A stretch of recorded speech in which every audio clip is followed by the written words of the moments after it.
September 10th, 1944, late evening, Leicester, England. My name is Thomas Brennan. Tommy. Private First Class, H Company, 3rd Battalion, 504th Parachute Infantry Regiment, 82nd Airborne Division. I'm 21 years old. I'm from Scranton, Pennsylvania. I'm writing this because I need to remember, and because if something happens to me, maybe Maggie will want to know what these days were like, what I was thinking about, who I was. The rumors started this morning. Another mission, the guys are rolling their eyes, making jokes. We've been through this 18 times since Normandy.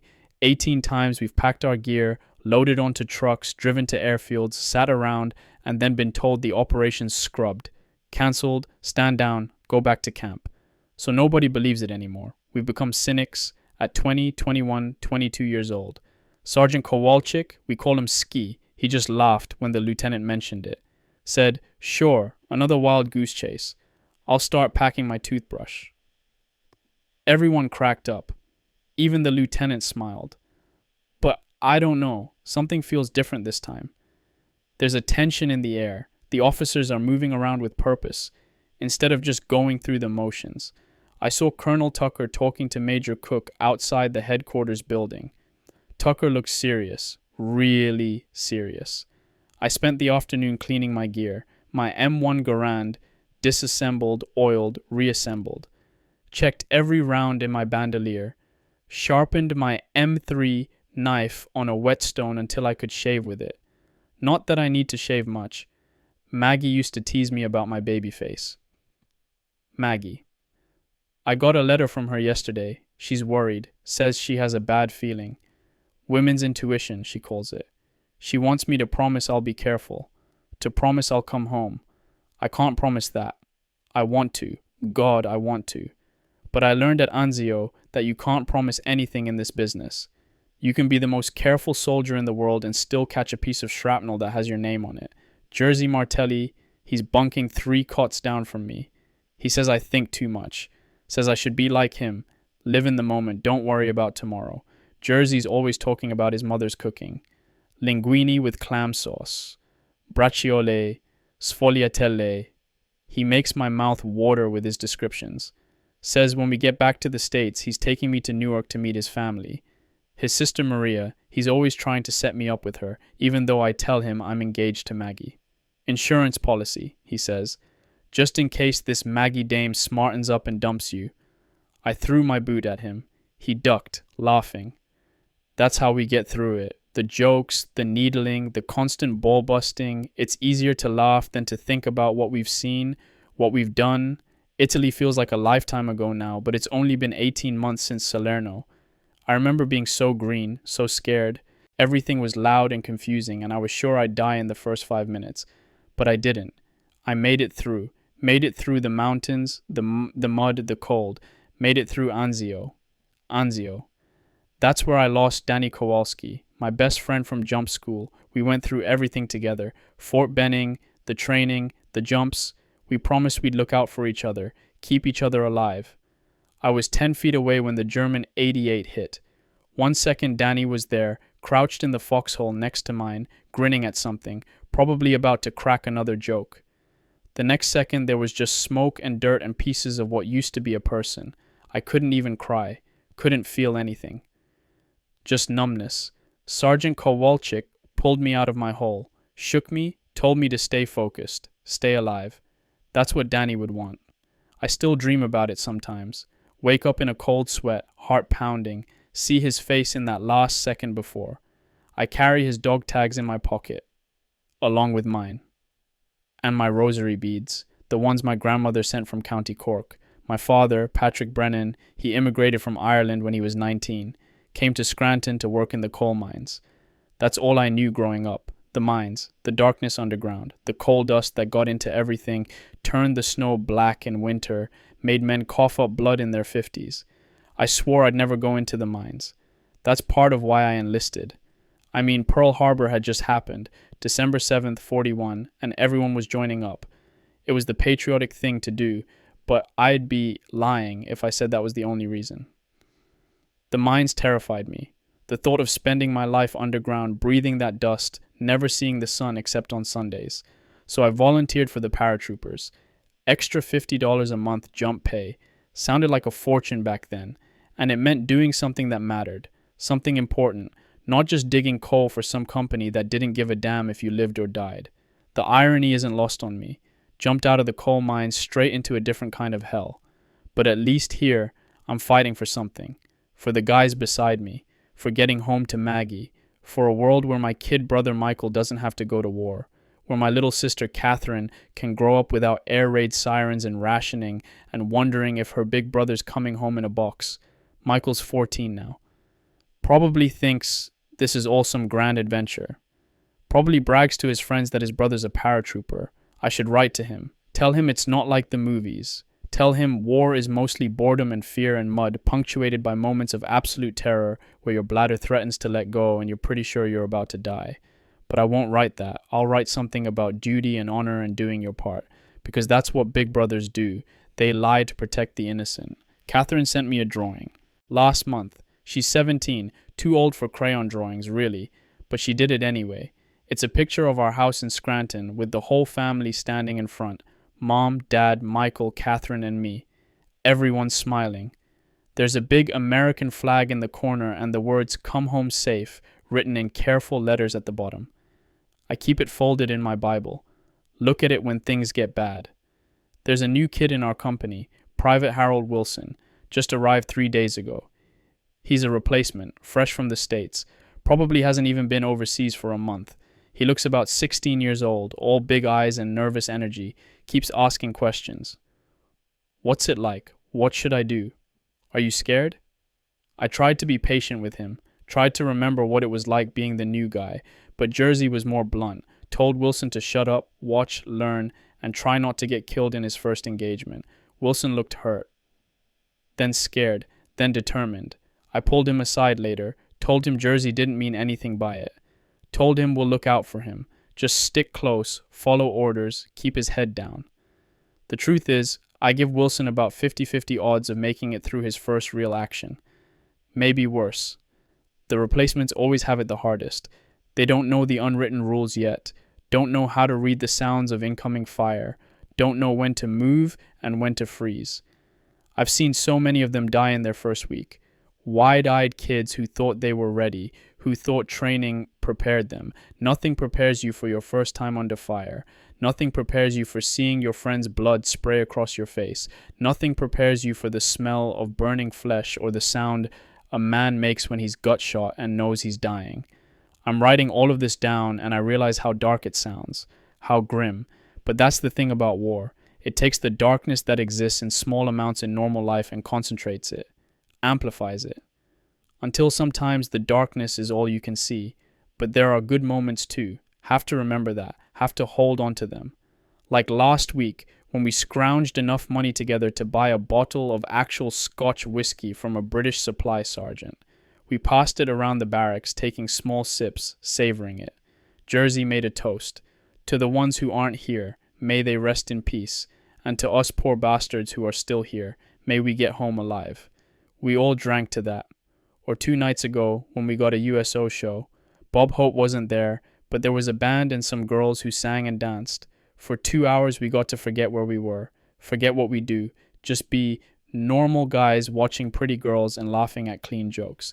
There was this one girl, a singer, who reminded me so much of Maggie it hurt. Same dark hair, same smile. I had to look away. I miss Maggie so much sometimes it's a physical ache. Miss her voice, her laugh, the way she used to lean her head on my shoulder when we'd sit on her parents' porch swing. The way she smelled like soap and that perfume she wore, white shoulders. We were supposed to get married in June of 43. Had it all planned. St. Paul's Church in Scranton, reception at the Polish Falcons Hall, honeymoon in Atlantic City.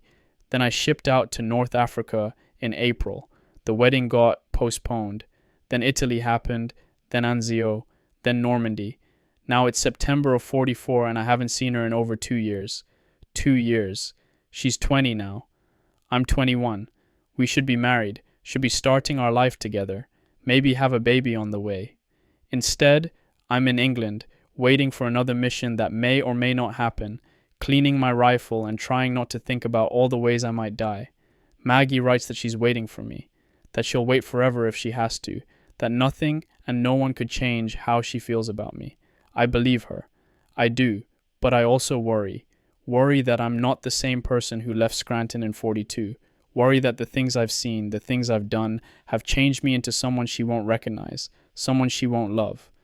How do you tell the girl you love that you've killed men, not in the abstract, not in combat, but that you've looked into another human being's eyes and pulled the trigger, watched them fall, watched them die? How do you tell her that sometimes you have nightmares where you're the one being killed over and over in different ways, and that you wake up gasping, not sure if you're alive or dead?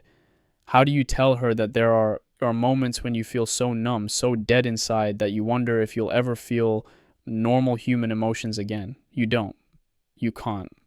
So you write cheerful letters about the weather and the food and the guys in your unit. You tell funny stories. You say you miss her and you love her and you can't wait to come home. And you pray to God that when you do make it home, if you make it home, that you can learn how to be the person she remembers. The person you used to be before all of this. I hear Ski making his rounds, checking on the guys before lights out. He's a good sergeant. 28 years old. Polish American from Chicago. Been with the 504th since the beginning. Made every jump. Survived everything the war's thrown at him so far. He's got this quiet competence about him. Doesn't yell much. Doesn't have to. When Ski tells you to do something, you do it. Because you know he's got a reason. Because you trust him to keep you alive. He stopped by my bunk earlier. Asked if I was okay. Said I seemed quiet. I told him I was fine. Just thinking about home. He nodded. Understood. Told me to get some sleep. Said we might need it. That's what makes me think this mission might be real. Ski doesn't waste words. If he says we might need sleep, he means there's a good chance we're actually going. The lights just went out. I'm writing this by the faint glow from the window. Moons, almost full. Good for navigation if we do end up jumping. My hands are steady. That's something. After Anzio, after everything, I can still control my hands. Still function. Still do the job. That's what they don't tell you about combat. That the human being is capable of adapting to almost anything. That you can be terrified and exhausted and grieving and still manage to load your rifle, fix your bayonet, and move forward when ordered. That you can become someone who kills other people and still pray before meals. Still write love letters to your girl back home. Still laugh at stupid jokes. The human capacity for compartmentalization is extraordinary. Maybe that's what keeps us sane. Or maybe that's what proves we've already gone a little bit insane and just don't realize it yet. I should stop writing and try to sleep. But sleep is when the dreams come. When Danny's face appears. When I hear the screaming from Anzio, the German artillery, the cries for medics that went unanswered because there were too many wounded and not enough medics. So I'll stay awake a little longer. Write a little more. Hold on to this moment of quiet before whatever comes next. If you're reading this, Maggie, and I'm not there with you, then I didn't make it. And I want you to know that in every moment of fear, every moment of darkness, I thought of you. You were my light, my reason to keep going, my hope for the future. I want you to find someone else. Don't wait. Don't spend your life mourning me. Live, Maggie. Live for both of us. Have babies. Have a family.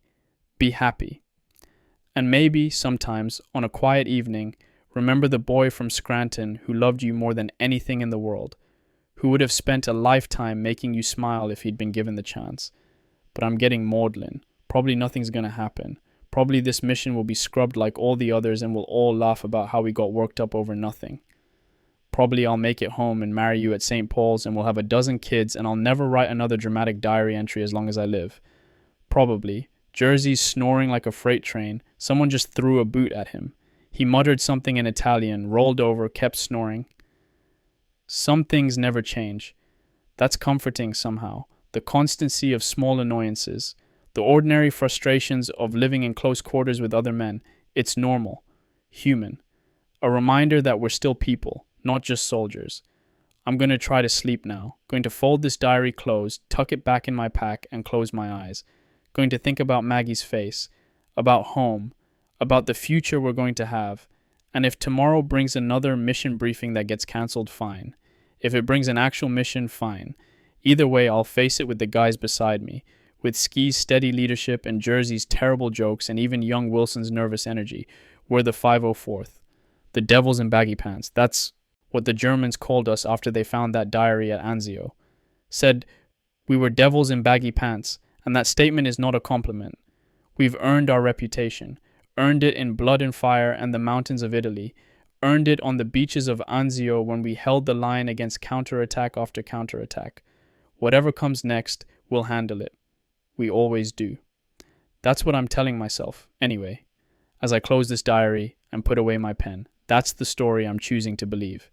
Please God, let it be true. Entry 2, September 14th, 1944, late afternoon, Leicester, England. It's real. The mission is real. This morning we all got called to a briefing. Not just one company, the whole battalion. Every officer, every non-com, every enlisted man who could fit into the building. The room was packed, standing room only, guys crowded in the doorway trying to hear. Colonel Tucker stood at the front with Major Cook. Behind them were these huge sand table models, three-dimensional maps showing terrain, rivers, roads, bridges.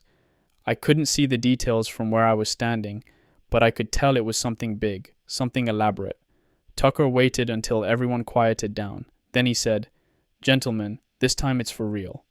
You could have heard a pin drop. He explained that we're going to be part of the largest airborne operation in history. Larger than Normandy, larger than anything the Allies have ever attempted. They're calling it Operation Market Garden. Market is the airborne phase. 3 divisions dropping into Holland. The British 1st Airborne at Arnhem, the 101st at Eindhoven, and us, the 82nd, at Nijmegen and Grave. Garden is the ground phase. British 30th Corps is going to punch north from the Belgian border, racing up a single road to link up with us. The idea is to capture a series of bridges, create a corridor through Holland, cross the Rhine at Arnhem, and then punch into Germany itself. End the war by Christmas. End the war by Christmas. Those words hung in the air like a prayer, like a promise, like something too good to be true, but Tucker kept going, and as he explained the details, the enormousness of it started to sink in. We jump on the 17th, 3 days from now. Daylight drop, 1300 hours. That's 1 o'clock in the afternoon, middle of the day. No darkness to hide the aircraft, no cover of night, just broad daylight. The reasoning is that we'll be able to see better. Won't get scattered like we did in Normandy when everyone jumped at night and spent hours trying to find each other in the dark. Daylight drop means better accuracy, faster assembly, quicker movement to objectives. It also means the Germans will see every aircraft, every parachute, every glider. We'll know exactly where we are and what we're doing. Jersey leaned over and whispered, "They're gonna shoot us like ducks in a gallery." I told him to shut up, but I was thinking the same thing. Our objectives for the 82nd are critical. We have to capture and hold the bridge over the Maas River at Grave. We have to take at least 1 of 4 bridges over the Maaswal Canal. And we have to secure the high ground at Grosbeek, which is apparently the only decent terrain in the whole area. Everything else is flat polder land, low country, floodplains. Oh, and we have to capture the bridges at Nijmegen, both of them, the highway bridge and the railroad bridge. Both cross the Waal River, which is 400 yards wide. 400 yards, that's 4 football fields. A massive river, and the bridges are huge, long. The Germans will be defending them. But if we don't take those bridges intact, if the Germans blow them before we can secure them, then the whole operation falls apart. 30th Corps can't cross, can't link up with the British at Arnhem, can't get into Germany. Everything depends on capturing those bridges. Major Cook explained that 3rd Battalion, our battalion, will be in reserve initially. We drop near Grave, help secure that area, and then wait for further orders. But he said, and I remember his exact words, "Be prepared for anything. In airborne operations, plans change fast. Stay flexible. Stay ready." After the general briefing, they broke us down by company. H Company's commander, Captain somebody, I can never remember his name, he went over our specific assignments in more detail. We'll be jumping from 12 C-47 aircraft. Each plane carries 18 to 20 men. I'm in Chalk 9. They showed us photographs of the drop zone. Flat fields just south of Grave, farmland. The photos were taken by reconnaissance aircraft just days ago. You could see Dutch farm buildings, roads, windmills in the distance. It looked peaceful, pastoral, like a painting. Hard to imagine it's going to be a battlefield in 3 days. They showed us photos of the Grave Bridge too. It's long and narrow, spans the Maas River. There are buildings on both sides. The town of Grave is right there. The intelligence officers said the Germans have troops in the area, but probably not in great strength. Most of their forces are still in disarray from the retreat across France. Probably. Probably not in great strength. That word probably does a lot of heavy lifting. Sergeant Kowalczyk asked about anti-aircraft defenses. The intelligence officer admitted they weren't sure. Probably some flak guns, probably some machine gun positions, but probably not as bad as Normandy, again with the probably. Jersey whispered, "That word doesn't fill me with confidence." Me neither. But here's the thing. Here's what's got everyone talking, got everyone nervous and excited and terrified all at once. General Gavin is jumping with us. General James Gavin. Our division commander, 37 years old, youngest division commander since the Civil War. Jumpin' Jim, they call him. Because he doesn't just send us into battle. He leads from the front. He jumps with us. In Normandy, he was one of the first men out of the aircraft, landed in enemy territory with a broken back from a previous training jump, still fought, still commanded. At Anzio, he was everywhere, moving from position to position under fire, checking on his men, directing defenses. The guy's a legend, and he's jumping with us on the 17th. That says something. That says this operation matters. That says it's important enough for the commanding general to risk his own life. It also says it's dangerous enough that he thinks his presence on the ground will make a difference. After the briefings ended, they gave us time to study the sand tables. We lined up, waited our turn, and then spent a few minutes staring at these incredibly detailed models. Someone had built tiny bridges, tiny buildings, even tiny trees. You could trace the roads with your finger, see the rivers, understand the terrain. I found Drop Zone O, where we're supposed to land, found the Grave Bridge. Tried to imagine what it's going to look like from the ground instead of from above. Couldn't quite picture it. The sand table was one thing. Reality would be something else. Wilson, the new kid, he was practically vibrating with nervous energy. He kept asking questions. What do we do if we get separated? What if the Germans are waiting for us? What if my parachute doesn't open? Ski finally told him to calm down. Said, "Wilson, you're going to drive yourself crazy thinking about all the things that could go wrong. Focus on your job. Check your equipment. Trust your training. And trust the men around you. We've done this before. We'll get you through." Wilson nodded, but I could see his hands shaking. I pulled him aside later, told him it's okay to be scared, told him I'm scared too. Everyone is. The trick is not to let the fear paralyze you. Let it sharpen your senses, make you careful, but don't let it stop you from doing what needs to be done. He asked me if it gets easier. I didn't know how to answer that. The fear doesn't really get easier. You just get better at functioning despite it.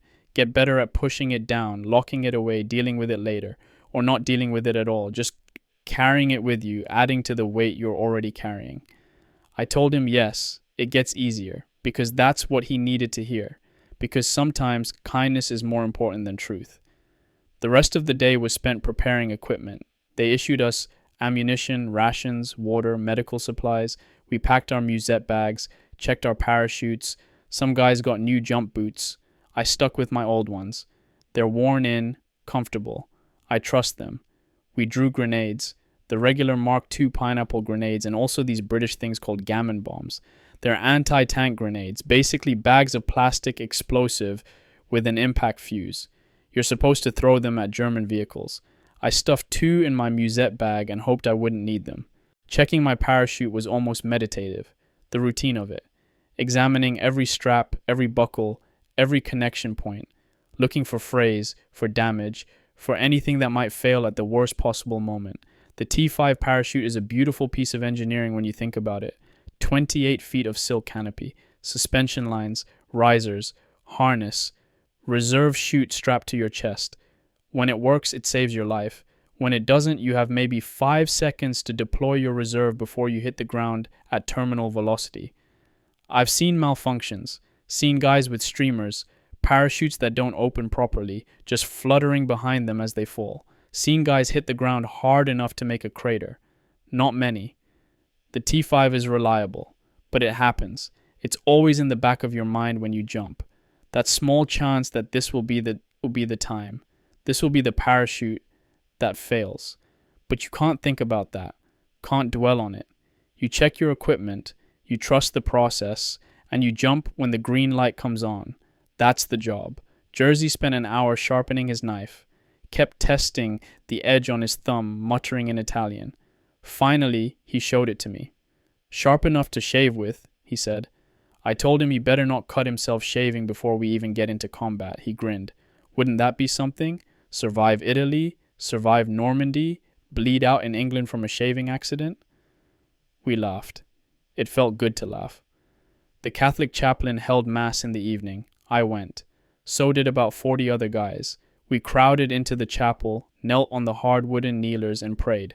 The chaplain's homily was about courage, about how courage isn't the absence of fear but the willingness to act despite it, about how God is with us even in the valley of the shadow of death. I fingered my rosary beads during communion. The beads my grandmother sent me. She's still in County Cork, still prays for me every day, according to my mother's letters, still lights candles at church for my safe return. I wonder if she knows how much those prayers mean to me, how I feel them, somehow, even across the ocean, like a protective wall made of faith and love. After Mass, I lit a candle. For Danny. For all the guys who didn't make it. For everyone who's going to jump on the 17th. And for me. Because I'm scared and I need all the help I can get. Walking back to the barracks, I looked up at the sky. Clear night. Stars everywhere. The kind of night where you can see the Milky Way stretching across the darkness like a river of light. I thought about how those same stars shine over Scranton, how Maggie might be looking at them too, thinking of me. Distance is strange. I'm thousands of miles away, but we're under the same sky, breathing the same air more or less, connected by something invisible but real. I miss her so much tonight it hurts. Miss her voice, miss her touch, miss the way she used to lean against me when we walked. I wrote her a letter when I got back to the barracks, told her we're going on a mission soon, told her not to worry, told her I love her more than anything in the world, told her that when this is over, when I come home, I'm never leaving her side again. We're getting married at St. Paul's just like we planned, honeymoon in Atlantic City, and then we're going to have a life, a normal, boring, beautiful life. That's what I'm fighting for, not for flags or glory or any of that nonsense they put in the newsreels. I'm fighting to get home, to marry Maggie, to never go back into the coal mines, to be free. Freedom. That's what this whole war is supposed to be about, right? Fighting for freedom, liberating Europe, defeating tyranny. But on a personal level, freedom means something simpler. It means being able to choose your own path, to not be trapped by circumstance or fear or the weight of other people's expectations. I chose to enlist, chose the paratroopers, chose to risk my life jumping out of perfectly good airplanes. And if I make it through this, I'll choose what comes next. Not my father's path down into the mines, not someone else's plan for my life. My own. That's worth fighting for, worth the fear, worth the danger. At least that's what I tell myself. Ski just made the rounds again, told everyone to get some rest. We've got more briefings tomorrow and the next day. More preparation, more equipment checks. And then on the 16th, we move to the airfields, spend the night there. And on the morning of the 17th, we load up and go. 3 days. 3 days until the largest airborne operation in history. 3 days until I jump into occupied Holland and try not to die. I should sleep, but my mind is racing. Keep thinking about the sand tables, the bridges, the flat Dutch countryside, the 400 yards of river at Nijmegen. Keep thinking about Wilson's shaking hands, about how many of us won't make it back. Keep thinking about Maggie, about home, about all the things I want to do if I survive this war. I'm 21 years old, should have my whole life ahead of me, should be married, should be starting a career, should be thinking about buying a house, having kids. Instead, I'm sitting in a barracks in England, writing in a diary by dim light, preparing to jump into enemy territory and kill people I've never met. War steals time from you, steals your youth. You enter it as one person and come out as someone else. If you come out at all, I don't want to be changed by this. Don't want to lose the part of me that can still love, still hope, still dream about the future. But I can feel it happening, feel myself hardening, becoming someone who can look at death and not flinch, someone who can kill efficiently and then eat dinner afterward. Is that what I need to be to survive? Maybe. Probably. But I pray that when I get home, I can find my way back to the person I was, the boy from Scranton who loved Maggie Sullivan and wanted a simple life. Please God, let me find my way back. Jersey's snoring again. Someone's playing cards in the corner, quiet voices and the occasional laugh. The ordinary sounds of men living together. I'm going to stop writing now. Going to try to sleep. Dream about home, if I'm lucky. About Maggie's smile and my mother's cooking and the feel of clean sheets on a real bed. 3 more days. We can do this. We've done impossible things before. We'll do them again. The 504th. The Devils in Baggy Pants. Let's see if we can earn that name one more time. Entry 3. September 16th, 1944, late evening. Cottesmore Airfield, England. This is it. Tomorrow we go. We arrived at the airfield this morning. Convoy of trucks rolling through the English countryside, guys hanging off the sides, smoking cigarettes, trying to joke, but everyone a little too quiet, a little too thoughtful. The airfield is massive.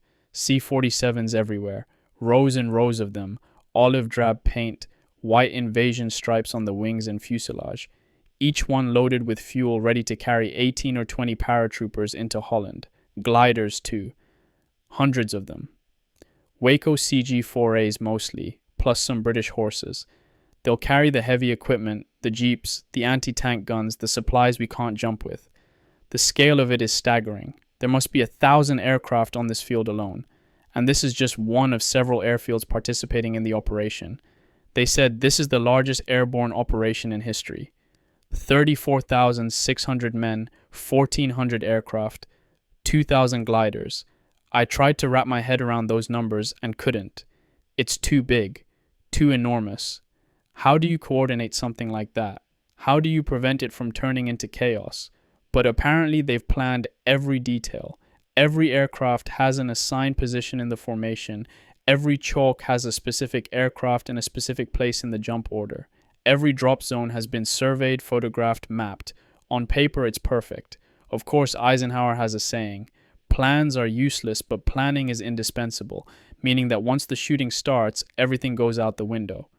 But the process of planning helps you understand what you're trying to accomplish, gives you a framework to improvise within. I hope he's right.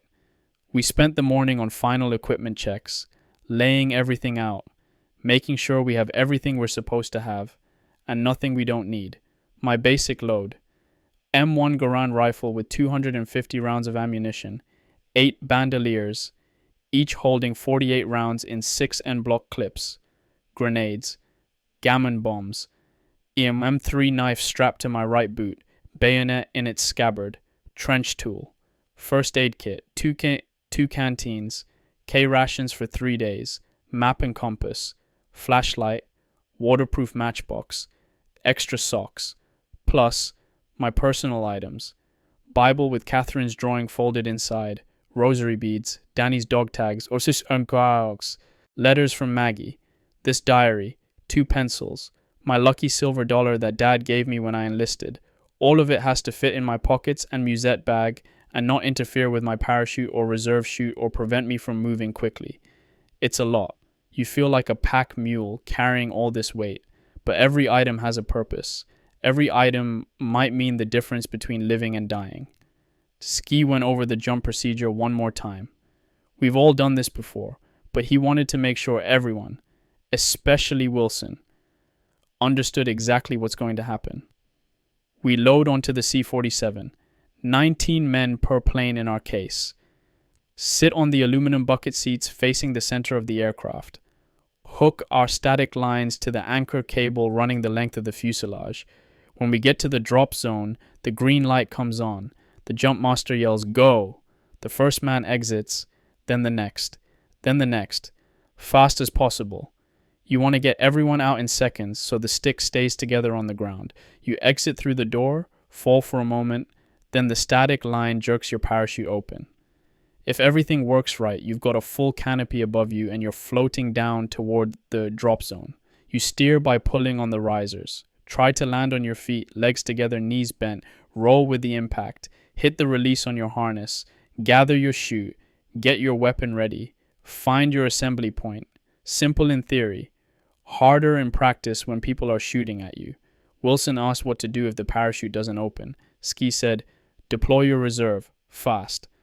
Wilson asked what if the reserve doesn't open. Ski stared at him. Then you've got about 5 seconds to make peace with God. But that's not going to happen. The chutes work. Trust your equipment. Wilson didn't look reassured. I don't blame him. There's something fundamentally unnatural about jumping out of an aircraft. Every instinct says stay inside, stay safe.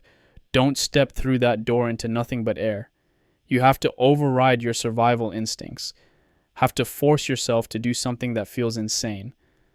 The first time I jumped in training, I froze in the door. The instructor screamed at me. I jumped more out of shame than courage. But I jumped. Now I've made combat jumps in Sicily, Salerno, and Anzio, plus dozens of training jumps. It doesn't get easier, exactly. But you get better at overriding the fear. Better at trusting the process. Still. Tomorrow we're jumping in daylight. In full view of anyone on the ground. If the Germans have anti-aircraft guns, we'll be sitting ducks. If they have fighters, we'll be defenseless targets. The C-47 is slow, unarmed, has to fly low and straight to drop us accurately.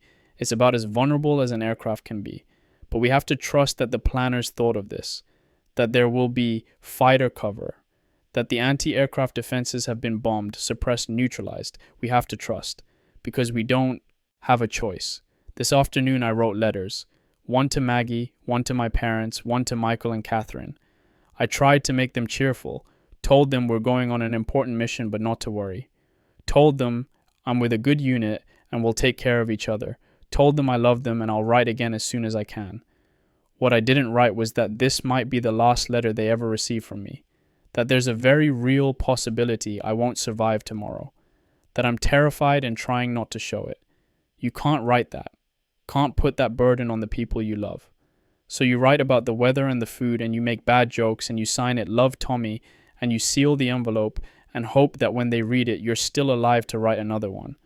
The letter to Maggie was the hardest. I must have started it 5 times. Kept wanting to say things I couldn't say.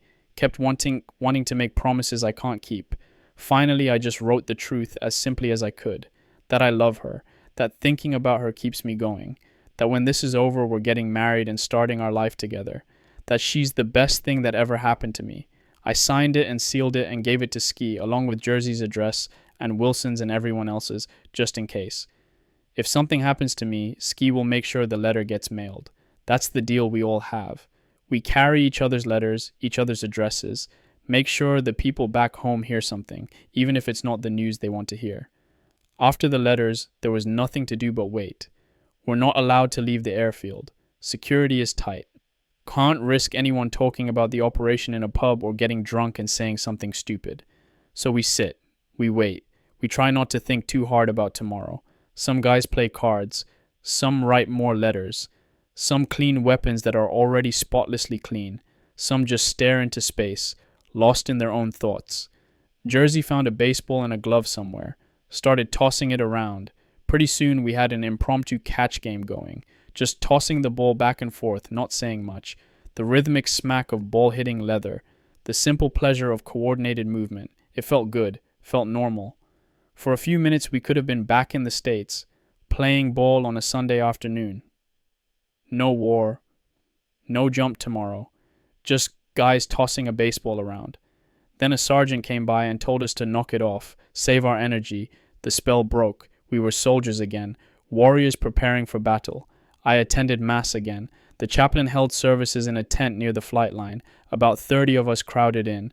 We prayed the rosary together, received communion, prayed for strength and courage and protection. The chaplain said something that stuck with me. He said, God doesn't promise we won't face danger, doesn't promise we'll all survive. What he promises is that we're not alone, that he's with us, that even in the darkest valley, his love surrounds us. I wanted to believe that, wanted to feel that protection, that presence. Mostly I just felt scared. After Mass, I spent some time alone, found a quiet spot away from everyone else, sat on my pack, and tried to think. Tomorrow I'm jumping into Holland. Occupied Holland. Enemy territory. There will be Germans waiting, Germans who want to kill me, and I'll be floating down, helplessly, unable to fight back, hoping I make it to the ground alive. Then, assuming I do make it down, I have to assemble with my unit, move to objectives, fight Germans, capture bridges, and hold territory against counterattacks. At any point in this process, I could be shot, blown up, stabbed, captured, or simply disappear. And there's nothing I can do to change it. The decision has been made. The dice are cast. Tomorrow at 1300 hours, I'm jumping out of a C-47 over Holland.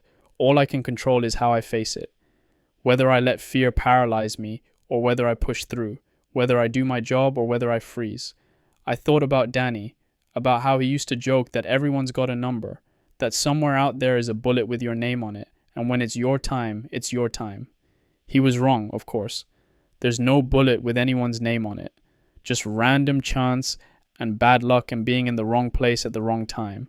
But there was something comforting about his philosophy, something fatalistic but also freeing. If it's going to happen, it's going to happen. So you might as well do your job, might as well be brave, might as well go down fighting. I'm not sure I believe that. I think we make our own luck, to some extent. We can be smart or stupid, careful or reckless. Those choices matter. But there's also an element of chance that's out of our control. The shell that lands 3 feet to the left instead of 3 feet to the right. The bullet that misses by an inch. The parachute that opens instead of streaming. All you can do is prepare as best you can, trust your training, trust your equipment, trust your buddies, and hope. And pray. Definitely pray. I prayed tonight. Really prayed, not just reciting familiar words. Told God I'm scared. Told him I want to live. Asked him to watch over me and my friends. Asked him to give me courage when I need it most. Asked him to look after Maggie and my family, no matter what happens to me. I don't know if it helps. Don't know if God listens to the prayers of terrified soldiers.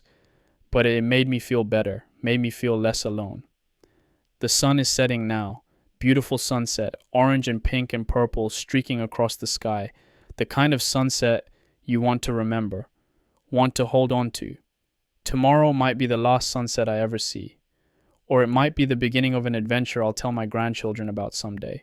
No way to know. That's the terrible, wonderful thing about being human, about being alive. You never know what's coming. Can't see around the corner. Can't predict the future. All you can do is face each moment as it comes. Do your best. Hope for the best. And trust that somehow, in ways you can't understand, it all means something. That your life, however long or short, matters. I matter. Jersey matters. Wilson matters. We all matter. That's what I'm choosing to believe tonight as I write these words by fading light. We matter. What we're about to do matters, not because of flags or politics or strategy, but because we're human beings trying to make a difference. Trying to liberate people who've lived under occupation for 4 years, trying to end a war that's killed millions. Our small actions in one small corner of Holland might not seem like much in the grand scheme of things, but they matter to the Dutch people waiting for liberation. They matter to the soldiers who'll follow us. They matter to our families back home who pray for our safe return. They matter. I matter. Even if I die tomorrow, my life meant something. I loved and was loved. I stood for something. I tried to do right by the people around me. That's enough. That has to be enough. The light is almost gone now. I can barely see the page. Time to put away this diary, check my equipment one more time, and try to sleep. Tomorrow at dawn, we have a final briefing. Then we load up. Then we take off. Then we jump. God help us all. God help me. I'm 21 years old, and tomorrow I might die, and all I can think about is Maggie's smile and the way she used to laugh at my stupid jokes and the life we were supposed to have together. Please, God, let me live. Let me get home to her. Let me have the chance to be the husband, the father, the man I was meant to be. Please. But if not, if tomorrow is my last day, if I don't make it, then let me face it with courage. Let me do my duty. Let me not shame myself or my family or my friends. Let me die well if I have to die at all. That's all I can ask for. I'm going to stop writing now. Gonna find ski, check in one more time. Then try to sleep if sleep is possible. Tomorrow we go. Tomorrow we jump. Tomorrow we find out if we're as brave as we pretend to be. Devils in baggy pants. Let's live up to the name. Semper Fi. Wait, that's the Marines. We don't have a motto, not officially, but if we did, it would be something like jump, fight, win, or maybe just airborne all the way. Yeah, airborne all the way. That's what we are. That's what we do. See you on the other side. Entry 4, September 17th, 1944, morning, Cottesmore Airfield, England. 6 hours until we jump. Couldn't sleep last night. Maybe got 2 hours total. Kept drifting off and then snapping awake, heart pounding, thinking I'd missed the call to formation. But I'm not the only one.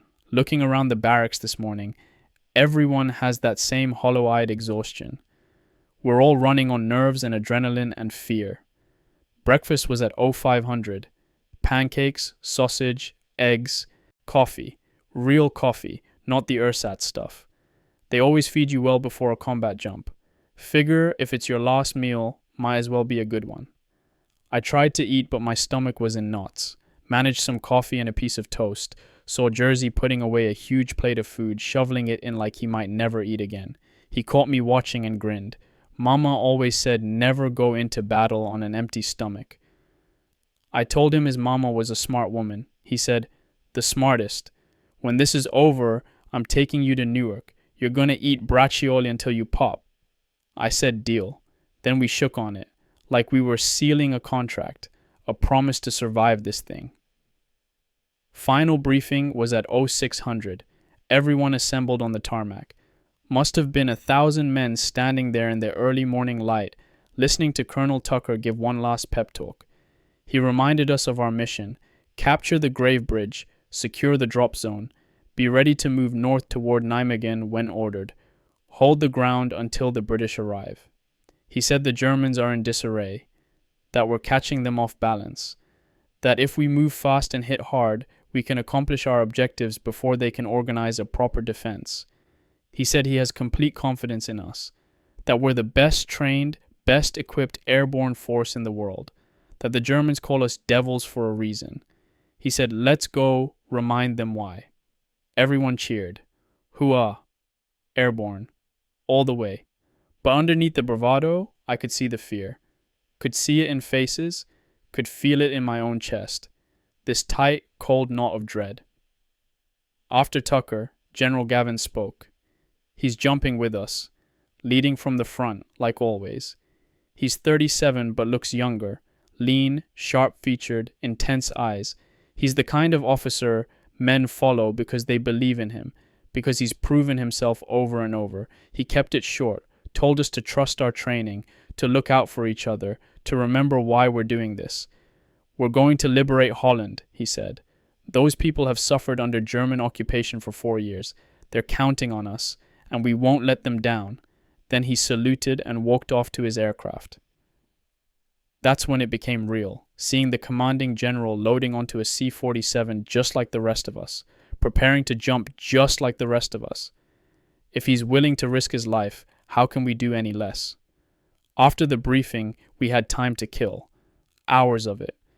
Waiting for the order to load up, waiting for the final checks, waiting for the weather assessment, the go or no-go decision. The waiting is torture, worse than combat in some ways. In combat, you're reacting, moving, doing, no time to think. But waiting gives you too much time.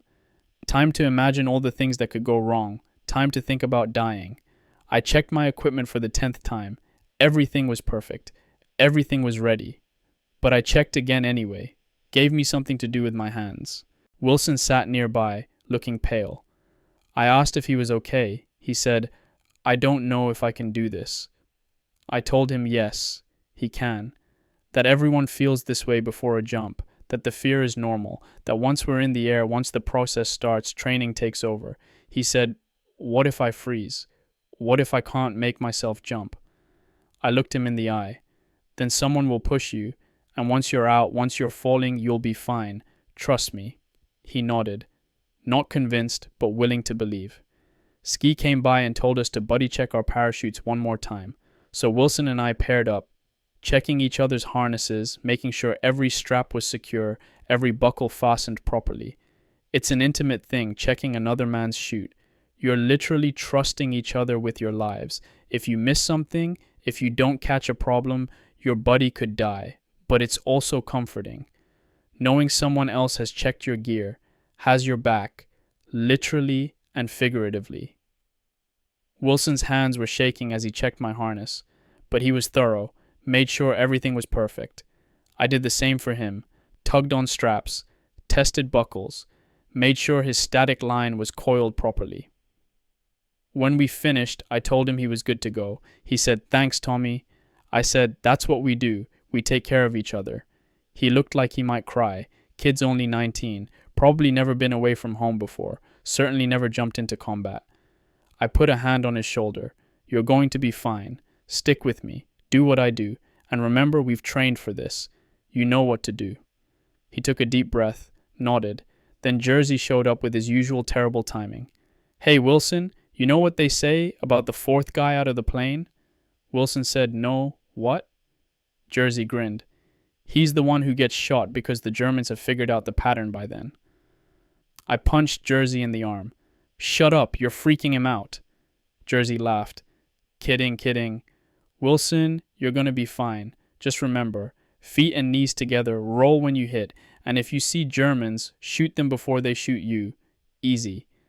Wilson didn't look reassured, but that's Jersey. Deals with stress through humor, through deflection, through pretending nothing bothers him. I know better.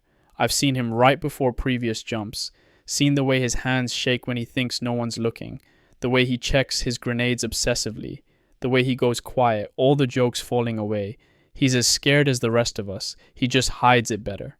At 1100 hours, they called us to load up. This is it. No more delays, no more waiting. We gathered our equipment, helped each other with the heavy gear. The parachute harness alone weighs about 30 pounds.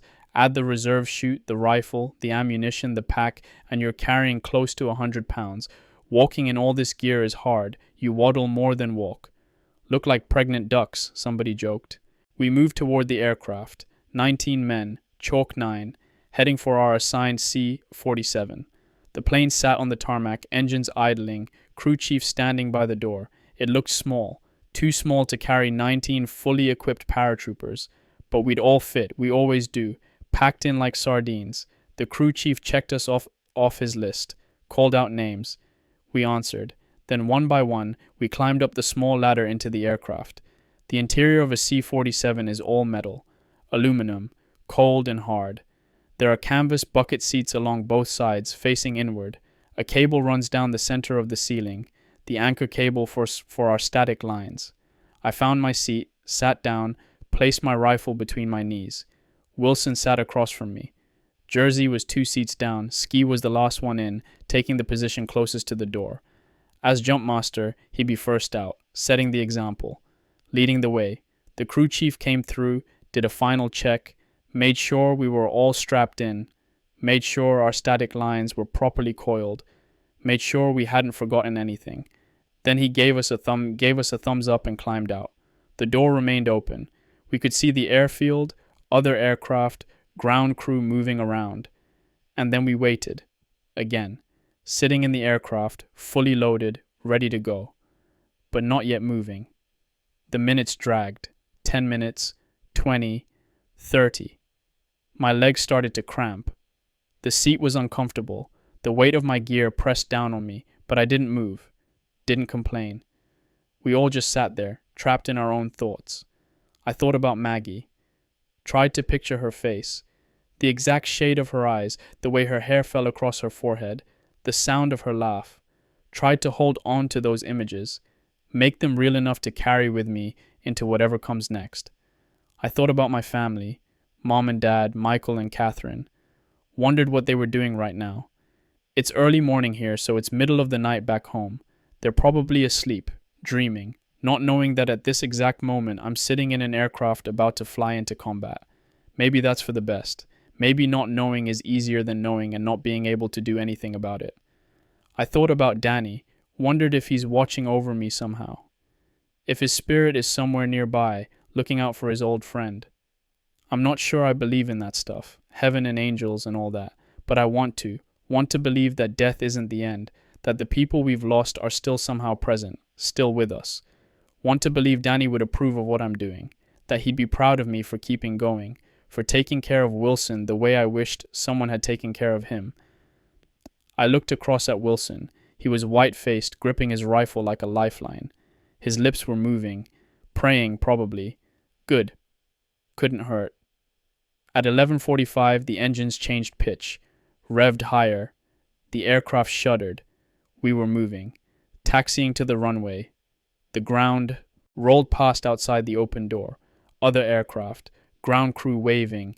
Then the runway itself, long and straight. We turned, lined up. The engines roared, and then we were accelerating, picking up speed, the ground rushing past faster and faster. And then we lifted. That strange moment when gravity releases its hold. When you're no longer earthbound, when you're flying, the aircraft climbed, the ground fell away.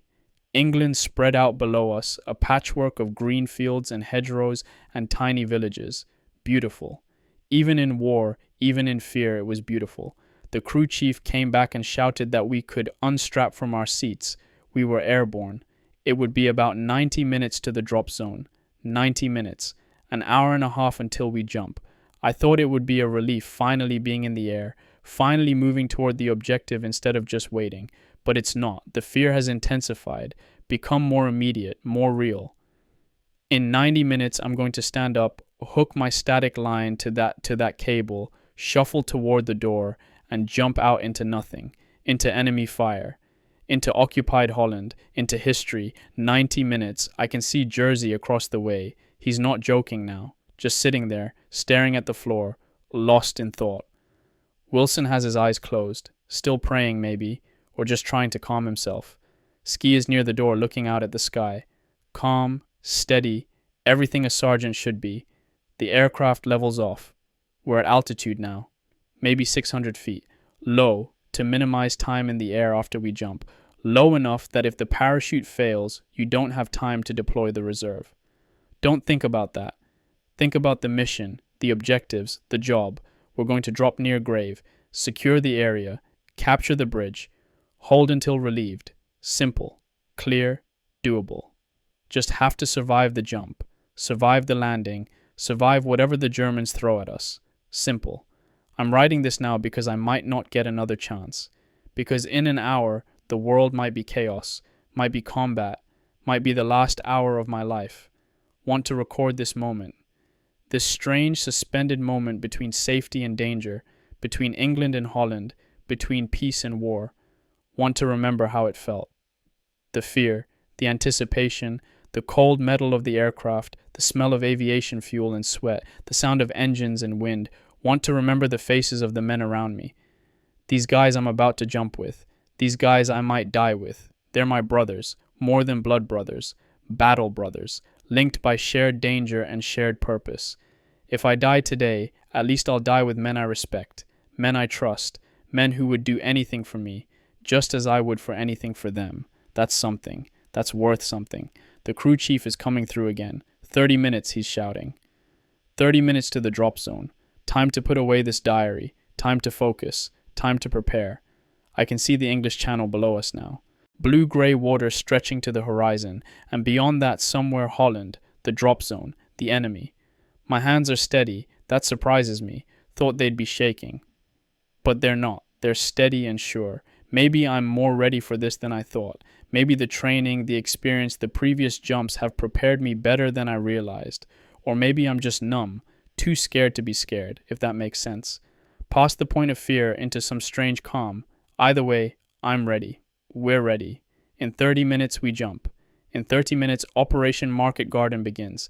In 30 minutes, I become part of the largest airborne operation in history. God help us. God help me. Let's go liberate Holland. Airborne, all the way. Entry 5. September 17th, 1944, late afternoon, near Grave, Holland. I'm alive. I'm on the ground, I'm alive, and I can barely believe it. The jump. God, the jump. I need to write this down while it's fresh, while I can still feel the adrenaline coursing through me. We crossed the channel, formation after formation of C-47s, stretching as far as I could see in every direction. Hundreds of aircraft, maybe thousands. The sky was full of them. The sound of engines was like constant thunder, fighter cover above us, P-47s, I think, silver flashes in the sun weaving back and forth, protecting us. Below, the channel gave way to land, Belgium first, I think, then Holland, green countryside, canals, roads, villages.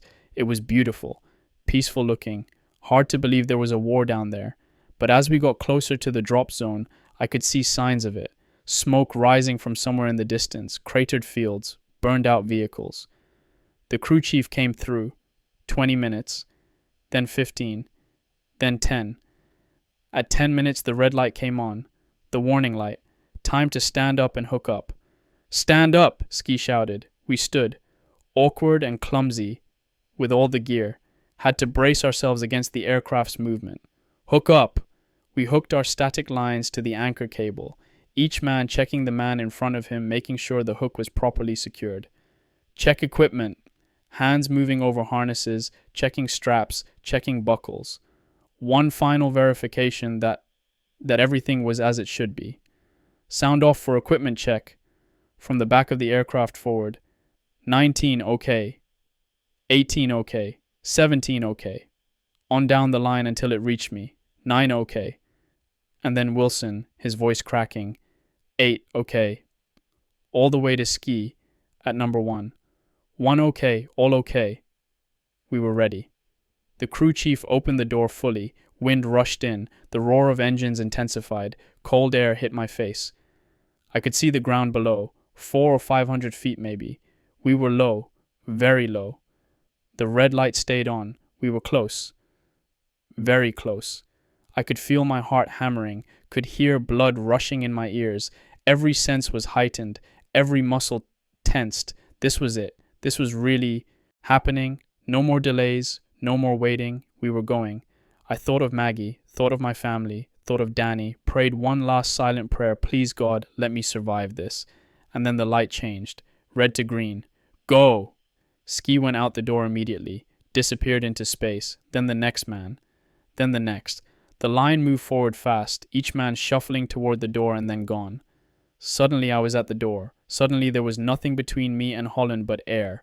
Don't think. Don't hesitate. Just go. I went. Jumped into nothing. Into wind and noise and fear. For a second, just pure falling. That stomach-dropping sensation. That moment of absolute vulnerability. Then the static line jerked the parachute open. The harness snapped tight. Felt like getting hit in the groin and shoulders simultaneously. But the canopy filled, core air, and suddenly I was floating instead of falling, hanging beneath a perfect white canopy, drifting down toward Holland. The sudden quiet was surreal, the aircraft noise fading above me, just wind in my ears and the creak of suspension lines, and then I looked around and realized how exposed I was, hanging in the air. Completely helpless, a perfect target. But no one was shooting, at least not at me. I could hear gunfire in the distance, could see other parachutes filling the sky, white mushrooms floating down, hundreds of them. The whole division jumping at once. I looked down. The ground was coming up fast. I grabbed my risers, tried to steer toward a clear field, away from a farmhouse, away from a fence line. The ground rushed up. I bent my knees, kept my feet together, and hit. Hard. The impact knocked the wind out of me. I rolled, the way we'd been trained, shoulder, back, opposite hip. The parachute dragged me a few feet before I could hit the release. Then I was lying on Dutch soil, gasping for breath, trying to process the fact that I was alive and intact. No time to celebrate. Get up, get your weapon, get ready. I unbuckled my reserve chute, shrugged out of my harness, grabbed my rifle, looked around. Other paratroopers landing all around me. Some gracefully, some crashing hard. One guy hit a fence and went down hard. Someone else landed in a tree and was hanging there, struggling to get free. But mostly, guys were landing clean. Were gathering their chutes, getting their weapons, looking for their units. This was a good drop. A really good drop. The best I'd ever been part of. We were tight, concentrated. not scattered across miles of countryside like Normandy. I could see Ski about 50 yards away, already rallying men, already getting organized. Wilson landed nearby, hard but intact. He looked dazed but okay. Jersey came down maybe 100 yards away. I saw his chute collapse, saw him struggling with his harness. I gathered my parachute, bundled it up, and moved toward the assembly point, a small copse of trees that had been designated on our maps. As I ran, other men joined me. We moved together, weapons ready, eyes scanning for threats. No Germans, at least not here, not yet. We reached the tree line. Ski was there, counting heads, checking off names. Brennan? Here. Martelli? Here. Wilson? Here. Down the list. 18 men from our chalk, one missing, Private Morrison. His chute had failed to open properly, someone said. Saw him hit the ground hard. Probably dead. My stomach clenched. Morrison, I barely knew him. He'd joined us just 2 weeks ago. Seemed like a good kid. Quiet. Competent. Now dead. Before the fighting even started. But there was no time to process it. Ski was moving us out. We had objectives to reach. More men were joining us. The whole company assembling. Captain somebody giving orders. We were moving toward the bridge at Grave. That was our primary objective. Capture and hold that bridge. We moved through Dutch farmland. Fields of what looked like beets or turnips. Pastures with black and white cows that watched us with mild curiosity. Farmhouses with red tile roofs. And Dutch civilians. They were everywhere. Coming out of their houses. Standing in their yards. Watching us with wide eyes. Some of them were crying. Some were cheering. One old woman ran up to Jersey and kissed him on both cheeks, babbling in Dutch. He looked startled, but grinned. A young girl, maybe 10 years old, handed me a flower. A simple daisy. She said something in Dutch that I didn't understand, but the meaning was clear. Thank you. Thank you for coming. I took the flower, tucked it into my helmet band, tried to smile at her, though I'm not sure I managed it. This is what we're fighting for. These people. This little girl who deserves to grow up free. This old woman who's lived under German occupation for 4 years. Liberation. That's what this is. Not just a military operation, not just bridges and objectives, but people, real people who've suffered and endured and hoped. We moved on. The Dutch civilians fell behind. The war came back into focus.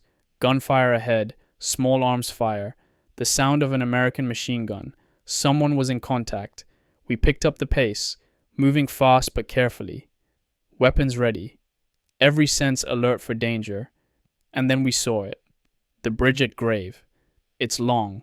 Must be 500 feet. Spans the Maas River. Stone and steel construction. Beautiful in a utilitarian way. And Americans were already there. E Company had gotten there first. Hit the Germans defending it before they could blow the demolitions. The bridge was intact. Secured. A major victory, one of our primary objectives taken in the first hour, but the Germans were counterattacking, trying to retake it. That was the gunfire we'd heard. Captain gave orders. We spread out, took up defensive positions, prepared to beat back any German attempt to recapture the bridge. I found myself in a ditch alongside the road, good cover, good field of fire. Wilson was next to me, Jersey a little further down. And then we waited, listening, watching. The gunfire died down. The counterattack, such as it was, had been beaten back. The Germans fell back. The bridge was ours. We'd done it. Jumped into Holland, assembled, reached our objective, and secured it. All within 2 or 3 hours of the green light. The plan had worked. Everything had gone right. It felt almost unreal. After all the preparation, all the fear, all the anticipation, it had been almost easy. But I knew better than to celebrate too soon. This was just the beginning. The Germans would be back, in greater numbers, with heavier weapons. This was the easy part.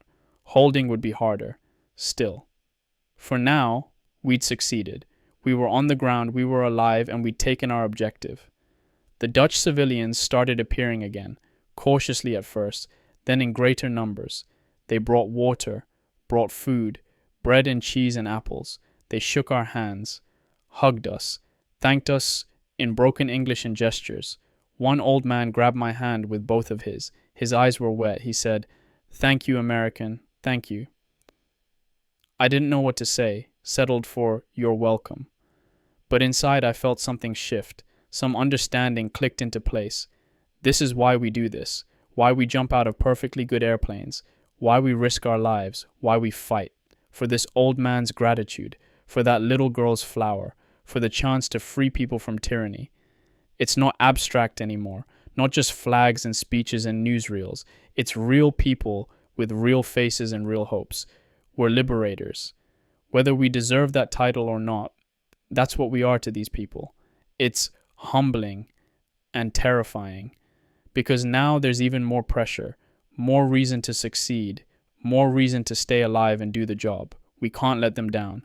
I'm writing this now while we have a brief lull, while we're waiting for further orders, sitting in a ditch in Holland, eating an apple given to me by a Dutch farmer, watching the sun start to sink toward the horizon. It's been maybe 4 or 5 hours since we jumped. Feels like a lifetime. Morrison is dead.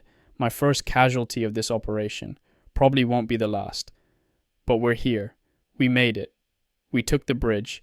And tonight, assuming we survive, I'll sleep on Dutch soil. In a country we're liberating. Under stars that are the same stars that shine on Scranton, but somehow feel different.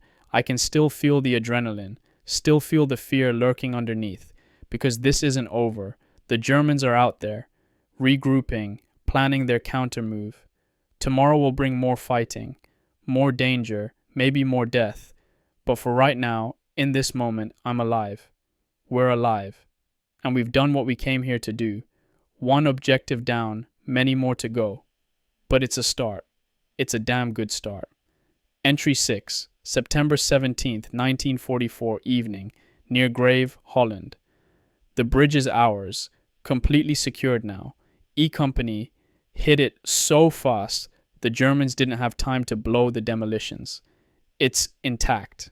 Perfect. Exactly what we needed. The story's already spreading through the company. Captain Karl Kappel, E Company commander, he led a small group in a sprint across the bridge, just ran straight at it while the Germans were still trying to figure out what was happening, overwhelmed the defenders before they could destroy it. Gutsy, crazy, brilliant. That bridge is critical. The British 30th Corps needs it to advance. Without it, the whole operation stalls. But we got it. We actually got it. Now we're dug in around the perimeter, setting up defensive positions, preparing for the inevitable German counterattack. Because they will counterattack. Always do. Lose a bridge, you have to get it back. It's basic tactics. So we wait. I'm in a foxhole about 200 yards from the bridge itself. Good position. Can see the approaches. Got clear fields of fire. Wilson's sharing the hole with me. He's still wired from the jump, talking too fast, too nervous. I told him to calm down. Save his energy. Could be a long night. He tried. Still fidgety, but he's making an effort. The Dutch civilians are incredible. They keep coming, despite the danger. Bringing food, water, information. An old farmer told Ski through gestures that there aren't many Germans in Grave proper, maybe a company at most. They pulled back when they saw us dropping. That's good news. Means we're not facing immediate heavy resistance. Means the Germans were caught off balance, just like intelligence predicted. But it won't last. They'll bring reinforcements. They have to. A middle-aged woman brought us bread and cheese about an hour ago. Real bread. Fresh. Still warm. The cheese was sharp and crumbly. Nothing like the processed stuff in K rations. Wilson and I shared it. Sat in our foxhole eating Dutch bread and watching the sun set over liberated Holland. Surreal. That's the only word for it. This morning I was in England. Now I'm eating bread given to me by a Dutch woman whose name I don't even know, sitting in a hole in enemy territory waiting for Germans to attack. War is strange. The woman, before she left, she touched my cheek. Maternal gesture. Said something in Dutch. I think it was a blessing. Or maybe a prayer for my safety. Made me think of my mother. She's probably sitting at home in Scranton right now, not knowing where I am or what I'm doing. Probably worried sick. She always worries. Sorry, Mom. I'm okay. I made it. I'm alive. For now, anyway. Jersey stopped by our position a little while ago. He's 2 holes down, sharing with another guy from our platoon. He was in high spirits. Can you believe that? Smoothest drop I've ever made. And the bridge intact. We're kicking ass and taking names, Tommy. I told him not to celebrate too early. Still a lot of operation left. He waved that off. Let me enjoy it while I can. Tomorrow we'll worry about tomorrow. That's Jersey's philosophy. Live in the moment. Don't borrow trouble from the future. Maybe he's right. Maybe I worry. Maybe too much. Overthink things. But someone has to. Someone has to think about what comes next. Plan ahead. Stay alert for danger. That's my job. That's who I am. The daisy the little girl gave me is still in my helmet band. It's already wilting. Won't last the night probably. But I'll keep it as long as I can. A reminder of why we're here, what we're fighting for. As the sun set, the whole sky turned orange and red. Brilliant colors. Beautiful. The kind of sunset you want to paint or photograph or just hold in your memory forever. A sunset over liberated Holland. I wonder if the Dutch people watching the same sunset feel different tonight than they did last night. Do they feel freer, safer, hopeful? I hope so. There was artillery fire in the distance earlier, north I think, toward Nijmegen. That's where the rest of the division is, fighting to capture those bridges. Those will be tougher. Nijmegen is a real city. The bridges there are massive. The Germans will fight harder for them. But that's not my concern right now. My concern is this piece of ground, this bridge, these Dutch civilians who are counting on us. Sergeant Kowalczyk came around at dusk, checking positions, making sure we were dug in properly. He stopped at our hole, looked at our setup, nodded approval. Good work, he said. Then to Wilson, you did fine today, kid. Kept your head, kept moving. That's what counts. Wilson practically glowed. Ski doesn't give praise lightly. When he says you did good, you did good. After Ski moved on, Wilson asked me, was it really okay? I felt like I was just following everyone else, like I didn't really know what I was doing. I told him that's what most of combat is, following orders, doing what the guy next to you is doing, trusting your training and your instincts. He'd done fine. He seemed relieved, like he'd been carrying that worry since we landed and finally got permission to let it go. Kid's going to be okay. He's got good instincts, just needs experience, needs to learn to trust himself. Kind of amazing that this morning he was terrified he couldn't do it, that he'd freeze or fail. And now, here he is, dug in and ready to fight. Adapted that fast. Humans are resilient, more than we give ourselves credit for. It's full dark now. Moon's up. About 3/4 full, bright enough to see by, but not so bright it eliminates shadows. Good for us. Bad for anyone trying to sneak up on us. Every sound seems amplified at night. The rustle of wind through trees, the occasional animal sound, the distant rumble of engines somewhere. Are those our engines or theirs? Can't tell. Could be British vehicles. Could be German. Sound carries strangely at night. We're on 50% alert. Half of us awake, half asleep. Rotate every 2 hours. Wilson's taking first watch while I rest. Not that I can sleep. Too keyed up. Too aware of where I am and what might happen. But I should try. Going to need my strength tomorrow. Tomorrow we might have to move north. Help capture Nijmegen, or we might have to defend this position against counterattacks. Either way, going to be a long day. But for tonight, we've succeeded. We dropped, we assembled, we took our objective. The operation is 24 hours old. So far, so good. Too early to celebrate. Too early to relax, but allowed to feel cautiously optimistic. The British should be here soon. 30th Corps is supposed to punch north from Belgium, link up with us, and keep driving toward Arnhem. Once they arrive, once we've got armor and artillery support, this position becomes much more secure. Until then, we hold. That's the job. Devils in baggy pants, holding a bridge in Holland, waiting for the next fight. I can live with that, as long as I actually do live through it. Going to try to rest now.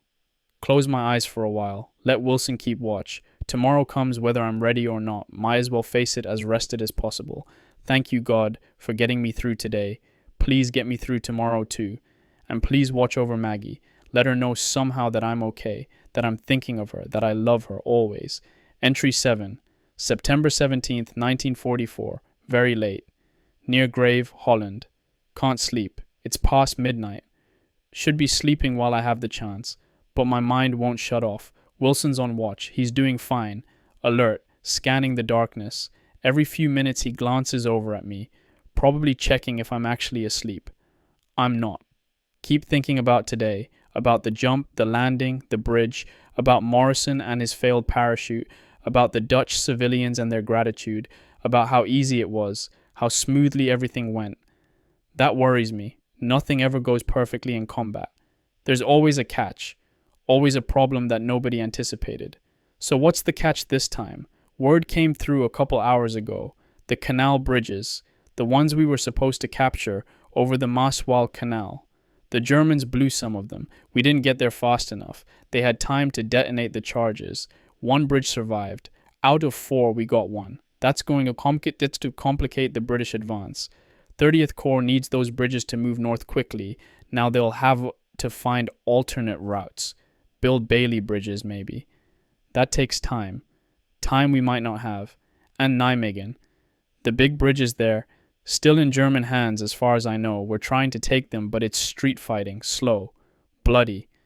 The Germans are defending hard, which makes sense. Those bridges are critical. If we don't get them intact, if the Germans blow them, the whole operation collapses. Everything depends on those bridges. I heard artillery earlier, north, toward Nijmegen, lots of it. German or American, impossible to tell. But it means fighting, means casualties, means somewhere up there, guys from our division are dying. And beyond Nijmegen, at Arnhem, the British 1st Airborne is fighting alone.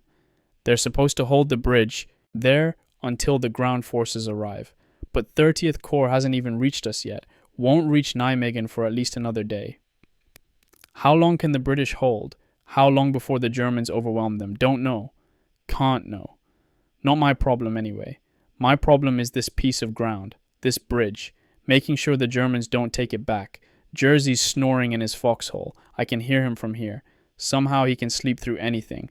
Wish I had that ability. The Dutch farmland around us is quiet, peaceful. If you didn't know there was a war on, you might think it was just a nice September night. Mild temperature, stars out, pleasant breeze. But there is a war on, and somewhere out there in the darkness, Germans are regrouping, planning, preparing to hit us. When? Tonight? Tomorrow? Don't know. But they'll come. They always come. I fingered my rosary beads for a while, prayed the decades, asked for protection, asked for strength, asked for mercy, asked God to watch over everyone involved in this operation. American, British, German, Dutch, we're all somebody's son. All loved by someone. Even the Germans. I tried to remember that. Tried to remember they're human too. They have mothers and fathers and maybe wives and children. They're doing what they think is right. Following orders. Surviving. Just like us. Doesn't mean I won't kill them if they attack. We'll do it without hesitation. That's the job. But it doesn't mean I have to hate them. Doesn't mean I have to forget their people. War is easier if you dehumanize the enemy. Turns them into targets instead of human beings. But it's also corrupting. Turns you into something less than human too. I don't want that. Don't want to become someone who can kill without feeling. Without recognizing the cost. Want to stay human. Want to remember that every death matters. Every life has value. Even here. Even now. Even in the middle of a war. That's probably naive. Probably makes me weak. A soldier is supposed to be hard, ruthless, efficient. But I can't be that. Can't turn off the part of me that grieves. That feels. Maybe that'll get me killed. Maybe you have to be hard to survive. Or maybe staying human is the only way to truly survive. Maybe if you lose your humanity, you're dead anyway, even if your body keeps walking around. Don't know. Too tired to figure it out. Wilson just whispered my name, asked if I was awake. I said yeah. He said, "Is it always like this? The waiting?" I told him yes. Combat is 99% boredom and 1% terror. You spend most of your time waiting, waiting for orders, waiting for the enemy, waiting to go home. He was quiet for a minute. Then he said, "I thought it would be different. Thought it would be more exciting. More like the movies." I had to laugh quietly. Told him the movies get it wrong. Real combat is mostly uncomfortable. You're cold or hot or wet. Your feet hurt. You're hungry or thirsty. You need to use the bathroom at inconvenient times. And you're scared. All the time, this low-level fear that sits in your gut and never really goes away. The actual fighting, when it happens, is brief and confusing and chaotic, nothing like the organized battles in the newsreels. He asked if you ever get used to it. I told him you get better at managing it, better at functioning despite the fear and discomfort, but you never really get used to it. And if you do, if you reach the point where none of it affects you anymore, that's when you should worry, because that means something inside you is broken. He thought about that. Then he said, "Thanks, Tommy, for looking out for me, for explaining things." I told him that's what we do. We look out for each other. That's all that matters. Not flags or politics or strategy, just the guys beside you. He nodded, went back to watching the darkness. Good kid. He's going to be fine. Going to survive this. Going to go home and have a life. That's what I'm telling myself anyway. Have to believe that some of us make it home. Have to believe there's a future beyond this war. Because if there isn't, what's the point? Why keep fighting? Why keep enduring? There has to be something on the other side. Has to be. For me, it's Maggie. It's marrying her, having a life together, kids, a house. Normal, boring, beautiful domestic life. That's my future. That's what I'm fighting for. And I'll make it there. We'll survive this operation, this war, and go home to her. Have to believe that. Have to hold on to that hope. Because without hope, there's just the darkness, just the fear, just the waiting for death. Can't live like that, can't function. So I choose hope. Choose to believe I'll make it through, even if it's a lie, even if the odds are against me. Better to die hoping than to die in despair. The moon's sinking lower, few more hours until dawn, then another day, another set of challenges. Whatever comes, we'll face it, together. That's the only way any of us survive, together. Alone we're vulnerable. Together we're strong. The 504th, the 82nd Airborne, the American Army, the Allied Forces, all of us together, trying to defeat evil, trying to liberate Europe, trying to make the world a better place. It's a big task, maybe too big, but we're doing it anyway, one bridge at a time, one town at a time, one day at a time, and tonight, right now, we're holding this bridge in Holland. That's enough. That has to be enough. Going to try to sleep now, really try this time. Tomorrow needs me rested. Tomorrow needs me ready. God willing, I'll see it. Entry 8, September 18th, 1944, evening. Near Eindhoven, Holland. It's D+1. 24 hours since the drop, and everything's getting complicated. The Germans counterattack today, hard. They want Grosbeek Heights. It's high ground, relatively speaking. In this flat country, even 300 feet of elevation matters. You control the heights, you control the approaches to Nijmegen. So the Germans hit us there. Multiple attacks throughout the day. Infantry supported by self-propelled guns. They're serious about taking it back. We got shifted north from Grave. 3rd Battalion called up to reinforce the defense. Spent the morning moving through Dutch farmland, passing through small villages where people stood in their doorways watching us with worried faces. They know, can feel it. The battle's heating up. The easy liberation is over. Now comes the hard part. We reached our positions around midday, dug in on the eastern edge of the Grosbeek Heights, rolling farmland, some woods, a few scattered buildings, and Germans, lots of Germans. They came in the afternoon, could see them forming up, gray uniforms moving through the trees, officers shouting orders, engines of assault guns revving. Then they attacked. It was Wilson's first real firefight, first time under heavy, sustained fire. He did okay. Better than okay, actually. Kept his head down, fired when Ski told him to, didn't waste ammunition. But I could see the fear in his eyes, the shock of actually being shot at, of having bullets crack past his head, of seeing tracers float toward him like deadly fireflies. It's different when people are trying to kill you. All the training, all the preparation, none of it fully captures that feeling. That knowledge that someone out there is aiming at you specifically, trying to end your life. We beat them back. Our machine guns chewed up their attack. Artillery support from division guns broke up their formations. They fell back, leaving bodies in the field.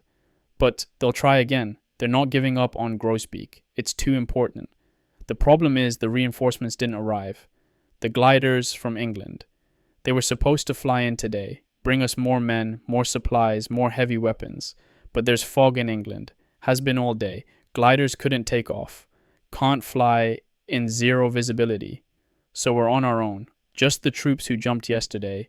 No reinforcements, no resupply. Making do with what we carried. It's not enough. We're spread thin. Too many objectives, not enough men. Every position is under strength. Every defensive line has gaps. The Germans are figuring that out. They're probing, looking for weaknesses, and they're finding them. Lost our first man from H Company today. Corporal Stevens. Good guy. Solid soldier. Been with the unit since Italy. He was in a forward position, spotting for artillery. German sniper got him. Clean headshot, dead before he hit the ground. We pulled his body back during a lull in the fighting. Covered him with a shelter half. Took his dog tags. One for the grave registration people, one to send home to his family. Stevens was married. Has a wife in Ohio. 3-year-old daughter he'd never met. She was born while he was overseas. Now he'll never meet her, never hold her, never walk her down the aisle someday. All the future he should have had, gone in an instant, erased by a bullet from a man who probably didn't even know his name. That's the randomness of it, the cruel lottery. Stevens survives Italy, survives Sicily and Salerno and Anzio, makes it through Normandy, jumps into Holland, and then dies on day 2 from a sniper he never saw. It could have been anyone, could have been me, could have been Wilson or Jersey or Ski, just luck, good or bad, right place or wrong place. That's all that separates the living from the dead. Wilson saw Stevens' body, saw the blood, saw what a bullet can do to a human head. He threw up, couldn't help it, just turned and vomited into the bushes. I didn't say anything, didn't tease him or tell him to toughen up. Everyone has that moment. That first time seeing death up close, seeing what war really does to human bodies. For me, it was Danny at Anzio. For Wilson, it's Stevens in Holland. After he finished being sick, Wilson wiped his mouth and said, "I'm sorry." I told him, "Don't apologize." Told him it's normal. Told him the day you stop feeling it is the day you should worry. He nodded, tried to pull himself together. I can see him processing it, working through it, trying to reconcile the reality of violent death with whatever ideas he had about combat before he got here. It's a hard lesson, but necessary. Better to learn it early. Better to understand what you're facing. The afternoon attack was worse than the morning. The Germans brought up more troops, heavier weapons. They really want this ground. We held, barely. There was a moment when I thought they'd break through, thought they'd overrun our position. But Ski rallied us, got the squad firing in coordinated volleys, directed our fire at their officers, breaking their command structure. And Jersey, crazy bastard, he stood up during the attack and threw grenades, must have thrown 6 or 7, lobbed them right into the advancing Germans. He dropped back down beside me, grinning like a maniac. "How you like that? Just like throwing strikes for the Church League." I told him he was insane, told him he's going to get himself killed showing off like that. He said, "Maybe, but not today.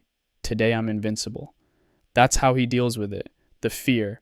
Pretends he's invincible. Pretends nothing can touch him. Maybe that's healthier than my way. My constant calculation of odds. My awareness of all the ways things can go wrong. Or maybe we're both coping mechanisms.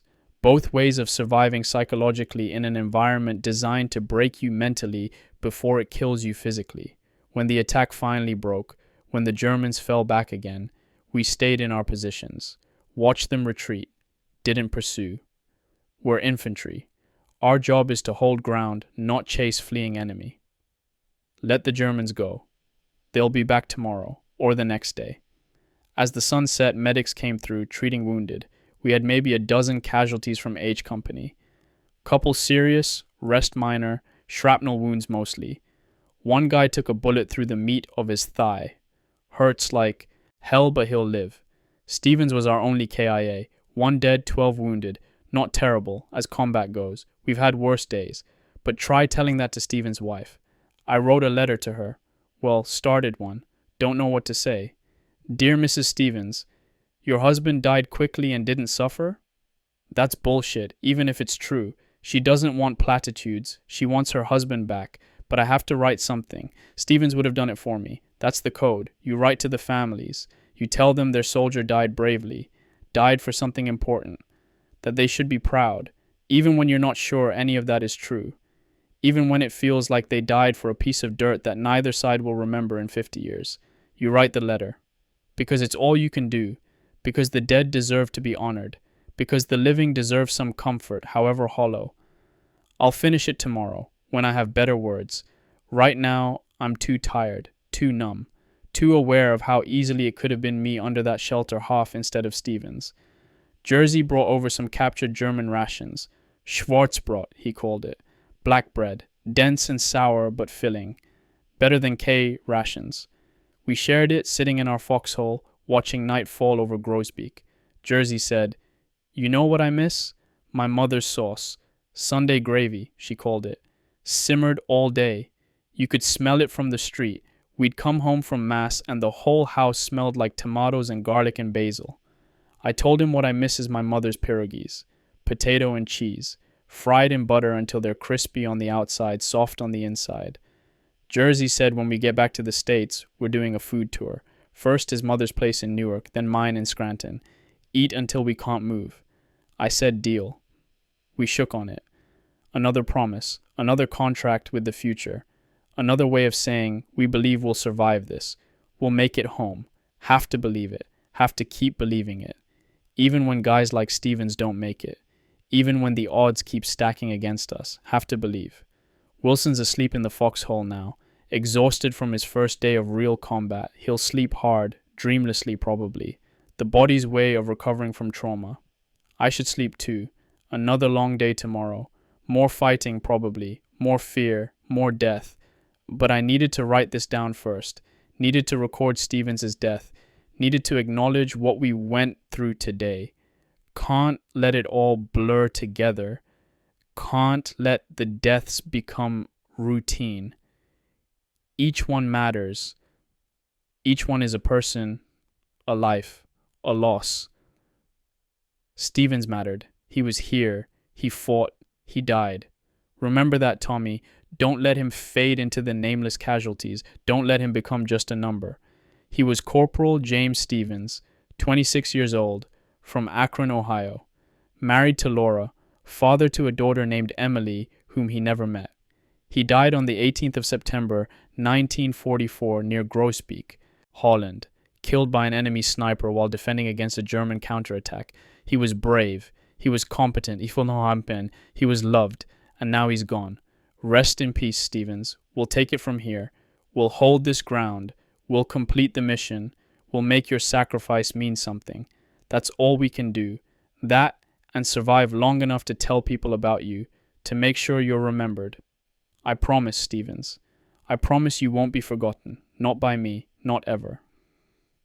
Entry 9, September 19th, 1944, evening. Nijmegen, Holland. The British are here. 30th Corps finally arrived late yesterday. Armored vehicles, artillery, fresh troops. The corridor is open. Hell's Highway, they're calling it. The single road from Belgium north through Eindhoven to here. It's a relief to have armor support. To know we're not alone anymore. But Nijmegen is a nightmare. The bridges here, the big ones over the Waal River, they're still in German hands. We've been trying to take them since yesterday. Street fighting. House to house. The Germans are defending every building, every street corner. SS troops. 10th SS Panzer Division, intelligence says. Not regular Wehrmacht. These are hardcore. Fanatics. They're not giving up the bridges without a fight to the death. 3rd Battalion got pulled into the city this morning. They need everyone they can get. The fighting's intense. I've done urban combat before, in Italy, but this is worse. Nijmegen is bigger than the towns we fought through in Italy. More buildings, more places for Germans to hide, more civilians trapped in the crossfire. That's the worst part. The Dutch civilians.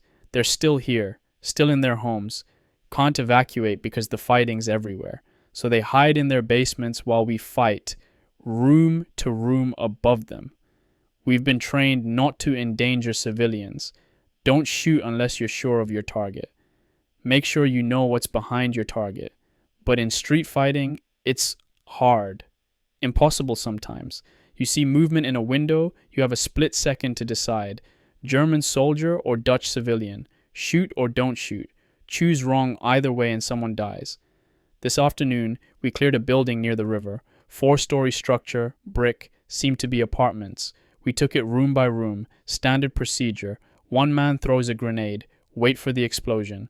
Then 2 more rush in, rifles ready. First 3 floors were clear. Germans had abandoned them or never occupied them. 4th floor, we found a family. Elderly couple and their middle-aged daughter, hiding in a bedroom, terrified. The woman was crying, hands over her ears, rocking back and forth. The old man tried to tell us something, gesturing frantically at the floor. At another room, Germans. He was saying there were Germans somewhere in the building. We evacuated the family first, got them downstairs and out to a safer location. Then went back up, found 2 German soldiers on the roof. Young guys, maybe 19, 20 years old. SS insignia on their collars, but they looked scared, looked tired. They surrendered, hands up, dropped their weapons. We took them prisoner, sent them back to the POW collection point with an escort. Could have shot them. Some guys would have. SS troops have a reputation. Tales of atrocities, war crimes. But these 2 just looked like kids. Beaten kids who'd had enough. So we followed the rules. Took them prisoner. Ski said that's the right call. Said we're not murderers. We're soldiers. There's a difference. I want to believe that. The fighting continued all day. We'd take a block, the Germans would counterattack. We'd beat them back, move forward another block. Slow, exhausting, terrifying.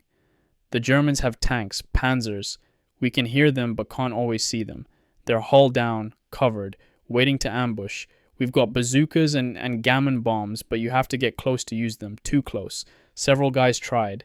2 of them didn't make it back. The Wall River is right there. You can see it from certain streets. It's massive, wide, fast current. The bridges crossing it are equally massive, long steel and concrete structures, beautiful engineering. Strategic nightmares. We can see the highway bridge. It's right there. But the Germans control the approaches. Machine guns, anti-tank guns, mortars.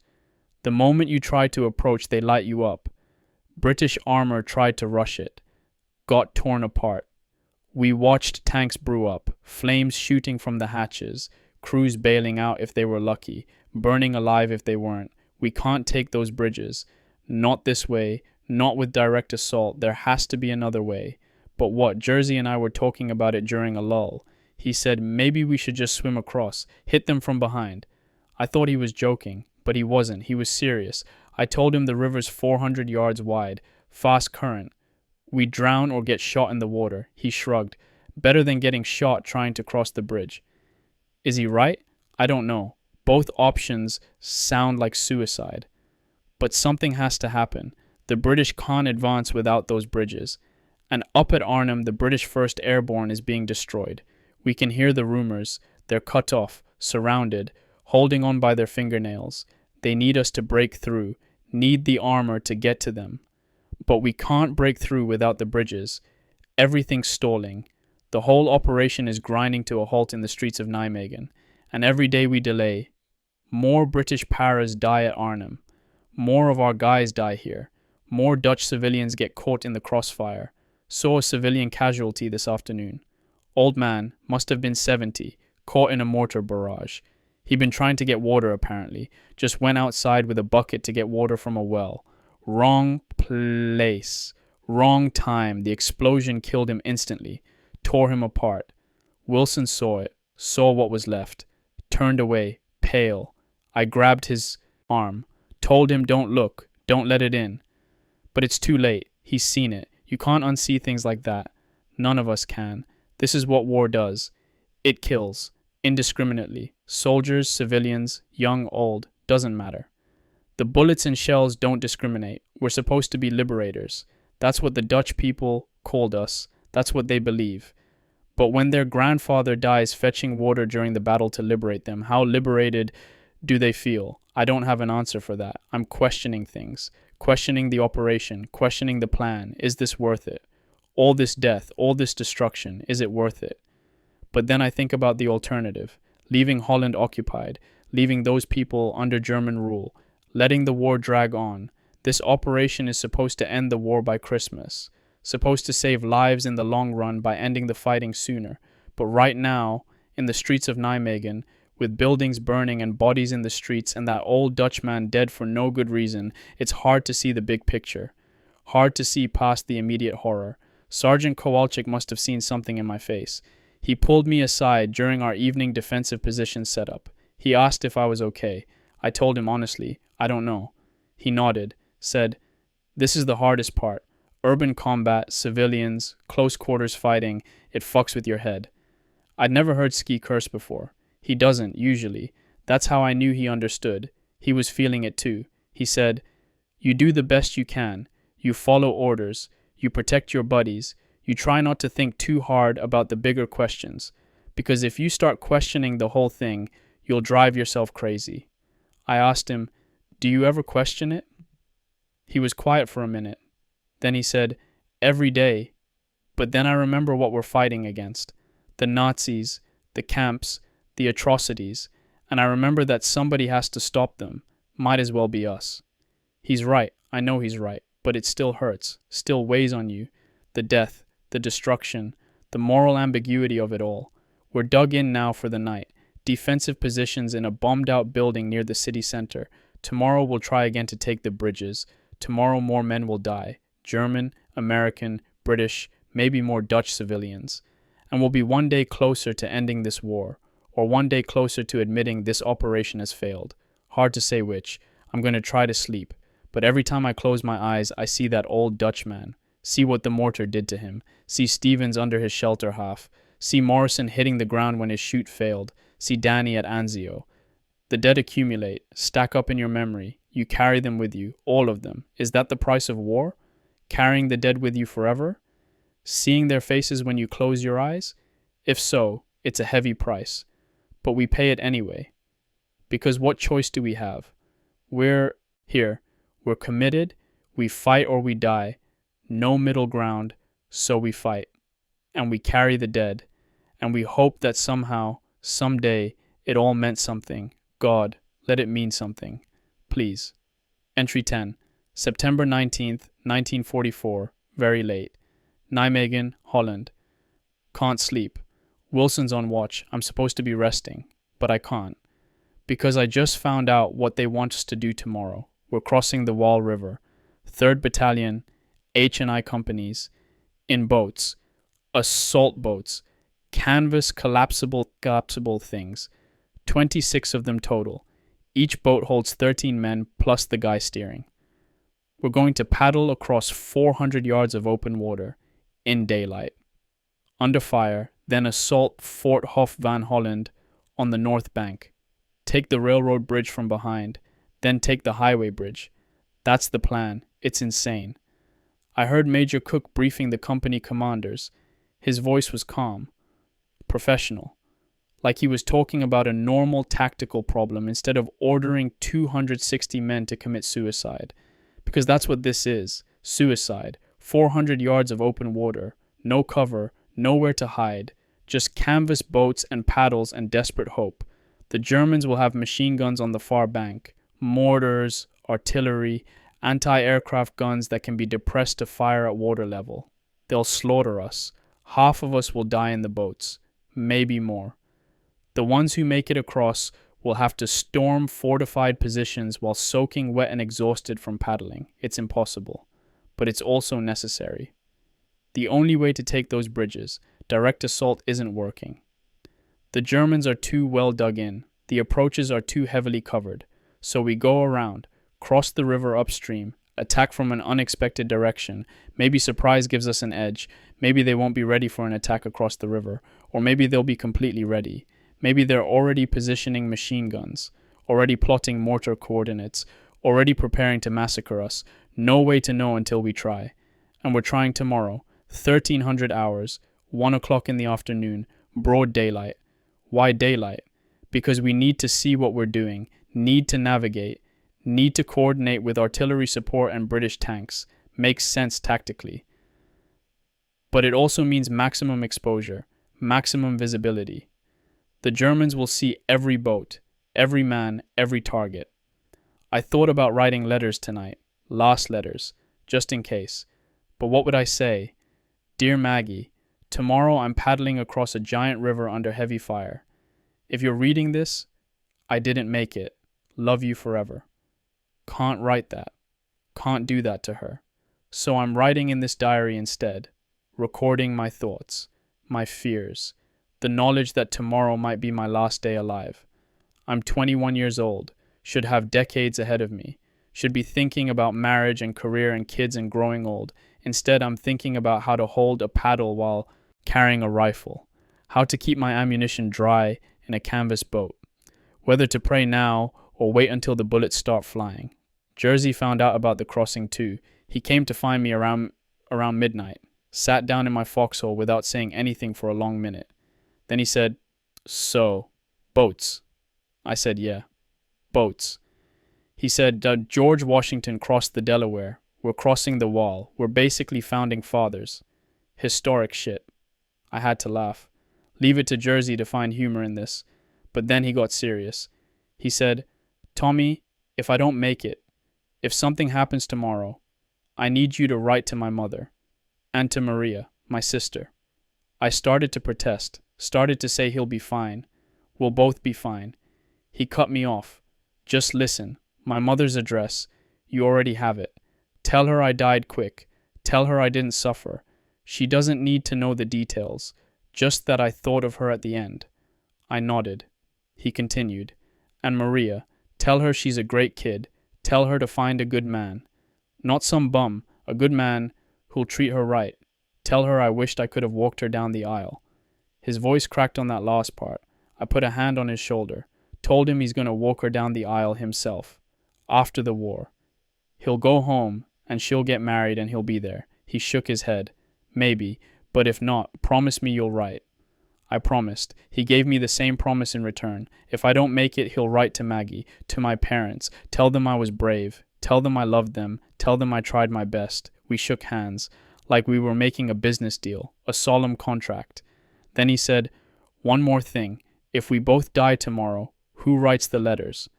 I said, "I guess we're both fucked then." He laughed. Real laugh. The kind that releases tension. Then he went back to his position. That was an hour ago. Now I'm alone with my thoughts. And my fears. I'm afraid of drowning. Always have been. Ironically, for a paratrooper, you'd think I'd be afraid of heights. But no. I can jump from a plane, no problem. It's water that terrifies me. The thought of going under, gasping for air, and getting water instead. The panic, the helplessness, the way your lungs burn as you try to breathe. And tomorrow I'm crossing 400 yards of water, in a canvas boat, under fire, while wearing 60 pounds of equipment that will drag me straight to the bottom if I go over. Can I even swim in combat gear? Don't know.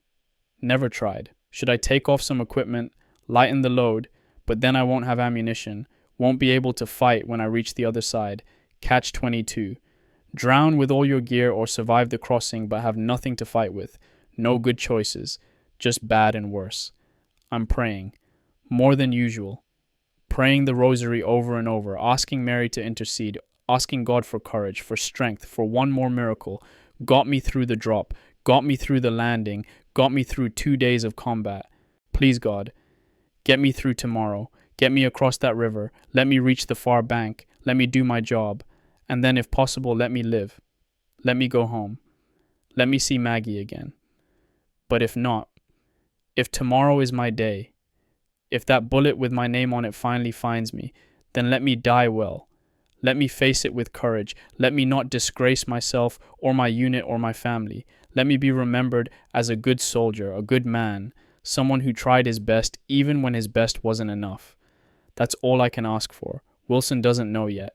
About the crossing, he'll find out tomorrow morning. Don't envy him that moment. The shock, the fear, but he'll do okay. He's proven himself. Shown he can function under fire. This will just be another test, a harder test, maybe the hardest. But he'll pass. Because he has to. Because we all have to. No choice. Orders are orders. Mission is mission. We go at 1300 hours tomorrow, whether we're ready or not, whether we survive or not. The Wall River crossing. 400 yards of open water under enemy fire. They'll be talking about this one for years, if anyone survives to talk about it. Either we pull off one of the most audacious small unit actions of the war, or we get massacred trying. No middle ground, success or death, nothing in between. I wish I could see Maggie one more time, tell her I love her, hold her, feel her arms around me. I wish I could tell my parents I'm sorry for all the worry, sorry for enlisting, sorry for putting them through this. I wish I could see Michael and Catherine grow up, see what kind of adults they become. I wish for so many things, but wishes don't matter. Tomorrow matters, the mission matters, the guys beside me matter. That's all there is. The job, the unit, the moment. I'll face it, we'll all face it, together. And maybe, just maybe, we'll make it. Devils in baggy pants. About to earn our name one more time. Or die trying. Either way we go, 1300 hours, the Wall River, see you on the other side. Entry 11, September 20th, 1944, late morning, near the power plant, Nijmegen. The boats are delayed. We were supposed to go at 1300 hours. 1 o'clock. That was the plan. But the boats aren't here. They're somewhere on Hell's Highway, stuck in traffic, or broken down, or lost. Nobody seems to know exactly. So we wait. And the waiting is agony. We've been assembled since 0900, sitting near the power plant on the river's edge. 260 men, H&I companies, all of us loaded down with gear, all of us knowing what's coming. Major Cook briefed us this morning, stood on a wall so everyone could see him, explained the plan. We're crossing 400 yards of open water, 26 boats. First wave carries about half our force. We paddle across, storm the far bank, secure Fort Hof van Holland. Then the boats return for the second wave. Artillery will support us. British guns. They'll lay down smoke and high explosive on the far bank. Try to suppress the German defenses. British tanks will provide covering fire from this side. Try to keep German heads down. Timing is critical. Artillery starts at 14:45. 15 minutes of prep fire. Then we go at 1500. 3 o'clock. If the boats ever arrive. Cook tried to sound confident. Tried to make it seem like a reasonable plan. Just another river crossing. Standard amphibious assault. But we all know better. We've seen the river. We know how wide it is. How exposed we'll be. How long it takes to paddle 400 yards. Minutes that will feel like hours. Helpless minutes while Germans shoot at us. I looked around at the guys while Cook was talking, saw the fear in faces, the grim determination, the resignation. We know this is bad. We know half of us might not make it. But we're going anyway, because that's the job, because someone has to, because the British at Arnhem are depending on us. After the briefing, we just sat, nothing to do but wait, check equipment, write letters, pray. Wilson asked me if I thought we'd make it. I told him honestly, some of us will, not all of us, but some. He asked what he should do.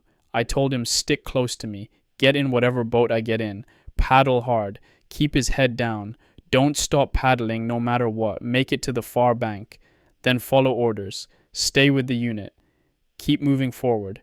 Simple instructions. Probably inadequate. But what else can I tell him? There's no secret to surviving this. Just luck and determination and maybe grace. Jersey found me around 1100. He looked calm, almost serene, like he'd made peace with whatever happens. He said, "Remember, you're writing to my mother and Maria." I said, "Yeah, and you're writing to Maggie and my family." He nodded. Then he said something I didn't expect. He said, "It's been an honor, Tommy, serving with you, being your friend. If this is it, if this is the end, I want you to know that." I felt my throat tighten, told him same here, told him he's the best friend I've had since Danny, told him I'm glad we've been through this together. We shook hands, then hugged, brief, awkward. Men aren't supposed to show emotion, but fuck it, this might be the last chance. If I die today, at least I got to tell Jersey what he means to me. At least I got to say goodbye. Ski made the rounds, checking on everyone, making sure we had our equipment squared away, making sure everyone knew the plan. When he got to me, he just nodded. Professional, steady, but I could see it in his eyes. The knowledge that he's leading us into hell, the weight of that responsibility. He'll be in the first wave, first boat probably, leading by example like he always does. If anyone can pull this off, it's Ski. If anyone can get us across and keep us organized on the far side, it's him. I trust him with my life. Always have. Today I'm proving it. Some guys are joking. Dark gallows humor. Making Washington crossing the Delaware jokes. Talking about getting medals. Talking about the pretty Dutch girls who'll want to kiss the heroes who took the bridge. It's a way of coping. Of not thinking about the reality. Of pretending this is just another day. Just another mission. I can't joke. Can't find the humor. Too aware of what's coming. Too focused on the fear in my gut. My hands are shaking. Have been for the last hour. I keep clenching them into fists, trying to stop the tremor. Doesn't help. This is fear. Pure, undiluted fear. The knowledge that I'm about to do something potentially suicidal, that I might not survive the next few hours. And there's nothing I can do about it. Can't run, can't hide, can't refuse. I'm a paratrooper. I follow orders. When they say go, I go. Even into hell, even into death. That's who I am, what I am. So I'll get in the boat. I'll paddle, and whatever happens, happens. I've made my peace with God, prayed the rosary 3 times this morning, asked forgiveness for my sins, asked for courage, asked for mercy. If I die, I'm as ready as I'll ever be. If I live, I'll have one hell of a story to tell. Either way, this is it. This is the moment that defines me, that shows what I'm made of. Coward or hero, survivor or casualty. In a few hours, I'll know which. The sun is climbing. It's a beautiful day. Clear skies, warm for September. The kind of day you'd want to spend outside. Picnic with your girl. Play catch. Just enjoy being alive. Instead, I'm waiting to paddle across a river under machine gun fire. Life's funny that way. Cruel, but funny. I can see the wall from here. See how wide it is. How fast the current moves. See the far bank where Germans are waiting. 400 yards doesn't sound like much when you say it. But looking at it, actually seeing the distance, it's enormous. It's forever. How long to paddle that far? 5 minutes? 10? Feels like it'll be an eternity. Every second in that boat will be a lifetime. Every splash of water will sound like incoming fire. Every moment will be an opportunity to die. But we'll go, because we have to, because the mission demands it, because our brothers at Arnhem need us, because sometimes doing the right thing means doing the terrifying thing, the impossible thing, and this is both terrifying and impossible. But we'll do it anyway. That's what makes us paratroopers, what makes us soldiers, what makes us men. We do the hard things, the scary things, the things that need doing even when every instinct says run. We go. I hear trucks in the distance. Maybe that's them. Maybe that's the boats finally arriving. If so, it's almost time. Almost time to cross the wall. Almost time to find out if I live or die. God help us all. Entry 12, September 20th, 1944, very late evening, north bank of the Waal, Nijmegen. I'm alive. I'm alive. I don't know how, but I'm alive. The crossing, Jesus Christ, the crossing. Need to write this while it's fresh, while I can still feel it. Before the adrenaline wears off and the shock sets in, the boats arrived at 14:30. British trucks carrying canvas bundles. They dumped them on the ground and drove off. We had to assemble them, unfold the canvas, snap in the wooden frames, insert the floorboards. Under fire from German mortars that had started ranging in on our assembly area, men were hit while building boats, killed or wounded before we even launched. But we kept working. Got the boats assembled, 26 of them.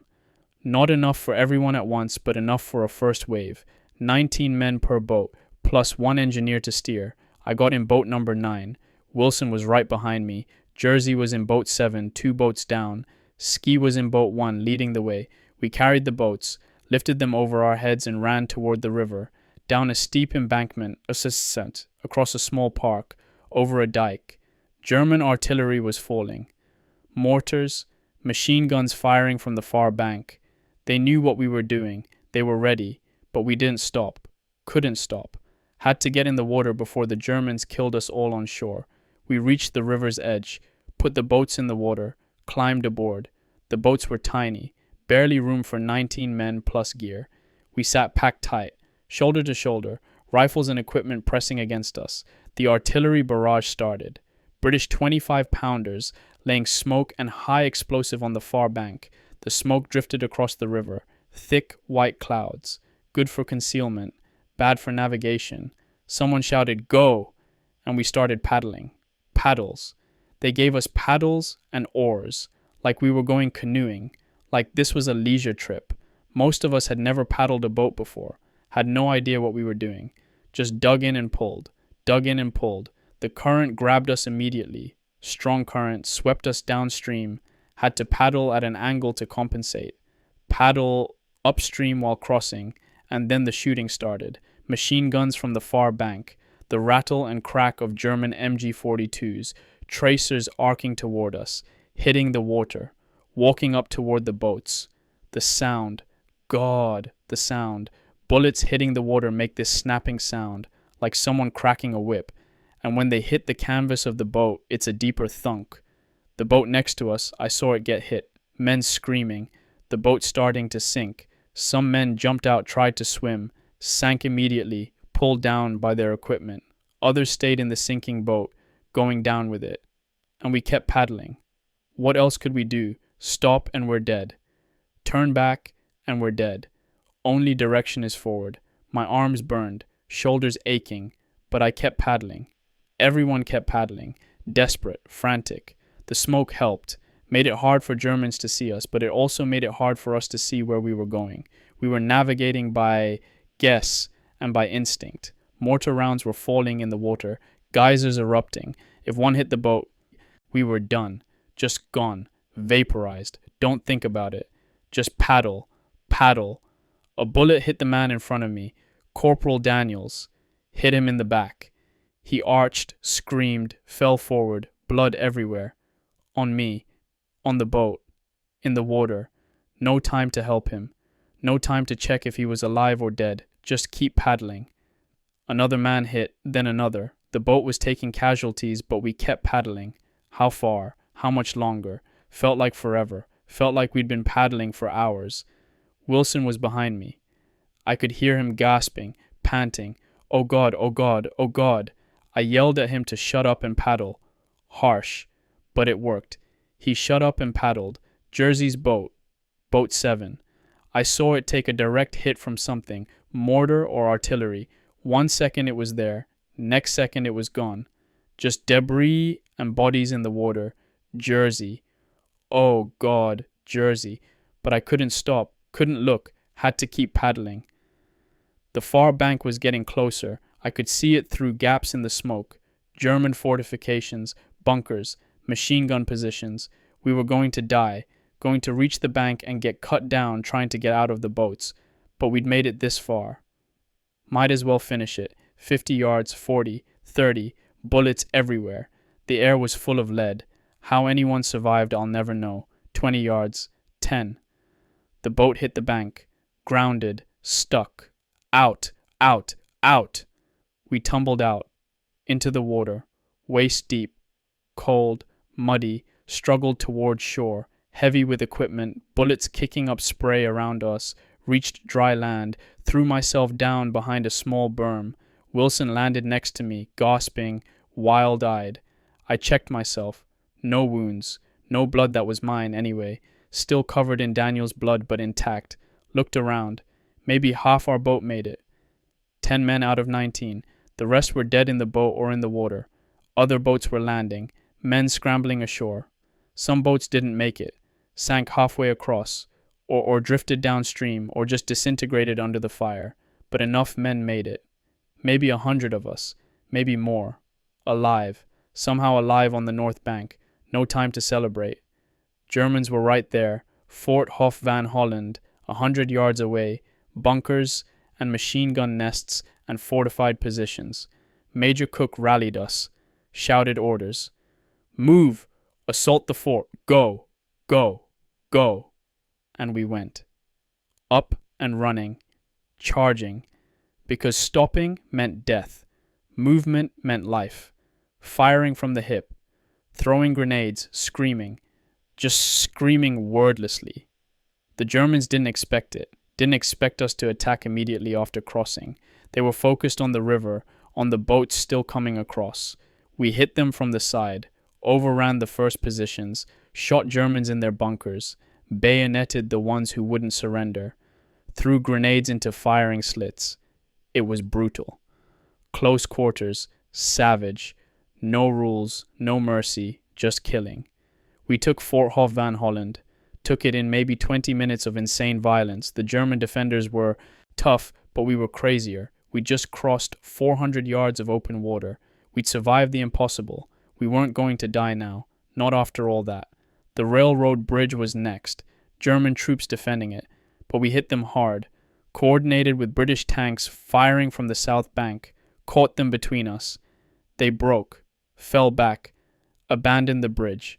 We had it. The railroad bridge was ours. Then the highway bridge, the big one, the vital one. German engineers were preparing to blow it. We could see them working at the demolitions. We ran, flat out sprint, had to get there before they could detonate. Ski led the way. He's 40 years old and he ran like a teenager. We followed, shooting, Germans shooting at us shooting back, just chaos.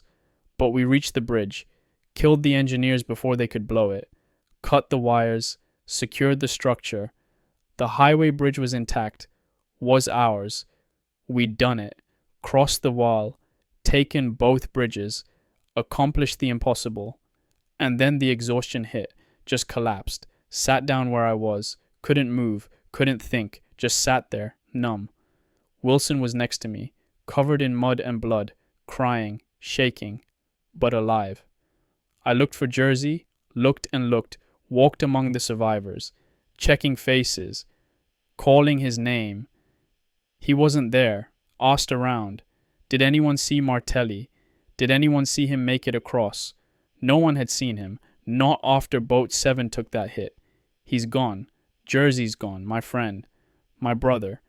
The guy who made me laugh, even in the worst moments, gone. I sat down again. Couldn't process it. Couldn't feel it. Too numb. Too shocked. Later. I'll grieve later. Right now, I just need to survive, need to do my job. British tanks started crossing the bridge around dusk. Guards Armored Division. They'd been waiting on the south side. Now they could finally advance. Finally push toward Arnhem. Too late. Days too late. But at least moving now. We're holding the north end of the bridge. Defensive positions, making sure the Germans can't counterattack and retake it. We lost over half our force in the crossing.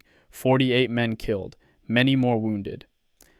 Out of 260, maybe 120 are still combat effective. Worst casualty rate I've ever seen. Worse than Anzio. Worse than anything.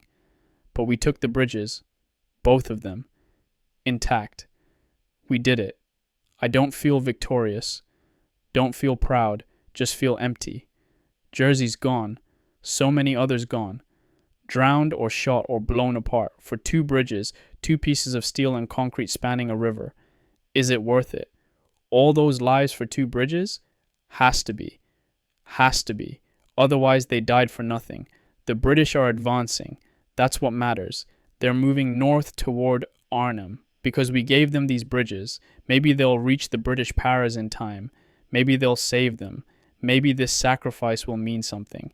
But right now, sitting here in the darkness on the north bank of the Waal, I can't feel that meaning. Can only feel the loss. Jersey. I promised I'd write to his mother, to Maria. Have to do that. Have to honor that promise. But not tonight.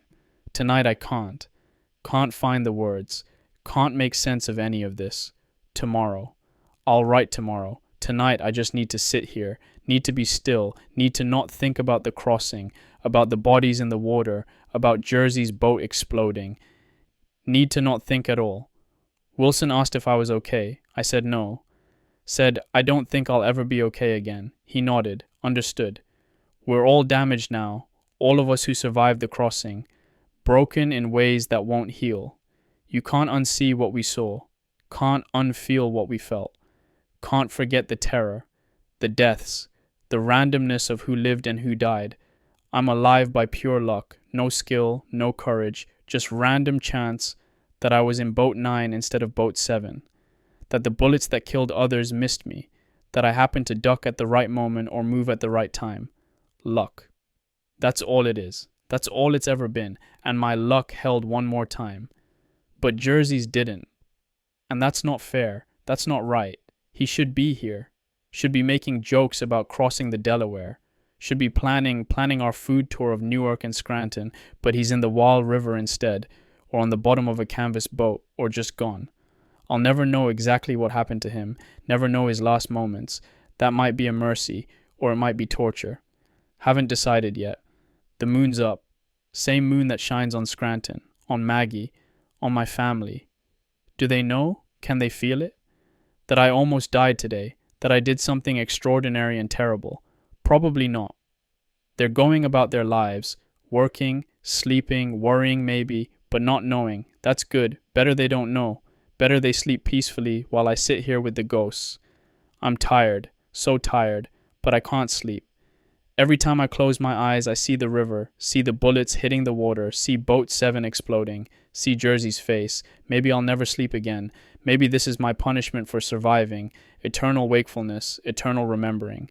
Ski came by a little while ago, checked on us, made sure we were dug in properly. He looked old, ancient, like he'd aged 20 years in one afternoon.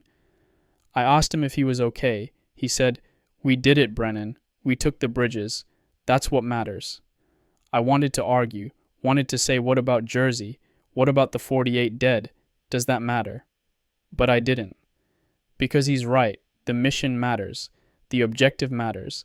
Individual lives, as much as we value them, are secondary to the mission. That's war.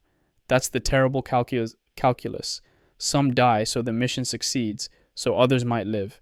So the war might end sooner. Doesn't make it easier, doesn't make it hurt less, but it gives it meaning, or at least the illusion of meaning. And right now, I'll take an illusion. Better than staring into the void. The crossing. The Wall River. Crossing. They'll remember this. History will remember this. 260 men in canvas boats, crossing 400 yards under fire, taking fortified positions, capturing 2 bridges intact. It's the kind of action that gets written up, that gets medals, that gets mentioned in dispatches. But for those of us who did it, for those of us who survived, it's just trauma, just horror, just the memory of friends dying in the water. Medals don't fix that. Commendations don't heal that. Nothing does. You just carry it. Add it to all the other things you carry and hope that somehow, someday, you learn to live with it. I'm going to stop writing now, going to try to rest. Even if I can't sleep, I can rest. Tomorrow's another day. More fighting, more missions, more dying. But tonight we hold the bridges. Tonight we've accomplished the impossible. Tonight, despite everything, we won. That has to be enough. That has to be. Entry 13. September 20th, 1944 evening. North bank of the Wall, Nijmegen. The British armor is crossing now. Guards, armored division. Tank after tank rolling across the highway bridge. The bridge we took. The bridge we died for. They're moving north. Finally. Days late, but moving. Toward Arnhem. Toward the British paras who've been holding on by their fingernails. Waiting for relief. Dying while they wait. Maybe now. Maybe finally they'll get the help they need. But it's almost dark. The tanks are crossing, but they're not pushing north tonight. They're going to halt. Consolidate. Wait for morning. I don't understand it. We just gave them the bridge. Cleared the way. And they're stopping? Every hour counts. Every minute. The British at Arnhem need us now. Not tomorrow morning. Now. But I'm not a general. Don't see the big picture. Maybe there are good reasons. Logistics, supply, coordination, or maybe it's just the British being cautious, being methodical. Either way, they're not racing north tonight. And that means more British paras will die, more delays, more chances for the operation to fail. After everything we sacrificed to take these bridges, after 48 men dead, after Jersey, they better make it count. Better make it to Arnhem. Better save those men.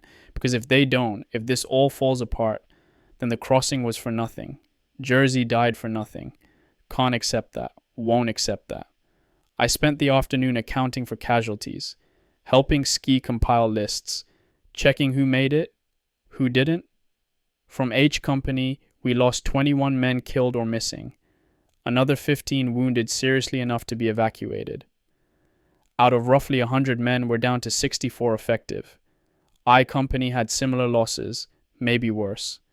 The final count for the crossing, 48 killed, over 100 wounded, out of 260 men. That's an 80% casualty rate. 80%. In military terms, that means the unit is destroyed, combat ineffective, should be pulled off the line. But we're not being pulled, we're still here, still holding the north end of the bridge, still ready to fight, because we're paratroopers, because we don't quit, because somebody has to hold this ground. I found out more about what happened to Boat 7, Jersey's boat, a direct hit from a mortar or artillery shell. The boat disintegrated. Most of the men died instantly. A few survived the explosion but drowned, pulled under by their equipment. Only 2 men from Boat 7 made it to shore. 2 out of 19. Jersey wasn't one of them. So, he's gone. Really gone. No chance he survives somehow. No hope that he's wounded somewhere, waiting for evacuation. Dead. Killed crossing the Vaal River. September 20th, 1944. I wrote the letter to his mother. It was one of the hardest things I've ever done. Dear Mrs. Martelli, I'm writing to tell you about your son, Anthony. We called him Jersey. He was my friend, my brother in arms. Jersey was killed today during an assault crossing of the Vaal River. He died instantly and did not suffer. He was brave until the end. He was with his unit, doing his duty. Your son was one of the finest men I've ever known. He had courage, he had humor, he could make us laugh even in the darkest times. He looked after the newer soldiers. He was loyal and true. I was honored to serve with him, honored to call him friend. Jersey talked about you often, about your cooking, about your home. He loved you very much. He also talked about his sister Maria. He wanted her to find a good man, to be happy. He hoped to walk her down the aisle someday. I know this news is devastating. I know no words can ease your pain, but please know that Jersey's sacrifice mattered. He helped capture 2 critical bridges. His actions will help end this war. He died a hero. He died defending freedom. He will not be forgotten. If there's anything I can do for you or your family, please let me know. Jersey was my friend. His family is important to me. With deepest sympathy and respect, Private First Class Thomas Brennan H. Company, 504th PIR, 82nd Airborne Division 1, read it over 3 times, tried to make it perfect, tried to capture who Jersey was, what he meant. But how do you sum up a human life in a letter? How do you convey the loss, the absence, the hole that person leaves behind? You can't. Not really. You just do your best and hope it provides some comfort. I wrote a similar letter to Maria, told her what her brother had said about her, told her he loved her, told her to find happiness. Don't know if it helps, don't know if anything helps when you lose someone you love, but I kept my promise.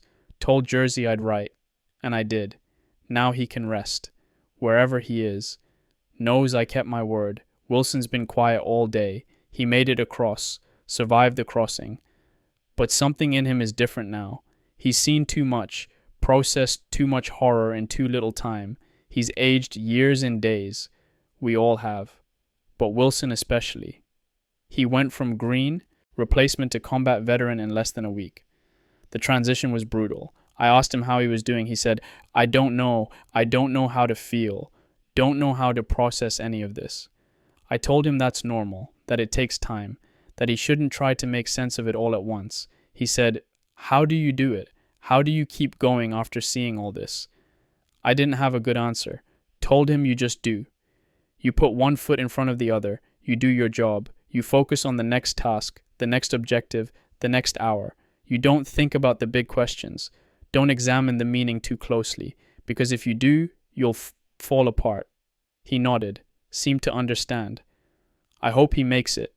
Hope he survives not just physically but mentally. Hope he doesn't break. But I don't know. Some guys break. Can't handle the strain. Something inside them shatters and they're never the same. Is that what's happening to me? Am I breaking? Don't know. Don't think so. But maybe you don't know when you're breaking. Maybe it happens gradually, and one day you wake up and realize you're not who you used to be, that you're a stranger to yourself. Sergeant Kowalczyk gathered those of us who survived the crossing, about 60 men from H Company. We stood in a loose formation near the bridge. He didn't give a speech, didn't try to make us feel better, just looked at us for a long moment.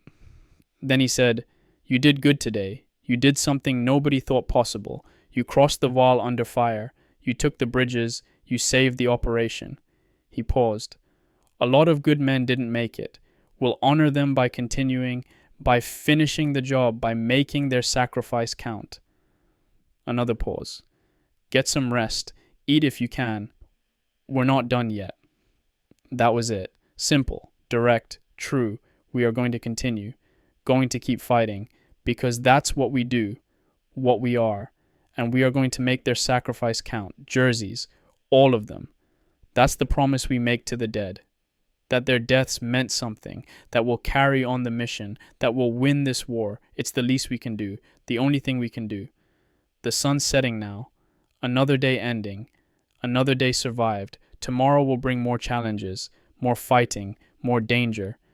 But tonight, we hold these bridges. Tonight, we remember the dead. Tonight, we rest. And we prepare for whatever comes next. Because this operation isn't over. This war isn't over. Our job isn't done. Not yet. But we're closer. Closer to ending it. Closer to going home. One bridge at a time, one day at a time, 1 hour at a time. That's how you win a war. That's how you survive. That's how you honor the dead. By living. By continuing. By not giving up. Jersey would want that, would want me to keep going, keep fighting. So I will. For him, for all of them, for Maggie and my family, for the future. I'll keep going. No matter what, until this war is over or I am, whichever comes first. Entry 14, September 21st, 1944 evening, Nijmegen perimeter. Arnhem is falling. The British 1st Airborne is being destroyed. The news came down today. It's not official yet. But everyone knows. You can hear it in the officers' voices, see it in their faces. The British couldn't hold. 10,000 men jumped or glided into Arnhem 4 days ago. They were supposed to capture the bridge and hold until the ground forces arrived. But the ground forces didn't arrive in time. We didn't arrive in time. The British ran into 2 SS Panzer divisions that weren't supposed to be there. Intelligence missed them, or underestimated them. Either way, the British Paras walked into a meat grinder. They fought. God, they fought. Held positions against impossible odds. But they couldn't hold forever. Now they're being overrun, surrounded, annihilated. Maybe 2,000 will escape. Maybe. The rest will be killed or captured. 8,000 casualties. 8,000. An entire division destroyed. For one bridge. One bridge we never even got to use. And we took our bridges. Did our part. Crossed the wall at terrible cost. Gave the ground forces the path north. But it was too late. By the time the tanks got moving, by the time they pushed toward Arnhem, the window had closed. The Germans had reinforced. The British Paras were already dying. All of it, all the sacrifice, the crossing, Jersey's death, the 48 men killed in canvas boats, for nothing, for an operation that failed, for a plan that didn't work. I can't accept it. Can't believe we did all that and it doesn't matter. That Market Garden is going to go down as a failure. But how else can you see it? We were supposed to end the war by Christmas, supposed to punch through Holland, cross the Rhine, drive into Germany. Instead, we're stuck in Nijmegen. We took the bridges but can't advance. The British at Arnhem are finished. The operation has stalled. Failed. That's the word. Failed. Sergeant Kowalczyk says we did our job, says the 82nd Airborne accomplished every objective we were given. Grave Bridge, check. Grosbeek Heights, check. Nijmegen Bridges, check. Not our fault the British couldn't hold at Arnhem. Not our fault the ground advance was too slow. Not our fault the plan was too ambitious. We did our part. Did it well. Did it at tremendous cost. But did it. That should matter. That should count for something. But right now, it doesn't feel like it counts. Feels like we threw our lives away for nothing. Like Jersey died for nothing. Like all of them died for nothing. I hate feeling this way. hate the bitterness, the futility, but I can't help it. Can't shake the sense that we've been used, spent, sacrificed for a plan that didn't work. Wilson asked me today if the operation was a failure. I didn't know how to answer. Technically, we achieved most of our objectives, 90% success rate. But strategically, we failed. Didn't end the war, didn't cross the Rhine, didn't punch into Germany. So is that success or failure? Depends on how you measure it. I told Wilson we did our job. That's all any soldier can do. Do your job and trust that the people above you are making good decisions. Even when they're not. Even when their plans fall apart. Even when their optimism proves unfounded. You do your job anyway. Because what choice do you have? The British tanks pushed north of Nijmegen. Tried to reach Arnhem. But they're bogged down. Germans defending every meter of road. Destroying bridges. Setting up ambushes. Hell's Highway. They're calling it that now. The single road corridor from Belgium to Nijmegen. Narrow, exposed, vulnerable. The Germans keep cutting it, keep attacking the supply columns, keep isolating sections. We're dug in here, defending Nijmegen, while the British try to reopen the highway every time it gets cut. It's not sustainable. Can't maintain an offensive on a single road that keeps getting severed. The operation is failing, in slow motion. Everyone can see it. But nobody's admitting it yet. We're just holding positions, waiting, defending. It's frustrating. We should be advancing, should be exploiting our success at Nijmegen, should be driving forward while we have momentum. Instead, we're static, defending ground. While the British at Arnhem die, I try not to think about them, the British paras, try not to imagine what they're going through, surrounded, out of ammunition, out of food, out of hope, fighting until they literally can't fight anymore. Some of them will survive, most won't, and they're dying knowing that help was coming but arrived too late. That's the worst part. The knowledge that relief was close but not close enough, that their sacrifice was brave but ultimately futile. Is that our fate too? Will we look back on Market Garden as a bold failure? A bridge too far, as someone said? Probably. Probably that's exactly what it is. One bridge too far.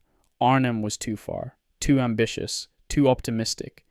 We could take Nijmegen, could barely manage that. But Arnhem, another 10 miles north, with 2 SS Panzer divisions in the way? Impossible. Should have been obvious it was impossible, but the planners wanted to believe, wanted to think we could pull it off, and good men died because of that optimism, that hope. That miscalculation.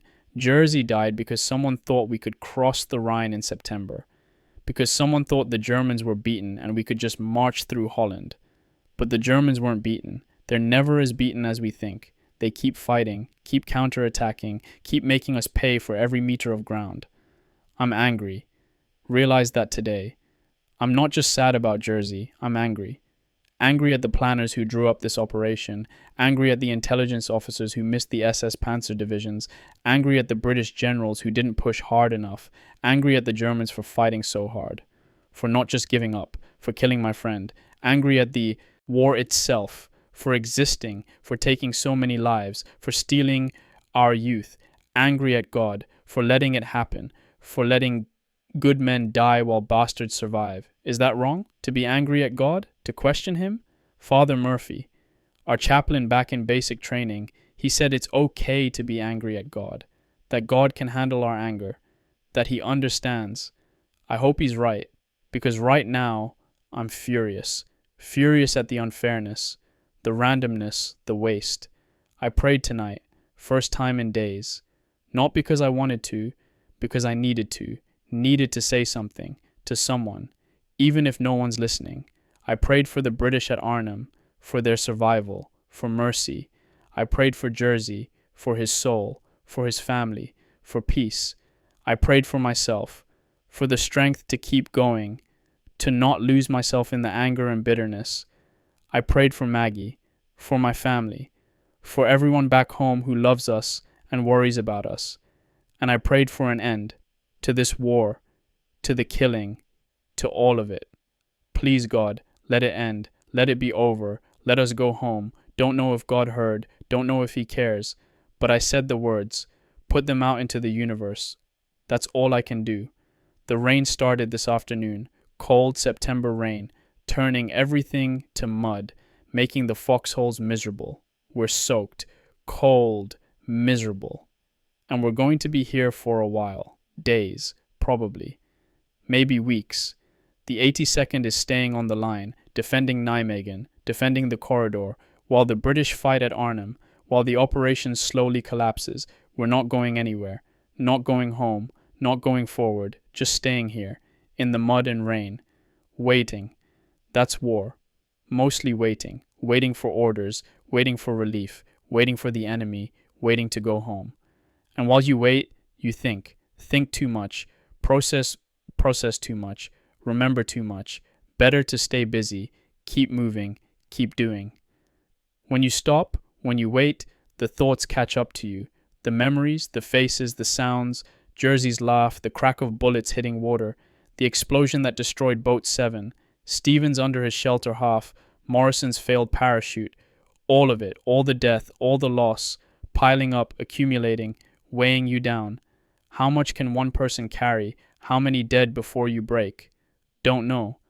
Haven't reached my limit yet, but I can feel the weight, can feel it getting heavier. Wilson says he has nightmares. Every night. Dreams about the crossing, about drowning, about being trapped in a sinking boat. I told him that's normal, that we all have nightmares. Mine are different every night. Sometimes it's Danny at Anzio. Sometimes it's the Waal crossing. Sometimes it's just formless terror, running from something I can't see.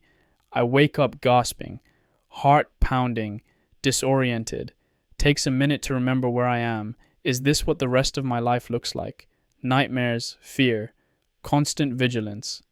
Can I ever be normal again, ever feel safe, ever sleep through the night, without waking in a panic? Don't know. Hope so. But I'm not sure. War changes you. Everyone says that, but you don't understand until it happens to you. I'm not the person who left Scranton in 42. That kid is gone. Dead, in a way. Replaced by someone harder, someone who's seen too much, someone who carries ghosts. Can Maggie love this person? This damaged, angry, haunted version of me? Will she recognize me when I get home? Will she see the boy she fell in love with? Or will she see a stranger? I don't know, scared to find out. But I have to believe she'll still love me. Have to believe our love is strong enough to survive this. Have to believe there's a future worth fighting for. Worth surviving for. Otherwise, what's the point? Why keep going? For Jersey. For all of them. That's why. To make their sacrifice count, to finish the job, to win this war and then go home, and try to rebuild, try to become human again, try to find peace, if peace is even possible anymore. Entry 15, September 22nd, 1944, evening. Nijmegen sector. The Germans cut Hell's Highway again today, south of here, near Vehel, ambushed a supply convoy, destroyed vehicles, killed drivers, isolated the corridor. So now we're cut off.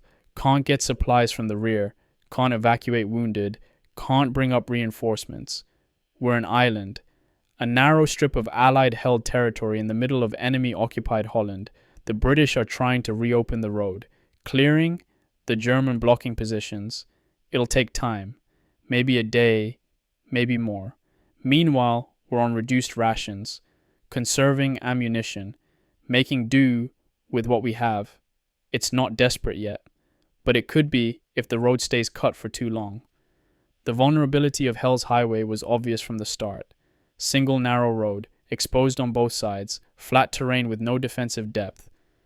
The Germans can hit it whenever they want, cut it, force us to fight to reopen it, then cut it again somewhere else. It's not sustainable. Can't maintain an offensive like this.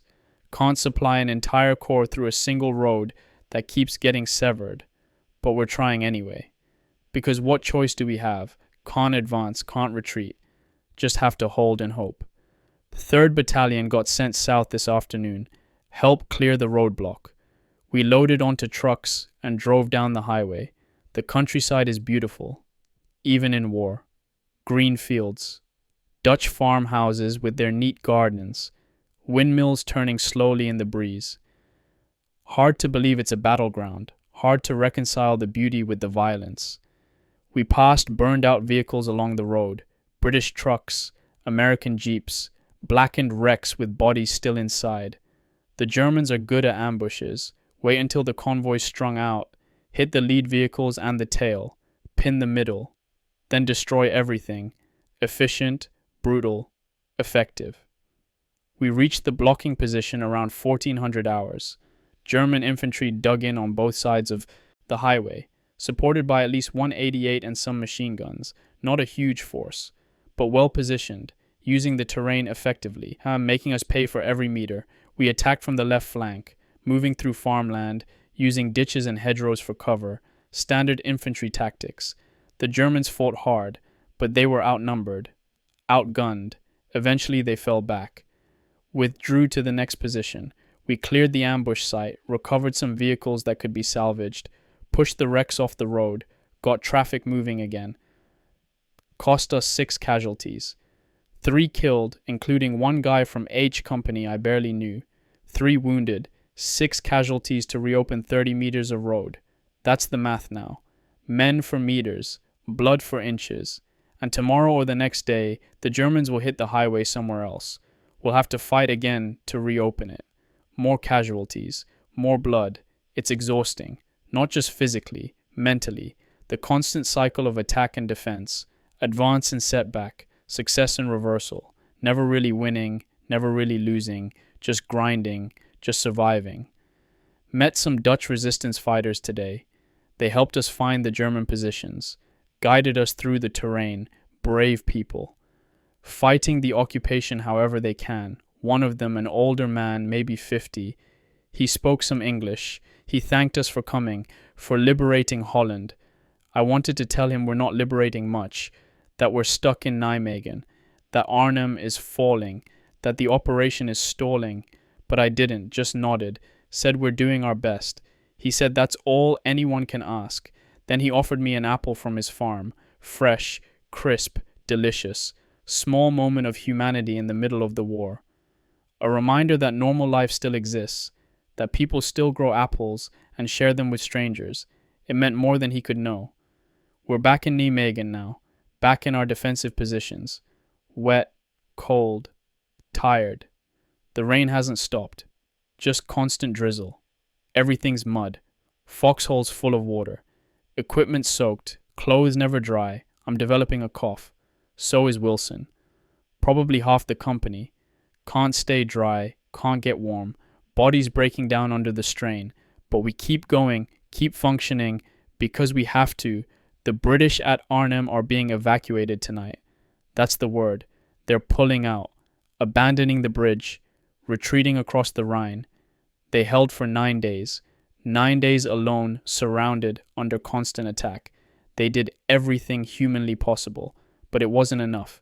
The bridge was too far, the enemy too strong, the relief too slow. They're done. The 1st Airborne Division effectively destroyed.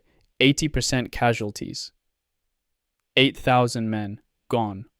For one bridge. One bridge we never used, never crossed, never needed because we couldn't reach it. The waste. The terrible waste of it all. And we're still here, still holding Nijmegen, still pretending the operation isn't a failure, but it is. Everyone knows, it is. We just haven't admitted it officially yet. Market Garden failed. The Rhine wasn't crossed. Germany wasn't invaded. The war wasn't shortened. We'll be fighting through the winter now, through the freezing cold, through snow and ice. Months more of combat, months more of death, because somebody's ambitious plan didn't work. Because somebody thought we could do the impossible. We tried. God knows we tried. Jumped into Holland, captured our objectives, crossed the wall under fire, did everything asked of us, but it wasn't enough. Never is, it seems. No matter how brave, how determined, how willing to sacrifice. Sometimes the impossible is just impossible. Can't be done. No amount of courage or blood makes it work. That's a hard lesson. One I'm still learning. I want to believe that courage matters, that sacrifice means something, that doing your duty makes a difference. But sometimes it doesn't. Sometimes good men die and nothing changes. The war grinds on. The enemy still fights.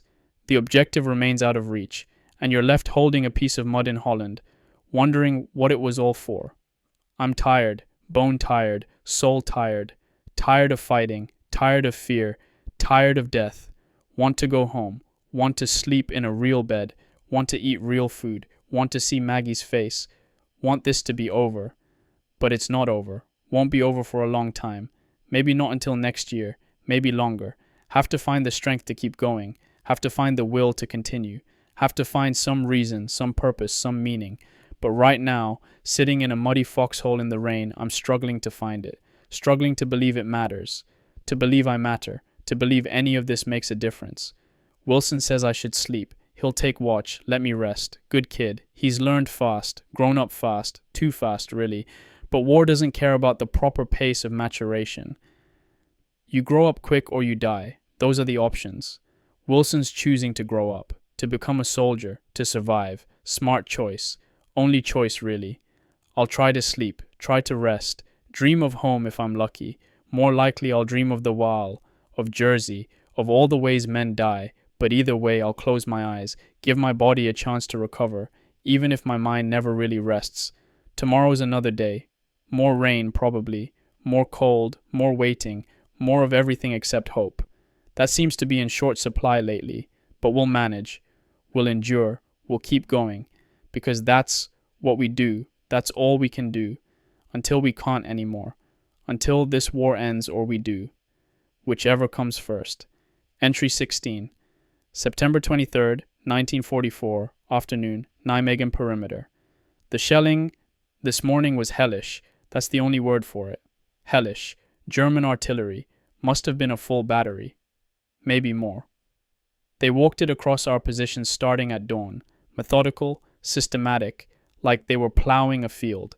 We huddled in our foxholes, pressed ourselves into the mud, prayed each round wouldn't have our name on it.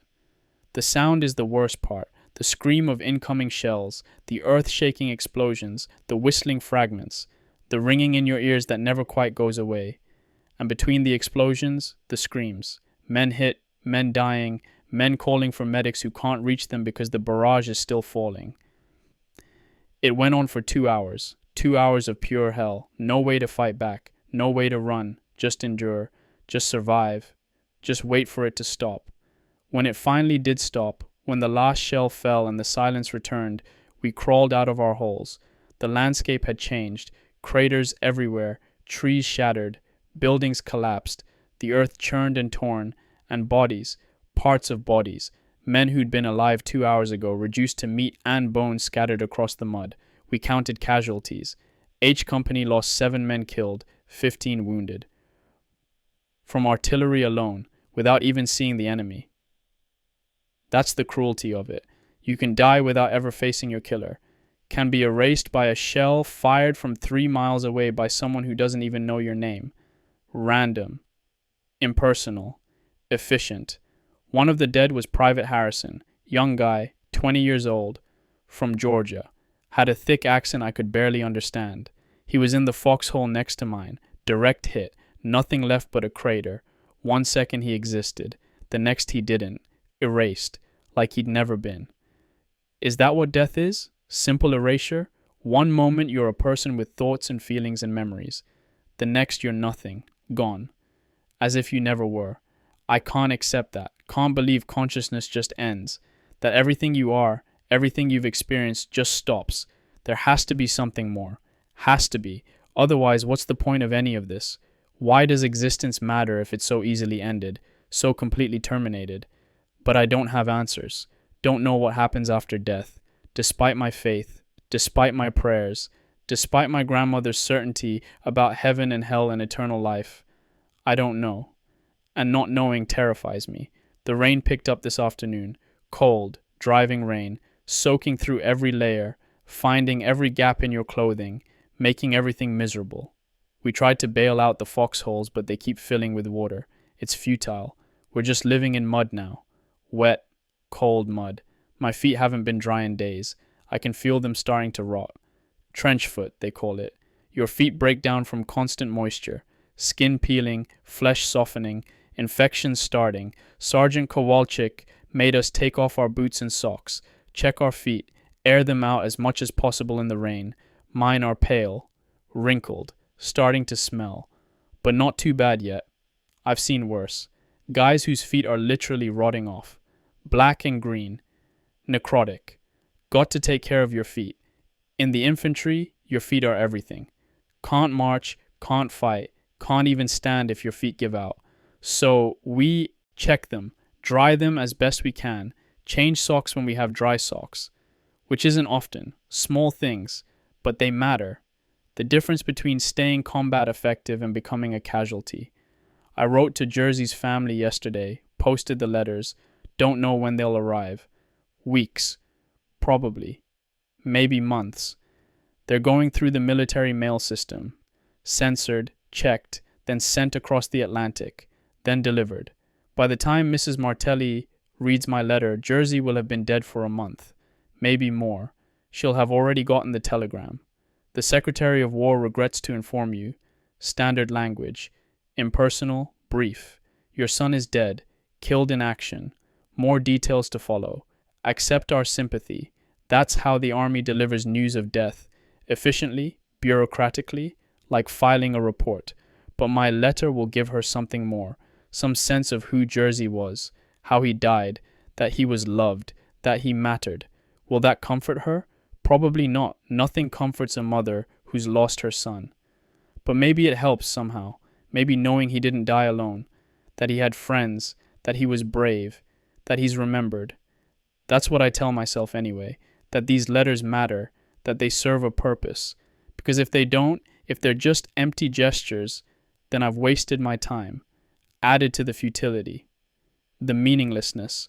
Father O'Brien, the Catholic chaplain attached to our battalion, he came through this afternoon, visiting wounded, giving last rites to the dying, offering comfort where he could.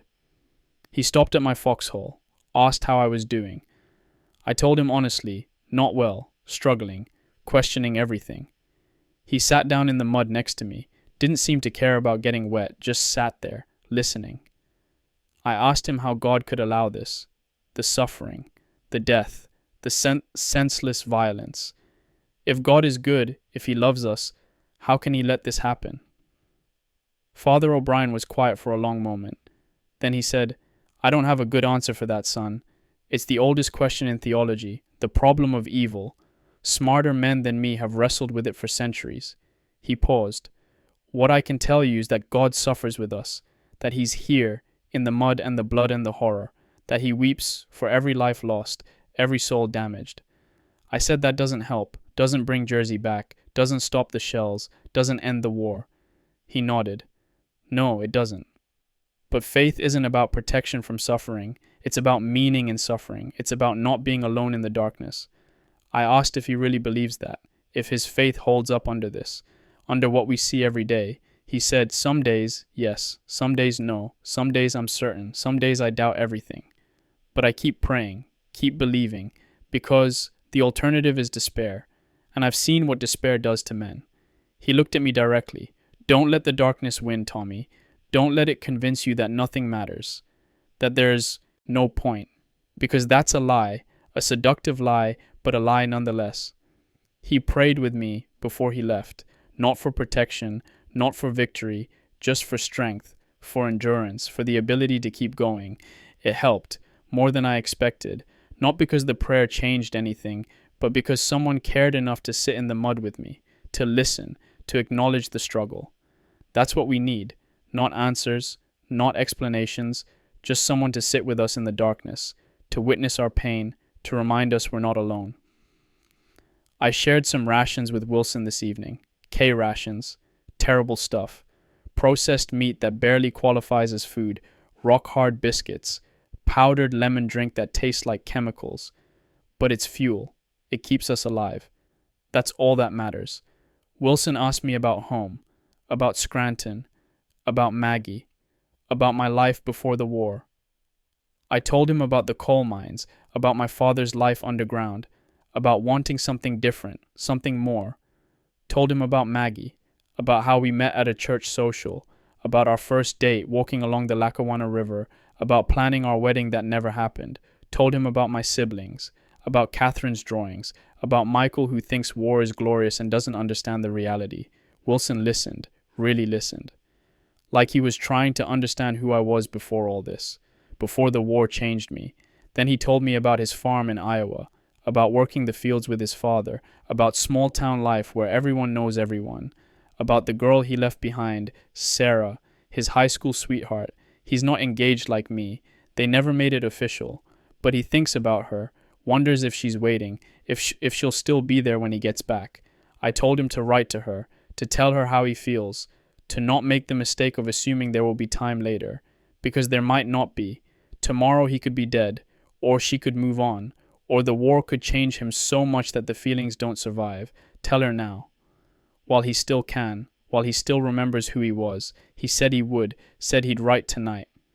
If the rain lets up enough to keep the paper dry, these small human connections, these moments of sharing stories, reminding each other that we're people, not just soldiers, that we had lives before this, that we hope to have lives after, they matter more than tactics, more than objectives, more than victories or defeats. They're what keep us human, what keep us sane, what give us reason to keep going. The Germans are out there, somewhere in the darkness, probably as cold and wet and miserable as we are, probably questioning their own leaders, their own purpose, their own chances of survival. They're human too, sons and brothers, maybe husbands and fathers, with families who love them, who pray for their safe return. In another life, in another world, we might be friends, might sit together and share stories, might find common ground in our shared humanity. But in this life, in this world, we're enemies. We kill each other, we shell each other's positions, we celebrate each other's deaths. War reduces everything to simple oppositions, us versus them, good versus evil, victory versus defeat. But the reality is more complex, more nuanced, more tragic. We're all just trying to survive, all following orders, all caught up in something bigger than ourselves, something we didn't start and can't stop. That's the real tragedy, not that men die in war, but that most of the men dying don't really know why, don't understand the politics or strategy or grand schemes that led them here. They just know they're cold and scared and far from home, and that's true for both sides, for all sides. For every soldier in every war throughout history, we're pawns, pieces on a board, moved by players who don't have to face the consequences of their decisions. And when a piece is removed from the board, when a soldier dies, the game goes on. Another piece moves into position, the board adjusts, play continues, until one side wins, or both sides exhaust themselves, or the board is so littered with casualties that nobody can remember what they were fighting for in the first place. I'm getting philosophical. Too much time to think, too much exposure to death, too much wrestling with meaning. Should probably stop writing, try to rest, save my strength for tomorrow, for whatever fresh hell awaits. But writing helps organize my thoughts, helps process the chaos, helps me hold on to myself, onto Tommy Brennan from Scranton, the kid who loved Maggie Sullivan and wanted a life beyond the coal mines. That kid is still in here somewhere, buried under the mud and fear and trauma, but still there, still alive. I have to believe that. Have to believe I can find him again when this is over, when I get home. If I get home, when. I have to say when, not if. Have to believe in a future, in survival, in return. Otherwise, what's the point? Why endure this if there's nothing on the other side? There has to be something. Has to be home and Maggie and a normal life. Has to be meaning and purpose and redemption. Has to be. The rain's letting up, still drizzling, but not as heavy. Wilson's writing his letter to Sarah, sitting under a piece of canvas, trying to keep the paper dry. His face is serious, concentrated, pouring his heart onto the page. Good for him. Tell her while he can, while he still has words, while he still believes in love and futures and happy endings. Before this war steals that from him too. I'm going to try to sleep now, pull my shelter half over me, close my eyes, dream of something other than death, dream of Maggie, of home, of peace. Please God, let me dream of peace, just for tonight, just for a few hours. Let me escape this hell. Let me remember what it feels like to be safe, to be warm, to be loved, Let me remember who I was, who I could be again, if I survive, when I survive. When? Entry 17, September 25th, 1944 evening, Nijmegen sector. It's confirmed now, official. The British 1st Airborne evacuated from Arnhem 2 nights ago, pulled out across the Rhine under cover of darkness. Out of 10,000 men, only 2,400 escaped, less than a quarter. 7,600 casualties, killed, wounded, or captured. Tashad, an entire division destroyed. Operation Market Garden has failed. Nobody's saying it officially, not yet, but everyone knows. The objective was to cross the Rhine at Arnhem, punch into Germany. We didn't. We're stuck in Nijmegen. The operation is over. Failed. All that sacrifice, all those lives, the drop, the bridge captures, the Waal crossing, Jersey's death, all of it, for nothing. For a corridor through Holland that we can't exploit. For bridges that lead nowhere we can actually go. I try not to think in those terms. Try to focus on what we did accomplish. We took our objectives, held them against counterattacks, performed our mission with courage and skill. The failure wasn't ours. We did everything asked of us. The British at Arnhem did everything humanly possible. The failure was in the planning, in the assumptions, in the ambition that outstripped reality. But that doesn't make it easier, doesn't bring Jersey back, doesn't resurrect the 48 men killed in the Waal crossing, doesn't heal the wounded or comfort the families who will receive telegrams. Wilson asked me today what it all meant, what we accomplished, what was the point. I tried to explain, tried to give him perspective, told him that we liberated this part of Holland, that the Dutch people here are free, that we're holding a corridor that keeps them free, that we hurt the Germans, cost them resources and men and time. Told him that sometimes you do your best and it's not enough to achieve the ultimate objective. But it's still worth doing, still matters. He looked at me like he wanted to believe it, needed to believe it. But couldn't quite manage. I understand. I'm struggling to believe it myself. But what choice do we have? Give in to futility? Accept that nothing we do matters? Stop fighting? Stop trying? That's not an option, so we tell ourselves it matters. We find meaning where we can. We focus on the small victories. The individual lives saved. The enemy's killed. The ground held. And we keep going. Because the war isn't over. Because we're still needed. Because our job isn't done. Sergeant Kowalczyk gathered the survivors of H Company this afternoon. About 40 men. Less than half of what we jumped with 8 days ago. 8 days. Has it only been 8 days since September 17th? Feels like a lifetime. Feels like years. But it's only been 8 days. 8 days of combat. 8 days of losses. 8 days that changed everything. Ski looked tired, older, like he'd aged a decade in a week, but his voice was steady when he spoke. He said, "We're going to be here for a while. Divisions staying on the line, defending this sector. Could be days, could be weeks. Nobody knows." He paused. "I know you're tired. I know we've lost a lot of good men. I know this operation didn't end the way we hoped." Another pause. "But we're still here. We're still fighting. And the Dutch people are counting on us to hold this ground, to keep them free. So that's what we're going to do." He looked around at us, made eye contact with each man. "I'm proud of you, proud of what you've done, what you've endured. You're the best soldiers I've ever served with, and I'm honored to lead you." Simple words, but they mattered. Coming from Ski, they meant something, because he doesn't bullshit, doesn't give empty praise. If he says it, he means it. After he finished, Wilson said quietly, "Do you think we'll stay here until November?" I said probably, maybe longer. The 82nd specializes in getting thrown into crisis situations and then left there to hold the line long after we should have been relieved. We were supposed to be in Holland for 3 days. Just capture bridges and hold until the ground forces arrived. Then we'd be pulled back, rested, refitted. But it never works that way. Never has. We get committed and then nobody wants to pull us out because we're holding critical terrain. So we stay, and stay, and stay, until we're too worn down to be effective, until we've taken so many casualties that we're barely functional, until we finally get relieved by regular infantry units.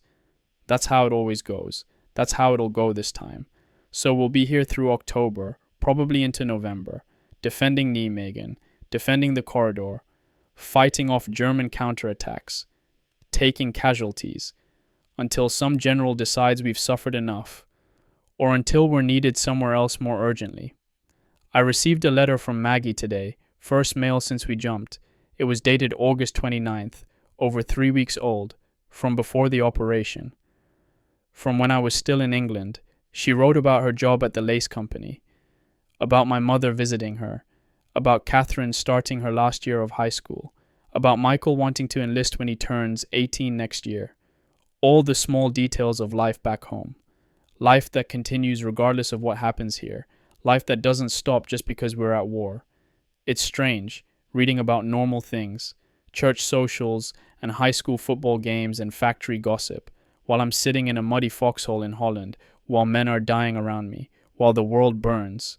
Two different realities, two different worlds, connected by letters that cross an ocean, that take weeks to arrive, that are outdated by the time you read them. Maggie said she loves me, said she thinks about me every day, said she prays for my safe return, said she'll wait however long it takes. I want to believe her, want to trust that our love can survive this separation, this transformation I'm undergoing, but I'm different now. Changed, damaged. Will she still love this version of me? This harder, colder, haunted version? I don't know. Won't know until I get home. If I get home. When? When I get home. I started writing a letter back to her. Tried 3 times. Each time I couldn't find the right words. Couldn't bridge the gap between my reality and hers. What do I tell her? That I'm fine? That's a lie. That I'm scared? That'll just worry her. That I've seen things that I'll never be able to explain? That'll hurt her. So what do I write? What truth can I share that won't damage her? Won't damage us? I settled on safe topics. Said I'm healthy. Said the guys in my unit are good men.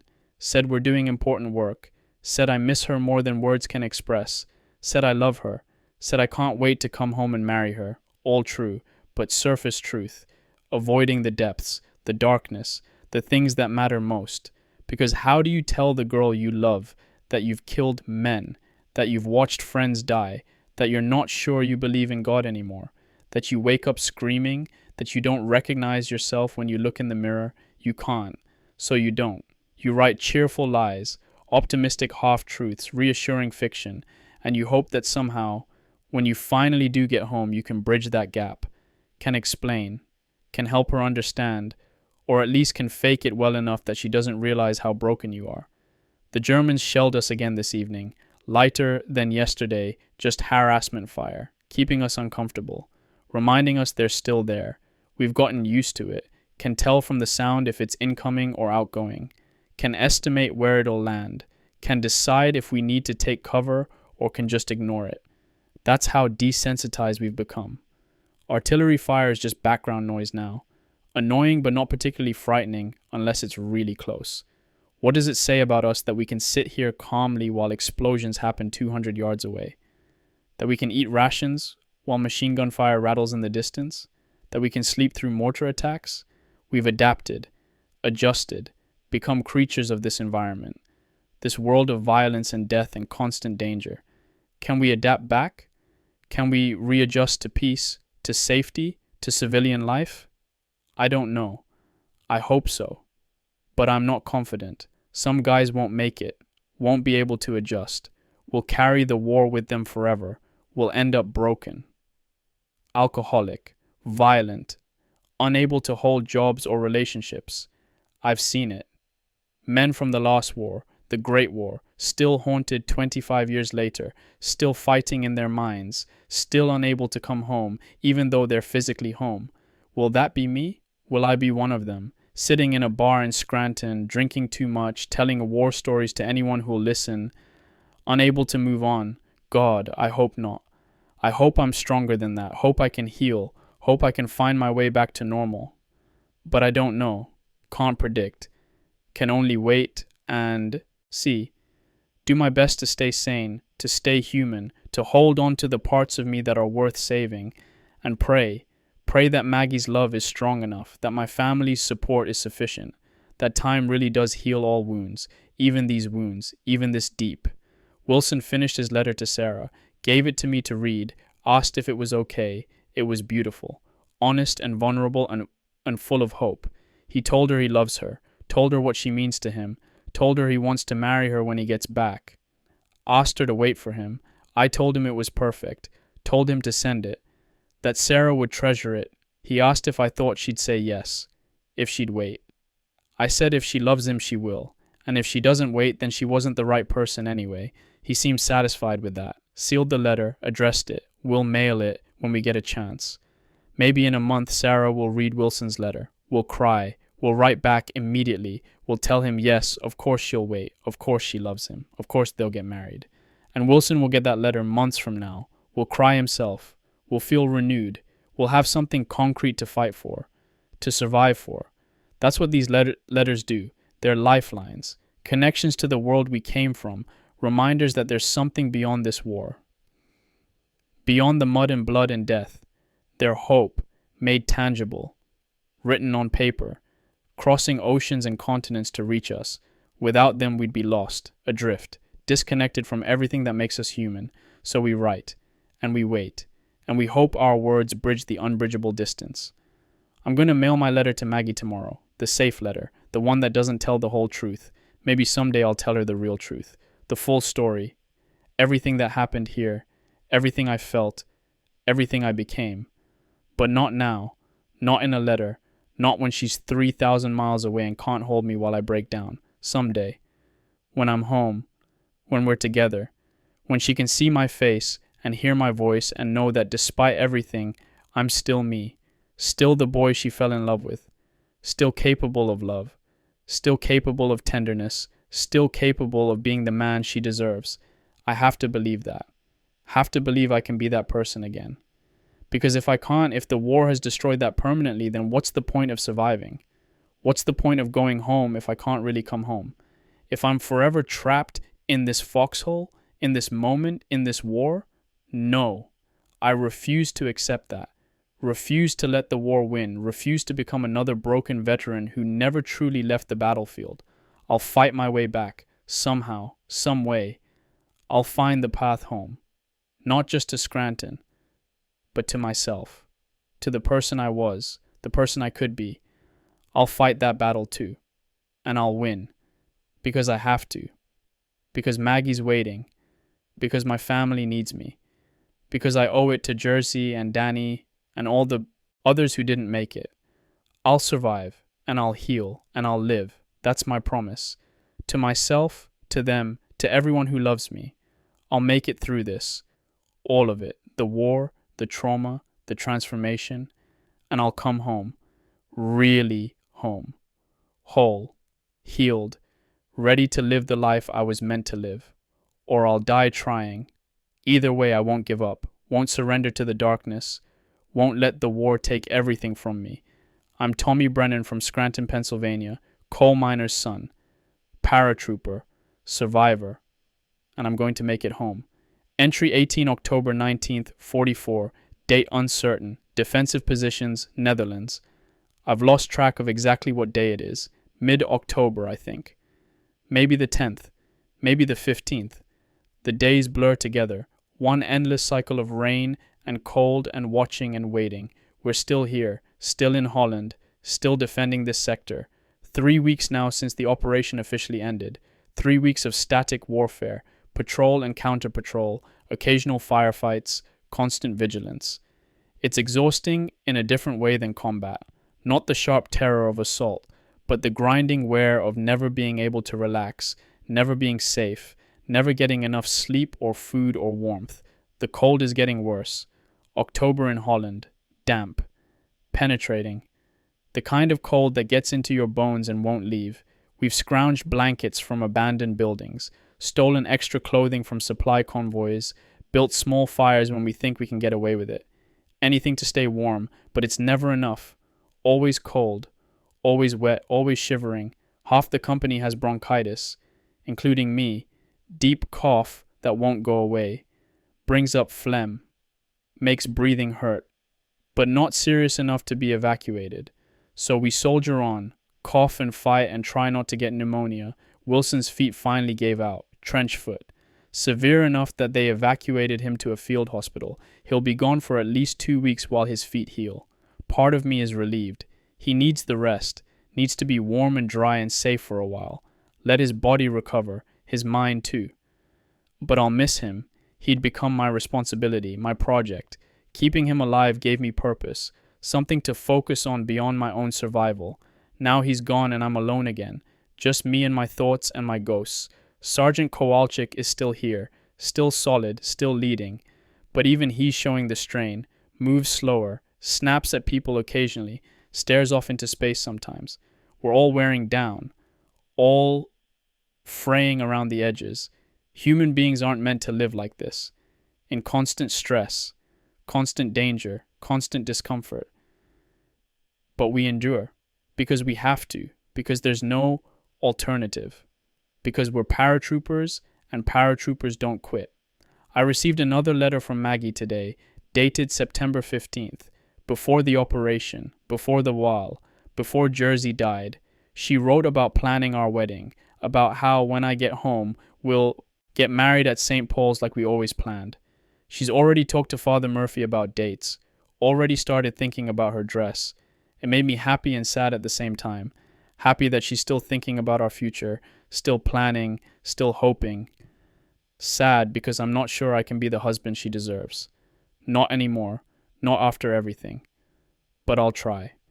When I get home, when this is over, I'll try my best to be the man she remembers, the man she fell in love with, even if I have to fake it, even if I have to bury the broken parts deep down where she can't see them, because she deserves happiness, deserves a normal life, deserves a husband who isn't haunted by ghosts and nightmares. I'll give her that. Somehow. The Dutch civilians still bring us food occasionally. Bread, cheese, apples, whatever they can spare. They don't have much themselves. Rationing is severe, but they share what they have. An old woman came by yesterday, must have been 70. She brought soup, real soup with vegetables and meat. Hot. Delicious. She ladled it into our canteen cups, refused to take payment, just smiled and patted our faces like we were her grandsons. I think she lost sons in the war, Dutch sons killed by Germans. She sees us as their replacements, her boys who came back, sort of. It's touching and heartbreaking at the same time. This old woman who's lost so much, still finding it in her heart to care for strangers, to mother soldiers from a foreign country. That's the best of humanity, right there. That capacity for compassion even in the midst of suffering, for generosity even in scarcity, for love even when love has cost you everything. I wish the world had more of that, more kindness, more humanity, less war, less killing, less hate. But wishing doesn't make it so. The world is what it is, full of beauty and horror, kindness and cruelty, love and death. All we can do is try to add more of the former and less of the latter. Try to be decent people in indecent times. Try to hold on to our humanity when everything conspires to strip it away. We've had several patrols over the last few weeks, reconnaissance missions, checking German positions, looking for weaknesses, taking prisoners when possible. Night patrols mostly, moving through the darkness, silent, tense, every sound amplified, every shadow a potential enemy. I've gotten good at it, moving quietly, sensing danger, trusting my instincts. It's become second nature, survival skill learned through necessity. But I hate it, hate the fear, the tension, the knowledge that you could die at any second from an enemy you can't see. Give me a straight firefight any day. At least then you know where the enemy is, can see them, can shoot back. But patrols are necessary. Intelligence gathering, keeping the Germans off balance, showing them we're still aggressive, still dangerous. So we go, night after night, into no man's land, playing a deadly game of hide and seek. Most patrols are uneventful. We move out, check objectives, return, report. But 2 nights ago, we hit a German patrol. Both sides surprised. Sudden, violent exchange of fire at close range. Chaotic, confused. We killed 3 Germans, lost 1 man wounded, broke contact and withdrew. I killed one of the Germans. Maybe. Hard to say for certain in the darkness and confusion, but I fired at a shape, saw it fall. So probably. 1 more death on my conscience. 1 more face I'll never forget, even though I never really saw it. Just a shape in the darkness, a target, a threat eliminated. That's how you survive. You reduce the enemy to shapes, targets, threats. You don't think about them as people.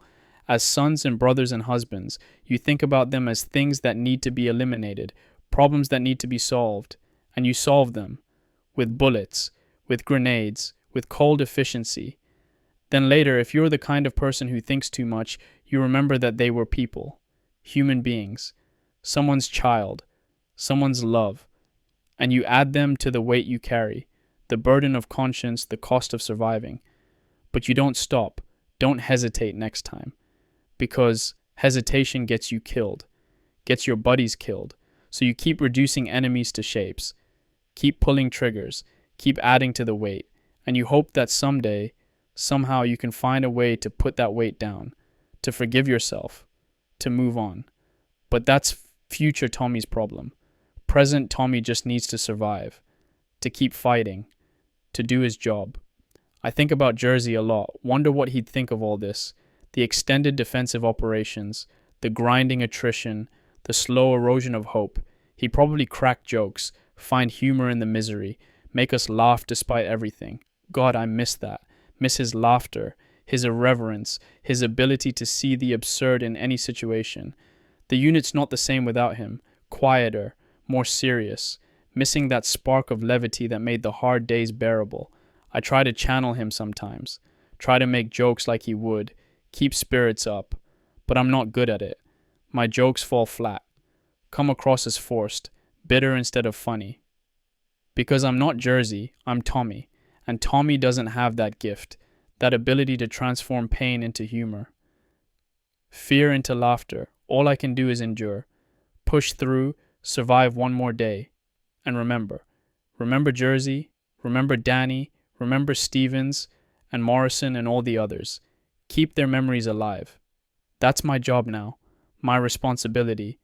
As a survivor, bear witness, remember. Tell their stories when this is over, so they're not just names on casualty lists, not just statistics, but real people who lived and laughed and mattered. That's what I owe them. That's what I owe all the dead, the promise that they'll be remembered, that their lives meant something, that they won't be forgotten. I'll keep that promise. When I get home, when I can finally talk about this, when I have the distance and perspective to tell the stories properly, I'll tell about Jersey's love for his mother's cooking, about his loyalty, his courage, his friendship. I'll tell about Danny at Anzio, about Stevens at Grosbeak, about all 48 men who died crossing the Waal. I'll tell their stories, keep them alive, in memory if not in body. That's my sacred duty, my obligation, the price of survival, and I'll pay it, gladly, gratefully, because it's the least I can do for men who gave everything. The stars are out tonight, rare clear evening, cold but beautiful. I can see the Big Dipper, Orion, the same constellations visible from Scranton, same stars that shine on Maggie, on my family, on everyone I love. Distance is an illusion. We're all under the same sky, connected by light that traveled millions of years to reach us, connected by love that travels across oceans instantly. I feel that connection tonight.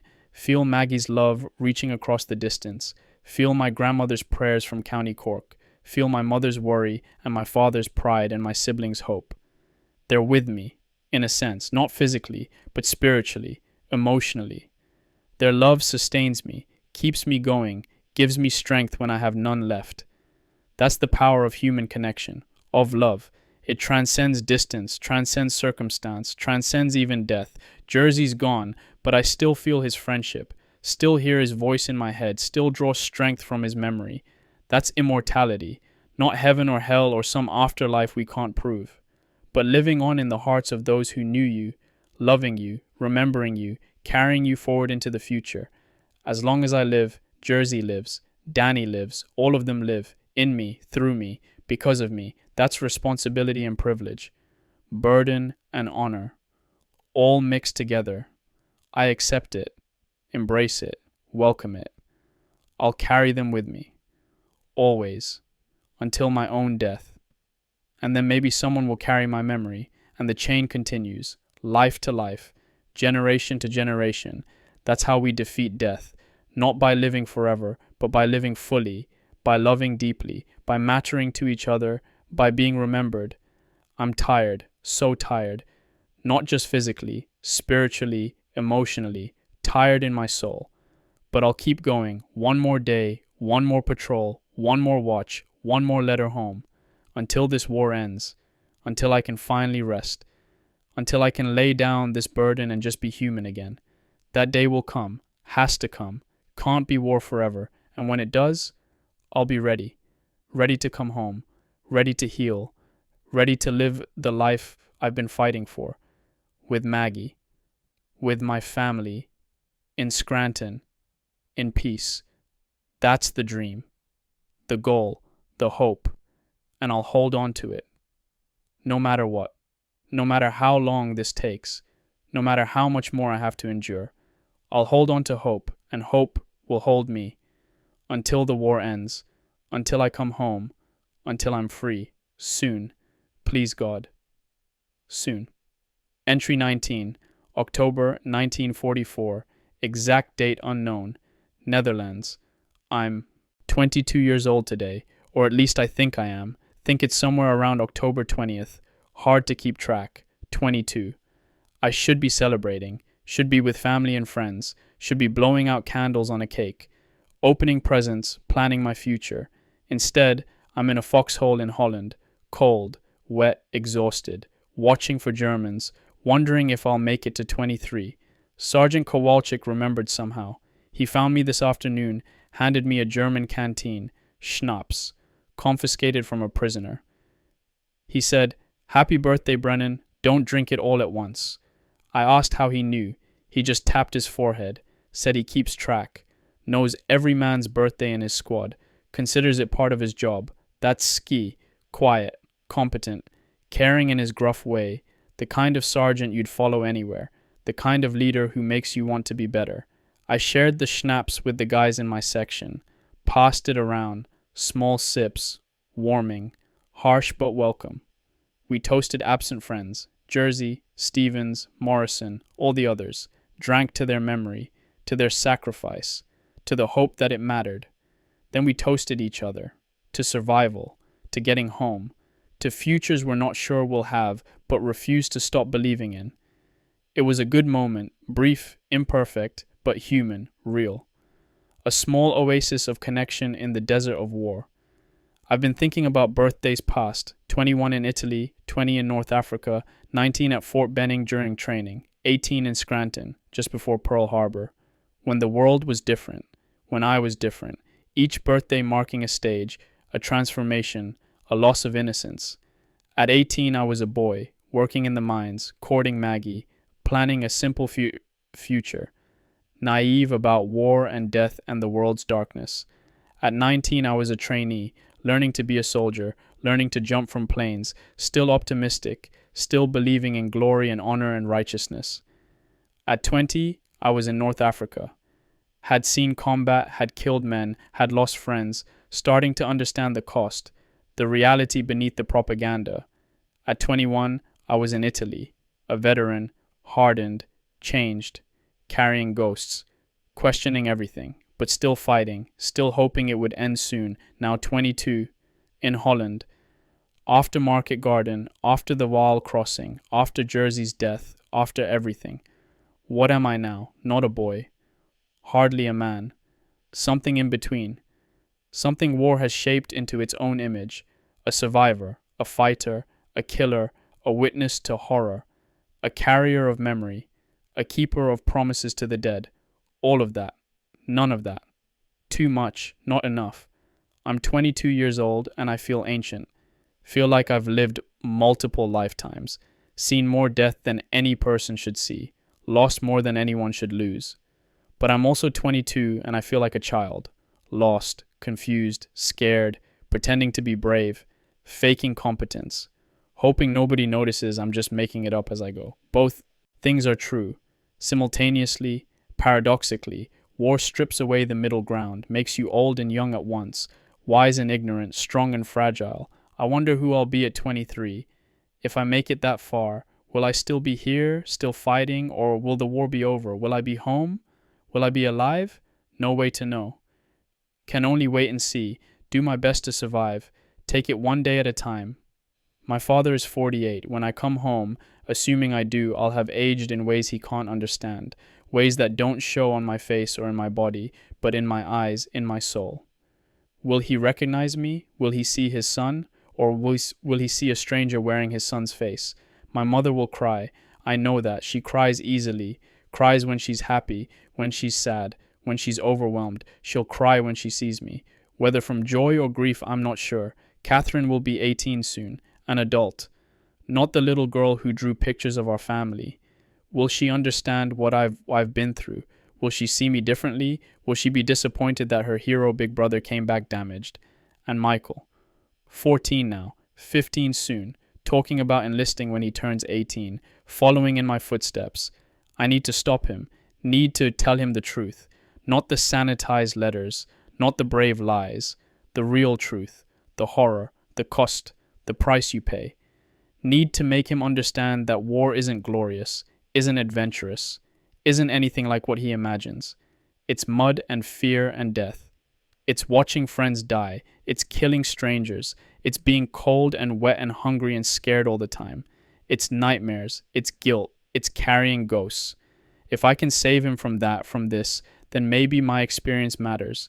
Maybe the suffering serves a purpose. Keep one more kid out of the meat grinder.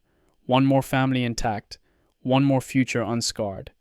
That would be worth it. Would justify everything. Would give meaning to the meaningless. Maggie. When I see her again. When I hold her. Will she feel different? Will I? Will the 2 years and thousands of miles have changed us too much, made us strangers, or will we recognize each other? Will love bridge the gap? Will we find our way back to each other despite everything? I don't know. Hope so. Desperately hope so. Because she's my anchor, my reason, my future. Without her, without the promise of our life together, I'm not sure what I'm fighting for. Survival alone isn't enough. There has to be something beyond survival. Something worth surviving for. She's that something. Our future family. Our house in Scranton. Our normal, boring, beautiful life. That's what 22-year-old Tommy Brennan wants. Not glory, not medals, not recognition. Just a quiet life with the woman he loves. Kids. Stability. Peace. Is that too much to ask? Too much to hope for? Some guys don't make it to 22. Jersey didn't. Danny didn't. Stevens didn't. Morrison didn't. They don't get birthdays. Don't get to age another year.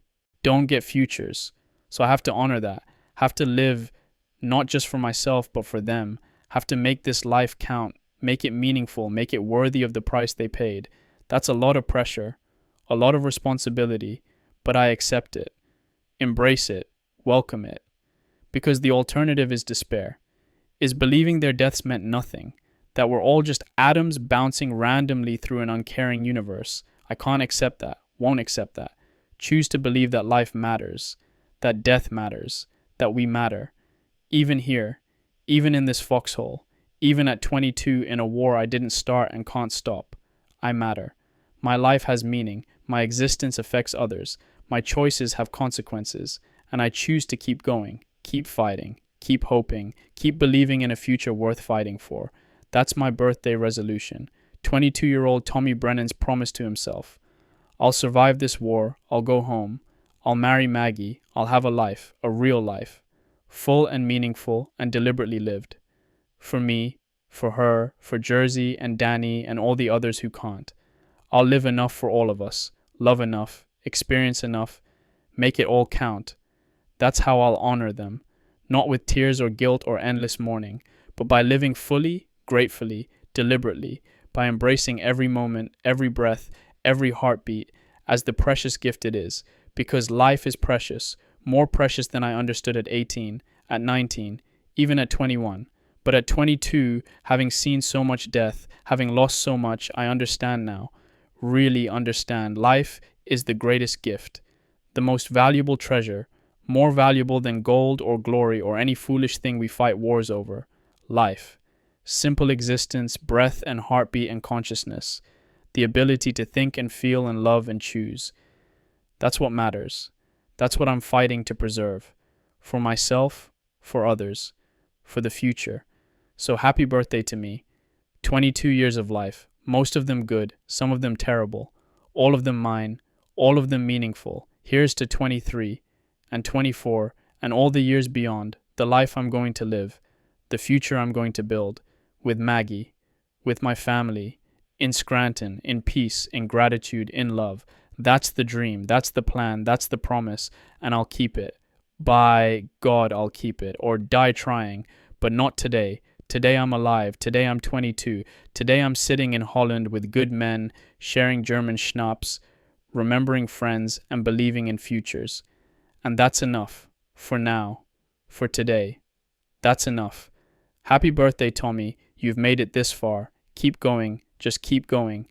The best is yet to come. Has to be. Entry 20. Late October 1944, unknown date, Netherlands. Wilson came back today. 2 weeks in the hospital. His feet healed. He's walking again. Moving gingerly, but moving. He looks different.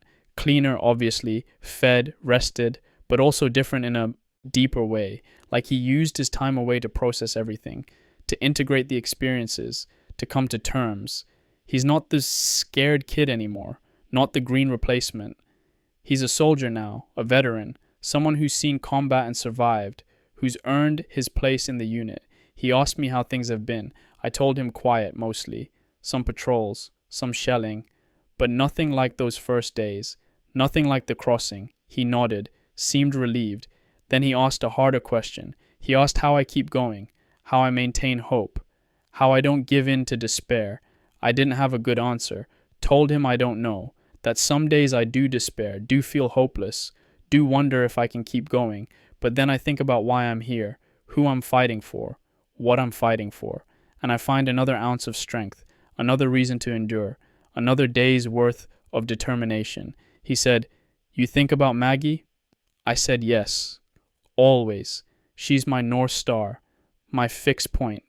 No matter how lost I get, no matter how dark it gets, I can orient myself by her, by our love, by our future.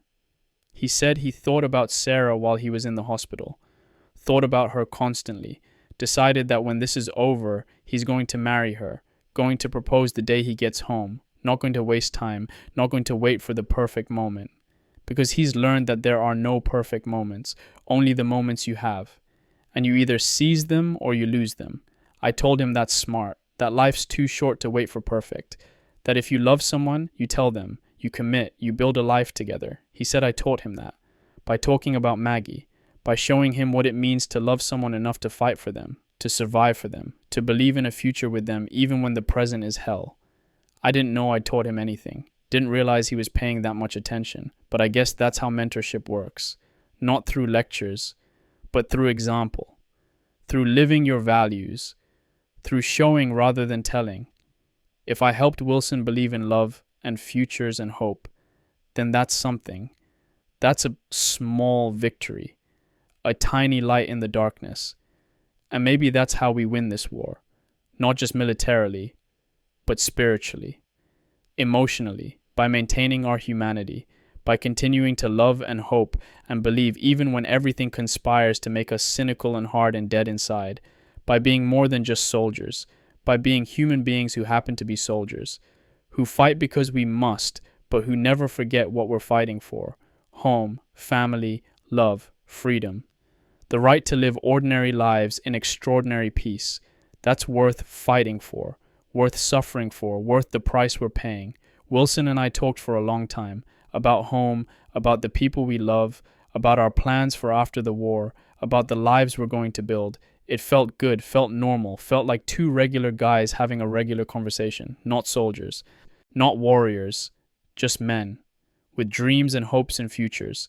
We need more of that, more humanity, more normalcy, more moments where we remember who we are beneath the uniforms and weapons and training. We're not killing machines, we're people. Complex, contradictory, beautiful, flawed people. Capable of love and hate, courage and fear, strength and weakness. All of it. The full spectrum. That's what makes us human. And we have to hold on to that, no matter how long this lasts, no matter how much more we have to endure. Ski came by later. Asked Wilson if he was ready to go back on the line. Wilson said yes, said he was healed, ready to contribute, ready to do his part. Ski studied him for a moment, then nodded, said, "Good, we need you, glad you're back." Simple words, but they mattered. Acceptance, belonging. Confirmation that Wilson is part of the team, part of the family, one of us. That's what young soldiers need more than anything, to belong, to be accepted, to know that they matter, that they're valued, that their presence makes a difference. Wilson glowed. You could see it, the pride, the satisfaction, the sense of having earned something important. And he has. He's earned his place through blood and fear and perseverance, through surviving the wall crossing, through enduring the aftermath, through coming back when he could have found a way to stay in the rear. He's one of us now, a devil in baggy pants, a paratrooper, a brother. The days are getting shorter, sun sets earlier, rises later. We're moving toward winter, toward cold that'll make October seem mild. The thought depresses me. More months of this, more cold, more fighting, more endurance, more loss. When will it end? When can we go home? Nobody knows. Maybe spring, maybe summer, maybe never. The war could last years still. Germany isn't beaten. Japan's still fighting in the Pacific. This could go on, but I can't think like that. Can't look too far ahead. Have to focus on today, this week, this month, small time horizons, manageable goals, get through today. Then worry about tomorrow. That's all I can handle. Thinking about years more of this would break me, would destroy whatever hope I have left. So I don't. I think small. I think short term. I think survival. And I trust that eventually, someday, it'll end. The war will be over. We'll go home. Life will resume. I have to believe that. Have to hold on to that faith. Otherwise, there's just the void. Just endless war. Just dying by inches in Dutch mud. No, there's an end. There's a future. There's home. There's Maggie. There's life after war. I believe that. Choose to believe it. Cling to it like a drowning man clings to driftwood, because it's all I have, the only thing keeping me afloat, the only thing between me and drowning in despair. So I believe. I hope. I endure. I continue. I survive. One day at a time, 1 hour at a time, one breath at a time, until the end, until home, until peace, until life begins again. That's my mission now, my objective, my reason for being. Survive, endure, return, live, love, remember. Honor the dead by living well. That's the plan, that's the goal, that's the promise, and I'll keep it. God willing, luck willing, fate willing, I'll keep it. Entry 21. November 11th, 1944, final day in Netherlands. We're leaving, finally. After 56 days on the line, we're being relieved. Canadian forces are taking over our sector. We're pulling back. Going to France for rest and refit. 56 days, 8 weeks. Almost 2 months of constant combat operations. Of cold and wet and fear. Of shells and patrols and watching for enemies. We jumped on September 17th. It's now November 11th. Feels like a lifetime. The 82nd has been in continuous combat since the drop. Longer than any other airborne unit. Longer than we were ever supposed to be. We were supposed to drop, capture objectives, and get pulled out after a few days. 3 days, they said. Maybe a week at most. Instead, we stayed, and stayed, and stayed. Because nobody else could hold this ground. Because the corridor had to be defended. Because we were too valuable to pull out even as we were being ground down by attrition. The cost has been terrible. Division started with about 11,000 men. We've taken 3,600 casualties, 1,200 killed, the rest wounded or missing. H Company jumped with 120 men. We're down to 52. More than half gone. Dead, wounded, evacuated, transferred. The unit I jumped with doesn't exist anymore. It's been replaced twice over. New men arriving, old men leaving in body bags or ambulances. But we're still here.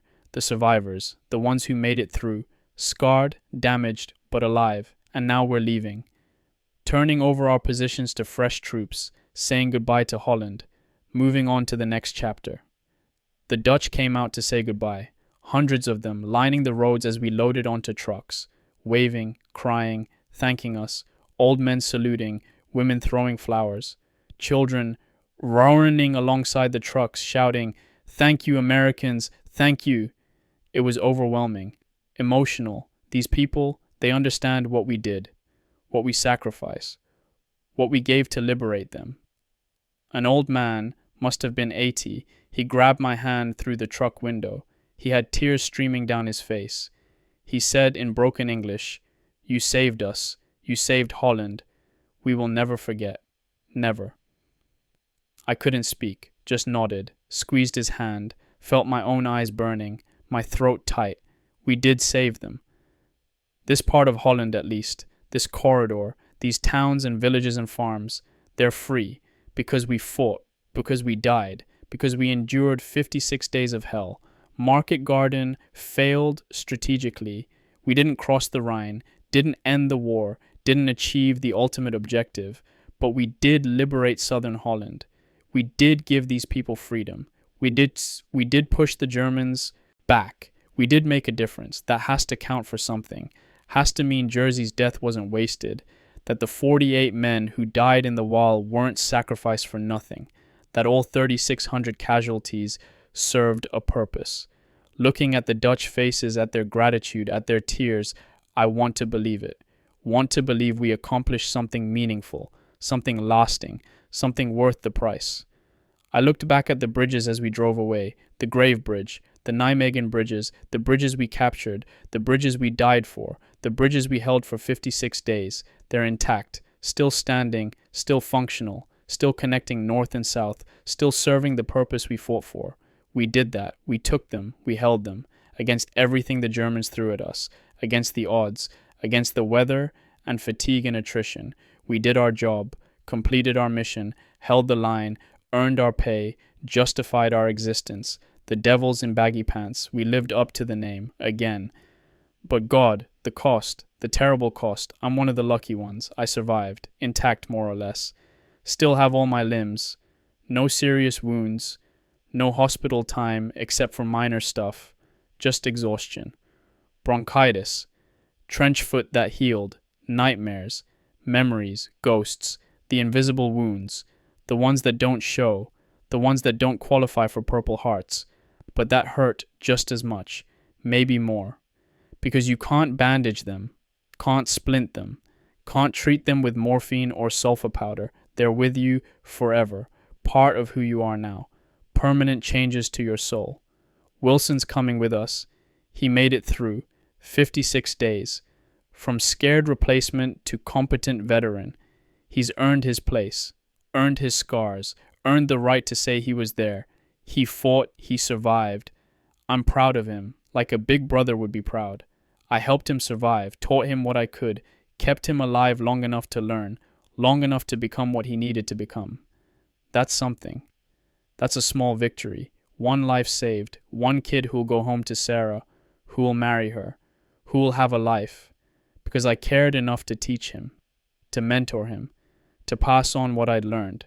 From Danny, from Ski, from experience paid for in blood. The cycle continues. Veteran to replacement. Knowledge passed down. Survival skills transmitted. The next generation prepared to face what's coming. And something's coming. We all know it. This war isn't over. We're going to France for rest, but rest is temporary. Eventually we'll be committed again. Another battle, another objective, another test. But for now, for the next few weeks at least, we get to stop, get to breathe, get to sleep without one eye open, get to be warm and dry and relatively safe. Heaven. After 2 months in hell, even basic comfort feels like heaven. The truck convoy rolled south, through liberated Holland, through Belgium, into France. Hours of driving, passing through towns we'd fought through weeks ago, seeing the destruction we'd caused, the liberation we'd brought, the cost we'd paid. It's strange seeing it from the other side. After the battle, after the smoke clears, after the dead are buried and the wounded evacuated, life goes on. People rebuild, markets reopen, children play, the war becomes history, memory, story. But for us, for the ones who fought, it's not history, it's yesterday, it's today. It's the weight we carry, the ghosts we see, the sounds we hear even in silence. We crossed into France late afternoon, reached our rest area near Reims as the sun was setting, a sprawling camp, rows of tents, mess facilities, actual beds with actual blankets, luxury, absolute luxury after 2 months in foxholes. They fed us, real food, hot food, roast beef, mashed potatoes, gravy, bread, pie, coffee, all you could eat. I ate until I was sick, couldn't help it. My stomach, shrunken from weeks of K rations, couldn't handle the richness, the quantity, but I didn't care. It was worth it. Then hot showers, actual hot water, soap, clean towels, shaving cream and razors, the accumulated filth of 2 months washing away, swirling down drains, revealing pale, thin bodies underneath. I looked at myself in a mirror for the first time in weeks, didn't recognize the face looking back, gaunt, hollow-eyed, old, so old for 22. Is that me? Is that what I've become? This ghost wearing my skin? Wilson saw me staring. He said, "You look like shit, Tommy." I said, "You too." We both laughed, dark laughter. But laughter nonetheless, because we're alive, because we made it, because we survived. Clean clothes, uniforms that aren't mud-caked and blood-stained and torn, fresh socks, new boots, the simple pleasure of dry fabric against skin, and beds, real beds, with mattresses and pillows and blankets. After 2 months of sleeping in mud, on rocks, in frozen foxholes, this felt like the Ritz. I lay down, closed my eyes, and for the first time in weeks I felt safe, relatively safe anyway, safe enough to let my guard down, to relax, to actually rest. I slept for 14 hours straight through, no nightmares, no waking in a panic, no listening for enemy movement, just deep, dreamless, restorative sleep. When I woke up, I felt human again. Not fully recovered, not healed, but human. Like I might someday be okay. That's progress. That's something. That's hope. We have 2 weeks here, they say, maybe 3. Time to rest, recover, process, absorb replacements, train, prepare for whatever comes next, but also time to be human. To laugh, to talk about things other than war, to remember who we are beneath the uniforms, time to write real letters home, to process mail, to reconnect with the world beyond the front lines, time to grieve, to honor the dead, to remember the fallen, to give them the memorial they deserve, time to heal. As much as we can, as much as is possible, before we're thrown back into the meat grinder. 2 weeks, maybe 3, a brief respite, a small mercy, a gift we'll take gratefully, because we've earned it. God knows we've earned it. 56 days on the line, 56 days of combat, 56 days of surviving the impossible. We did it. We made it. We're here. The survivors, the lucky ones, the ones who get to go on, to fight again, to maybe, eventually, go home. Devils in baggy pants, still standing, still fighting, still alive, somehow. Against all odds. Thank you, God. Thank you for getting me through, for keeping me alive, for bringing me to this moment, and please, please get me through whatever comes next. Get me home. Let me see Maggie again. Let me have the life I've been fighting for. Please. I'm so tired, so scared, so done with war. But not done yet. Can't be. Not until this is over. Not until we've won. Not until I can finally put down this rifle and this burden and just be Tommy again. Just a kid from Scranton who fell in love with a girl named Maggie and wanted a simple life. That kid's still in here somewhere. Buried deep. Changed, damaged. But still there. And someday, somehow, I'll find him again. I'll excavate him from beneath the trauma and fear and death. I'll resurrect him. I'll become him again. Or at least some version of him. The after-war version, the survivor, the man who came back from hell and learned to live again. That's the goal. That's the hope. That's the future I'm fighting for. And I'll get there. One day at a time, one breath at a time, one heartbeat at a time, until I'm home, until I'm whole, until I'm free. Soon. Please, God, soon. Entry 22, late November 1944, date uncertain, camp near Reims, France. I got drunk last night. Really drunk. First time in months, maybe first time since before Market Garden. We got passes to town, Rome, beautiful city, Champagne region. The guys wanted to celebrate surviving, celebrate being alive, celebrate being off the line. So we went. Me, Ski, a few others from H Company. Found a cafe that would serve us. Ordered wine, then champagne, then more wine, then some kind of French brandy. Cognac, they called it. Kept drinking, kept ordering, kept toasting. To the dead, to the living, to going home someday, to everything and nothing.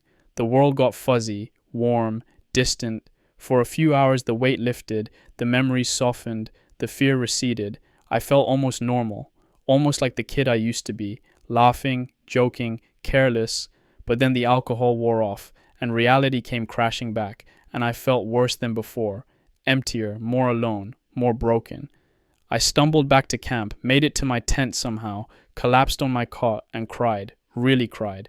For the first time since Jersey died, maybe the first time since Danny at Anzio, all the grief I'd been holding, all the fear and guilt and pain, it came pouring out, uncontrollable, overwhelming, drowning me. Wilson found me. He'd stayed sober. Wise kid. He sat on the edge of my cot, didn't say anything, just sat there, hand on my shoulder, steady presence, silent support. Eventually the crying stopped. The tears dried up. I was empty, wrung out, exhausted in a different way than physical exhaustion. Wilson asked if I was okay. Stupid question, but kindly meant. I said no. Said I'm not okay, haven't been okay for a long time, don't know if I'll ever be okay again. He said that's okay too, that it's okay to not be okay, that nobody expects us to be fine after what we've been through. He said he's not fine either, that he cries sometimes, that he has nightmares every night, that he's scared all the time, even here, even safe, that he doesn't know how to be normal anymore. It helped, hearing him say it, knowing I'm not alone in this, that we're all struggling, all broken in different ways, all trying to survive not just physically but mentally and emotionally. This morning I woke up with a terrible hangover, head pounding, mouth dry, stomach churning, body punishing me for my excesses, deserved, but also worth it in a strange way, because last night for a few hours I felt something other than numb, felt drunk and sloppy and human, felt the emotions I've been suppressing, let them out, let them breathe, catharsis, I think they call it, purging, releasing pressure before it explodes. Maybe I needed that. Maybe we all need that occasionally. Permission to fall apart, to not be strong, to be weak and scared and broken and honest, because we are broken. All of us. Every man who's seen combat, who's killed, who's watched friends die, who's endured what we've endured, we're broken. And pretending otherwise just makes it worse, just drives the cracks deeper, just ensures that one day we'll shatter completely. Better to acknowledge it, accept it, work with it, find ways to cope that don't destroy us further. I've been writing letters, lots of letters, to Maggie, to my family, to Jersey's mother and sister, follow-up letters to my first ones, to Stephen's wife, to Morrison's parents, trying to honor the dead, trying to comfort the living, trying to bridge the unbridgeable distance between here and there, between war and home, between who I am now and who I was. One letter I wrote to Maggie, I couldn't send. Too honest, too raw, too real. It would terrify her, would break her heart, would make her worry even more than she already does. In it, I told her everything, about the fear, the killing, the guilt, the nightmares, the changes I feel in myself, the distance I feel from her, from everyone, from my old life. I told her I'm scared I won't be the man she fell in love with, that I won't be able to be a good husband, that the war has damaged me too much, that I'll bring darkness into her life instead of light. I told her I love her desperately, that thinking about her keeps me alive, but that I'm also afraid that I don't deserve her, that I'm too broken, that I'll fail her. I wrote it all out, pages and pages, purging my fears onto paper, making them tangible, real, acknowledged. Then I burned it, took it outside, lit it with a match, watched it curl and blacken and turn to ash, watched my fears literally go up in smoke. And then I wrote a different letter, a safer letter, told her I love her, miss her, can't wait to come home, that we'll get married at St. Paul's like we planned, that I'm fine, that she shouldn't worry, that everything will be okay. Lies, comforting lies, necessary lies, because she doesn't need to know the truth, doesn't need to carry my burden, doesn't need to be dragged down into my darkness. She needs hope, needs to believe I'm okay, needs to maintain her faith in our future, in our love, in the life we're going to build. So I give her that, give her the version of me she needs, the version that's still intact, still whole, still the boy from Scranton who wanted to marry her. And maybe, just maybe, if I pretend long enough, if I act the part well enough, I'll become that version. We'll grow back into him. We'll heal enough to be the husband she deserves. That's the plan. That's the hope. Fake it until I make it. Act normal until normal feels real again. It's a long shot, maybe impossible, but it's all I have, all I can do. Try my best. Hope it's enough. Pray for grace and healing and time. The burned letter, the ashes scattered by wind, that was for me. Therapeutic. Necessary. A private acknowledgement of truth. The sent letter, the cheerful lies, that's for her. Protective. Loving. A gift of hope in dark times. Both letters are real. Both are true in different ways. Both are necessary. Both serve a purpose. That's what war does. Makes you split yourself. Present different faces to different audiences. Wear different masks for different occasions. The tough soldier face for your unit. The brave son face for your parents. The loving fiancé face for your girl. The traumatized victim face for yourself, alone, in the dark. All of them real. All of them you. All of them incomplete. Fragments that don't quite add up to a whole person anymore. Maybe that's permanent. Maybe I'll always be fragmented now. Multiple selves that don't fully integrate. Different faces for different contexts. Never quite whole. Never quite one person. Or maybe time will heal that too. Will slowly, gradually, painfully stitch the fragments back together. Will make me whole again. One person instead of many. Integrated instead of fractured. I don't know. Can't predict. Can only wait and see. Do my best in the meantime. Function as best I can despite the fractures. The physical wounds heal. Wilson's feet healed. The guys who took shrapnel, they healed. Even amputees, they adapt. Learn to function. Move forward. But the psychological wounds, the spiritual wounds, the wounds to the soul, those take longer. Might never fully heal. Might leave permanent scars. Permanent changes. Permanent damage.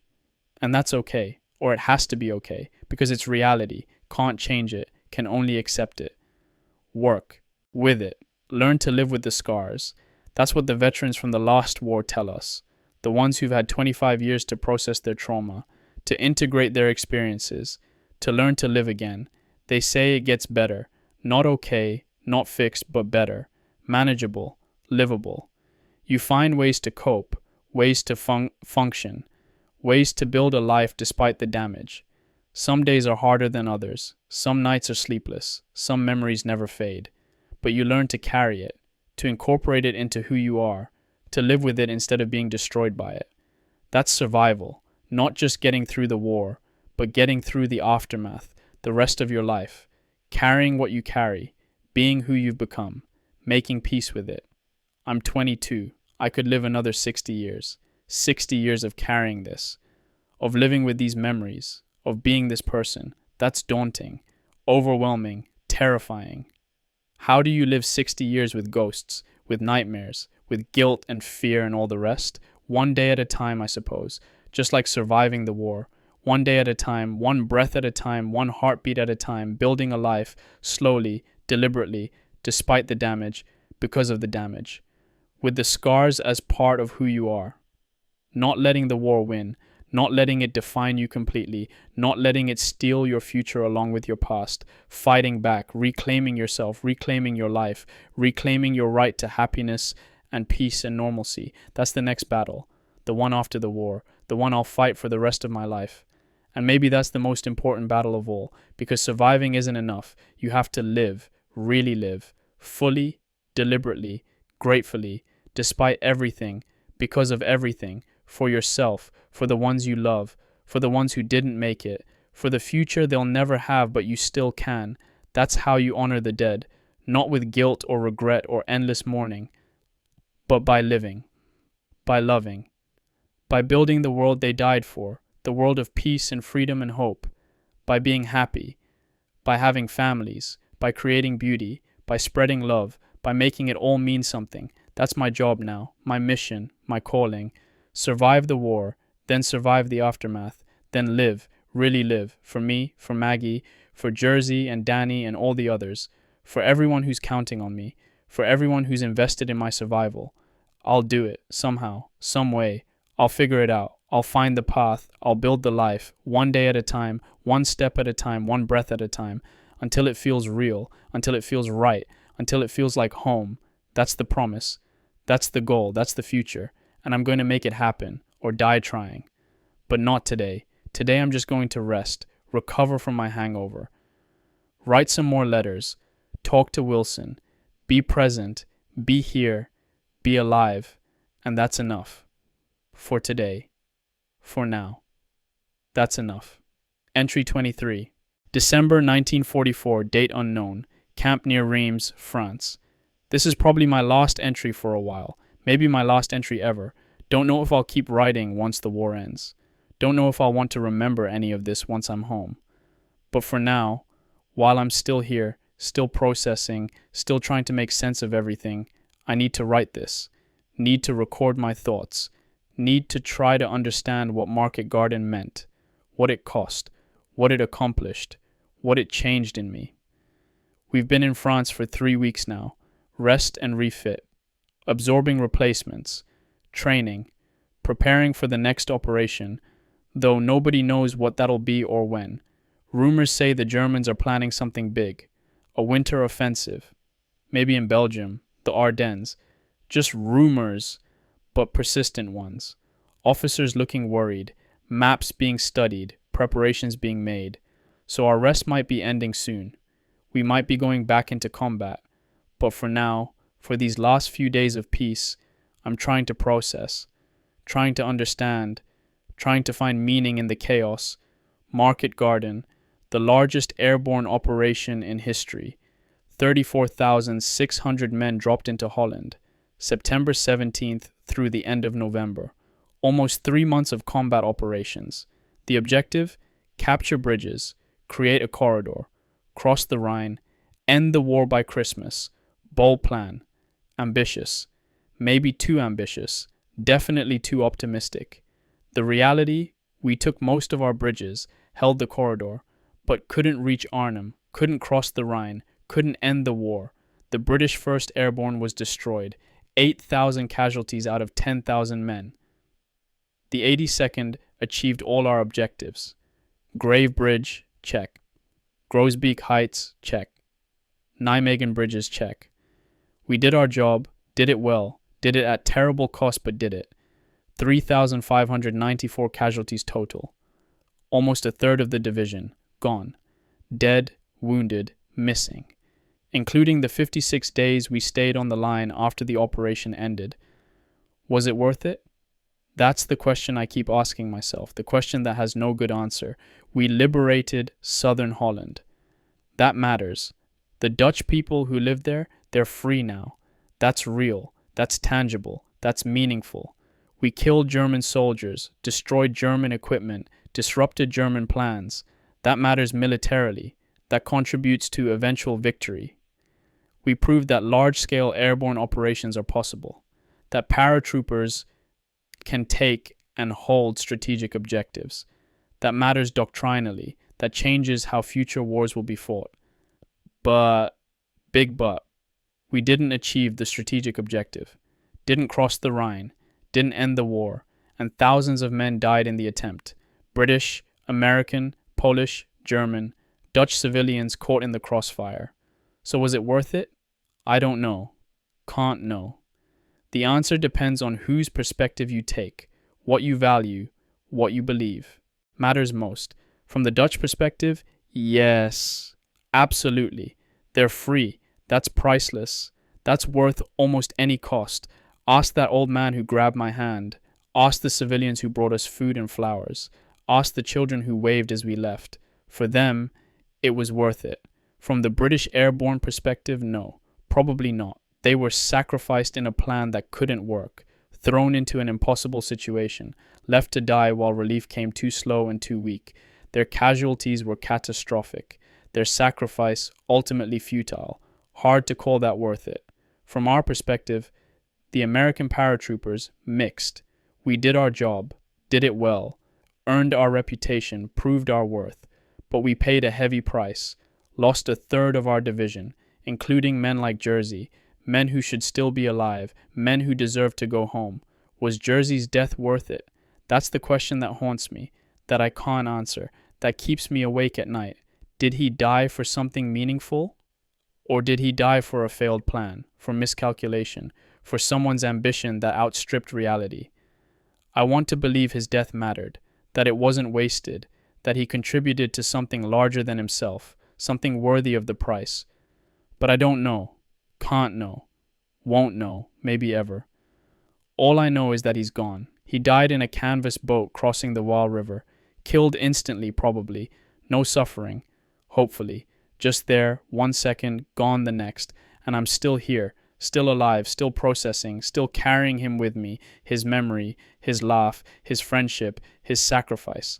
That's what I can do. That's my contribution. Keep him alive in memory, honor him by living well, by surviving, by going home and building the life he'll never have. That's how I make his death meaningful, not by proving the operation was strategically sound, but by ensuring he's remembered, by telling his story, by making sure he mattered. Jersey mattered. He was a person, a friend, a brother. He lived, he laughed, he loved, he fought, he died, and he mattered. They all mattered. All 3,594 casualties, all the British at Arnhem, all the Germans we killed, all the Dutch civilians who died. Every single one was a person, with a name, a face, a story. People who loved them, people who will miss them, people whose lives are changed forever by their deaths. That's the real cost of war, not territory, not strategic advantage, not political objectives, but people, real, irreplaceable people, gone forever. And I'm one of the ones who survived, one of the lucky ones, one of the ones who gets to go on, to remember, to tell the stories, to bear witness. That's my job now. My calling, my sacred duty. Remember, honor, tell. Ensure that the dead are never forgotten, that their sacrifice is never dismissed, that their stories are never lost. I'll do that. When I get home, when I can finally talk about this, when I have the distance and perspective to tell it properly, I'll tell about Jersey, about Danny, about Stevens and Morrison and all the others. I'll tell about the Waal crossing, about 56 days on the line, about what it cost to liberate Holland, not to glorify war, not to celebrate violence, but to honor the dead, to remember the living, to tell the truth about what war really is, what it really costs, so that maybe someday we'll stop doing this, stop throwing young men into meat grinders, stop sacrificing lives for political objectives, stop pretending war is glorious instead of tragic. That's the hope, the distant hope, probably naive hope, but hope nonetheless, that out of all this death, all this suffering, all this waste, we'll learn something, we'll change, we'll find better ways to resolve conflicts, better ways to protect freedom, better ways to build peace. That's worth hoping for, worth fighting for, even, worth surviving for. Because if nothing changes, if we just keep repeating the same cycle, generation after generation, then what's the point? Why survive if only to send the next generation into the same hell? No, we have to learn, have to change, have to do better. For Jersey, for all of them, for the future. That's my last thought as I close this diary, my last reflection before whatever comes next. This war changed me, changed all of us, made us harder, sadder, wiser in ways we wish we weren't. We're not the boys who jumped into Holland. We're men now, damaged men, haunted men, but men nonetheless. We've seen things we can't unsee, done things we can't undo, lost things we can't recover. We carry those experiences with us. We'll carry them forever. They're part of us now, part of who we've become. But we're still here, still standing, still fighting, still hoping, still believing in a future worth fighting for. That's victory in its own way. Not strategic victory, but personal victory. The victory of not being destroyed, of maintaining humanity, of holding on to hope despite everything. We're still us, beneath the scars and trauma and changes. Still the kids who enlisted with dreams of making a difference. Still the boys who loved girls back home. Still the men who believe in something larger than themselves. Still human, still capable of love, still capable of hope, still capable of building the world we want to live in. That's what I'm taking from Market Garden. Not victory or defeat, not success or failure, but this. We endured. We survived. We remained human, and that's enough. That has to be enough. Because the war's not over. More battles coming, more death, more fear, more endurance required. But I'll face it. We'll face it, together, as brothers, as soldiers, as survivors, as humans doing our best in impossible circumstances. And when it's finally over, when we can finally go home, we'll carry our dead with us. We'll honor them by living well, by loving deeply, by building the peace they died for. That's the promise. That's the commitment. That's the meaning I choose to find in all this chaos. Jersey, Danny, Stevens, Morrison, all 48 men who died in the Wall Crossing, all 3,594 82nd Airborne casualties, all the British at Arnhem, all the dead. You mattered. You still matter. You always will matter. We remember you. We honor you. We carry you forward. We live for you. We build the future for you. Your sacrifice was not wasted. Your deaths were not meaningless. Your lives had value. You will not be forgotten. That's my promise. As a survivor, as a witness, as a fellow soldier, as a human being, I remember, I will always remember, and I will make sure others remember too. That's how we win. Not by killing enemies, but by honoring the dead, by learning, by changing, by building something better. That's the real victory, the only victory that matters, the victory of remaining human despite everything. And we will, by God we will, for them, for us, for the future, for everyone who comes after, for the world we want to build. We will survive. We will remember. We will honor. We will live. We will love. We will build peace. That's the commitment. That's the mission. That's the meaning. And I'll spend the rest of my life fulfilling it. For Jersey. For all of them. For Maggie. For everyone. I'll live. Really live. Fully. Deliberately. Gratefully. Despite everything.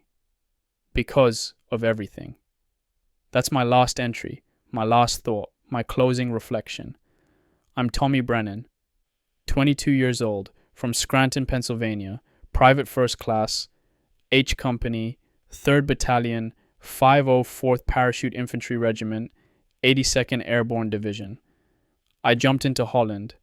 I crossed the wall. I survived Market Garden. I'm still here, still standing, still fighting, still hoping, and I'm going home. Someday. Somehow, when this is over. And when I do, I'll take them all with me. The dead, the memories, the lessons, the scars, all of it. And I'll build a life worthy of their sacrifice. A life of meaning, of love, of hope, of peace. That's my promise, my commitment, my purpose. And I'll keep it. God help me, I'll keep it. For them, for Maggie, for myself, for the future. I'll keep it, always.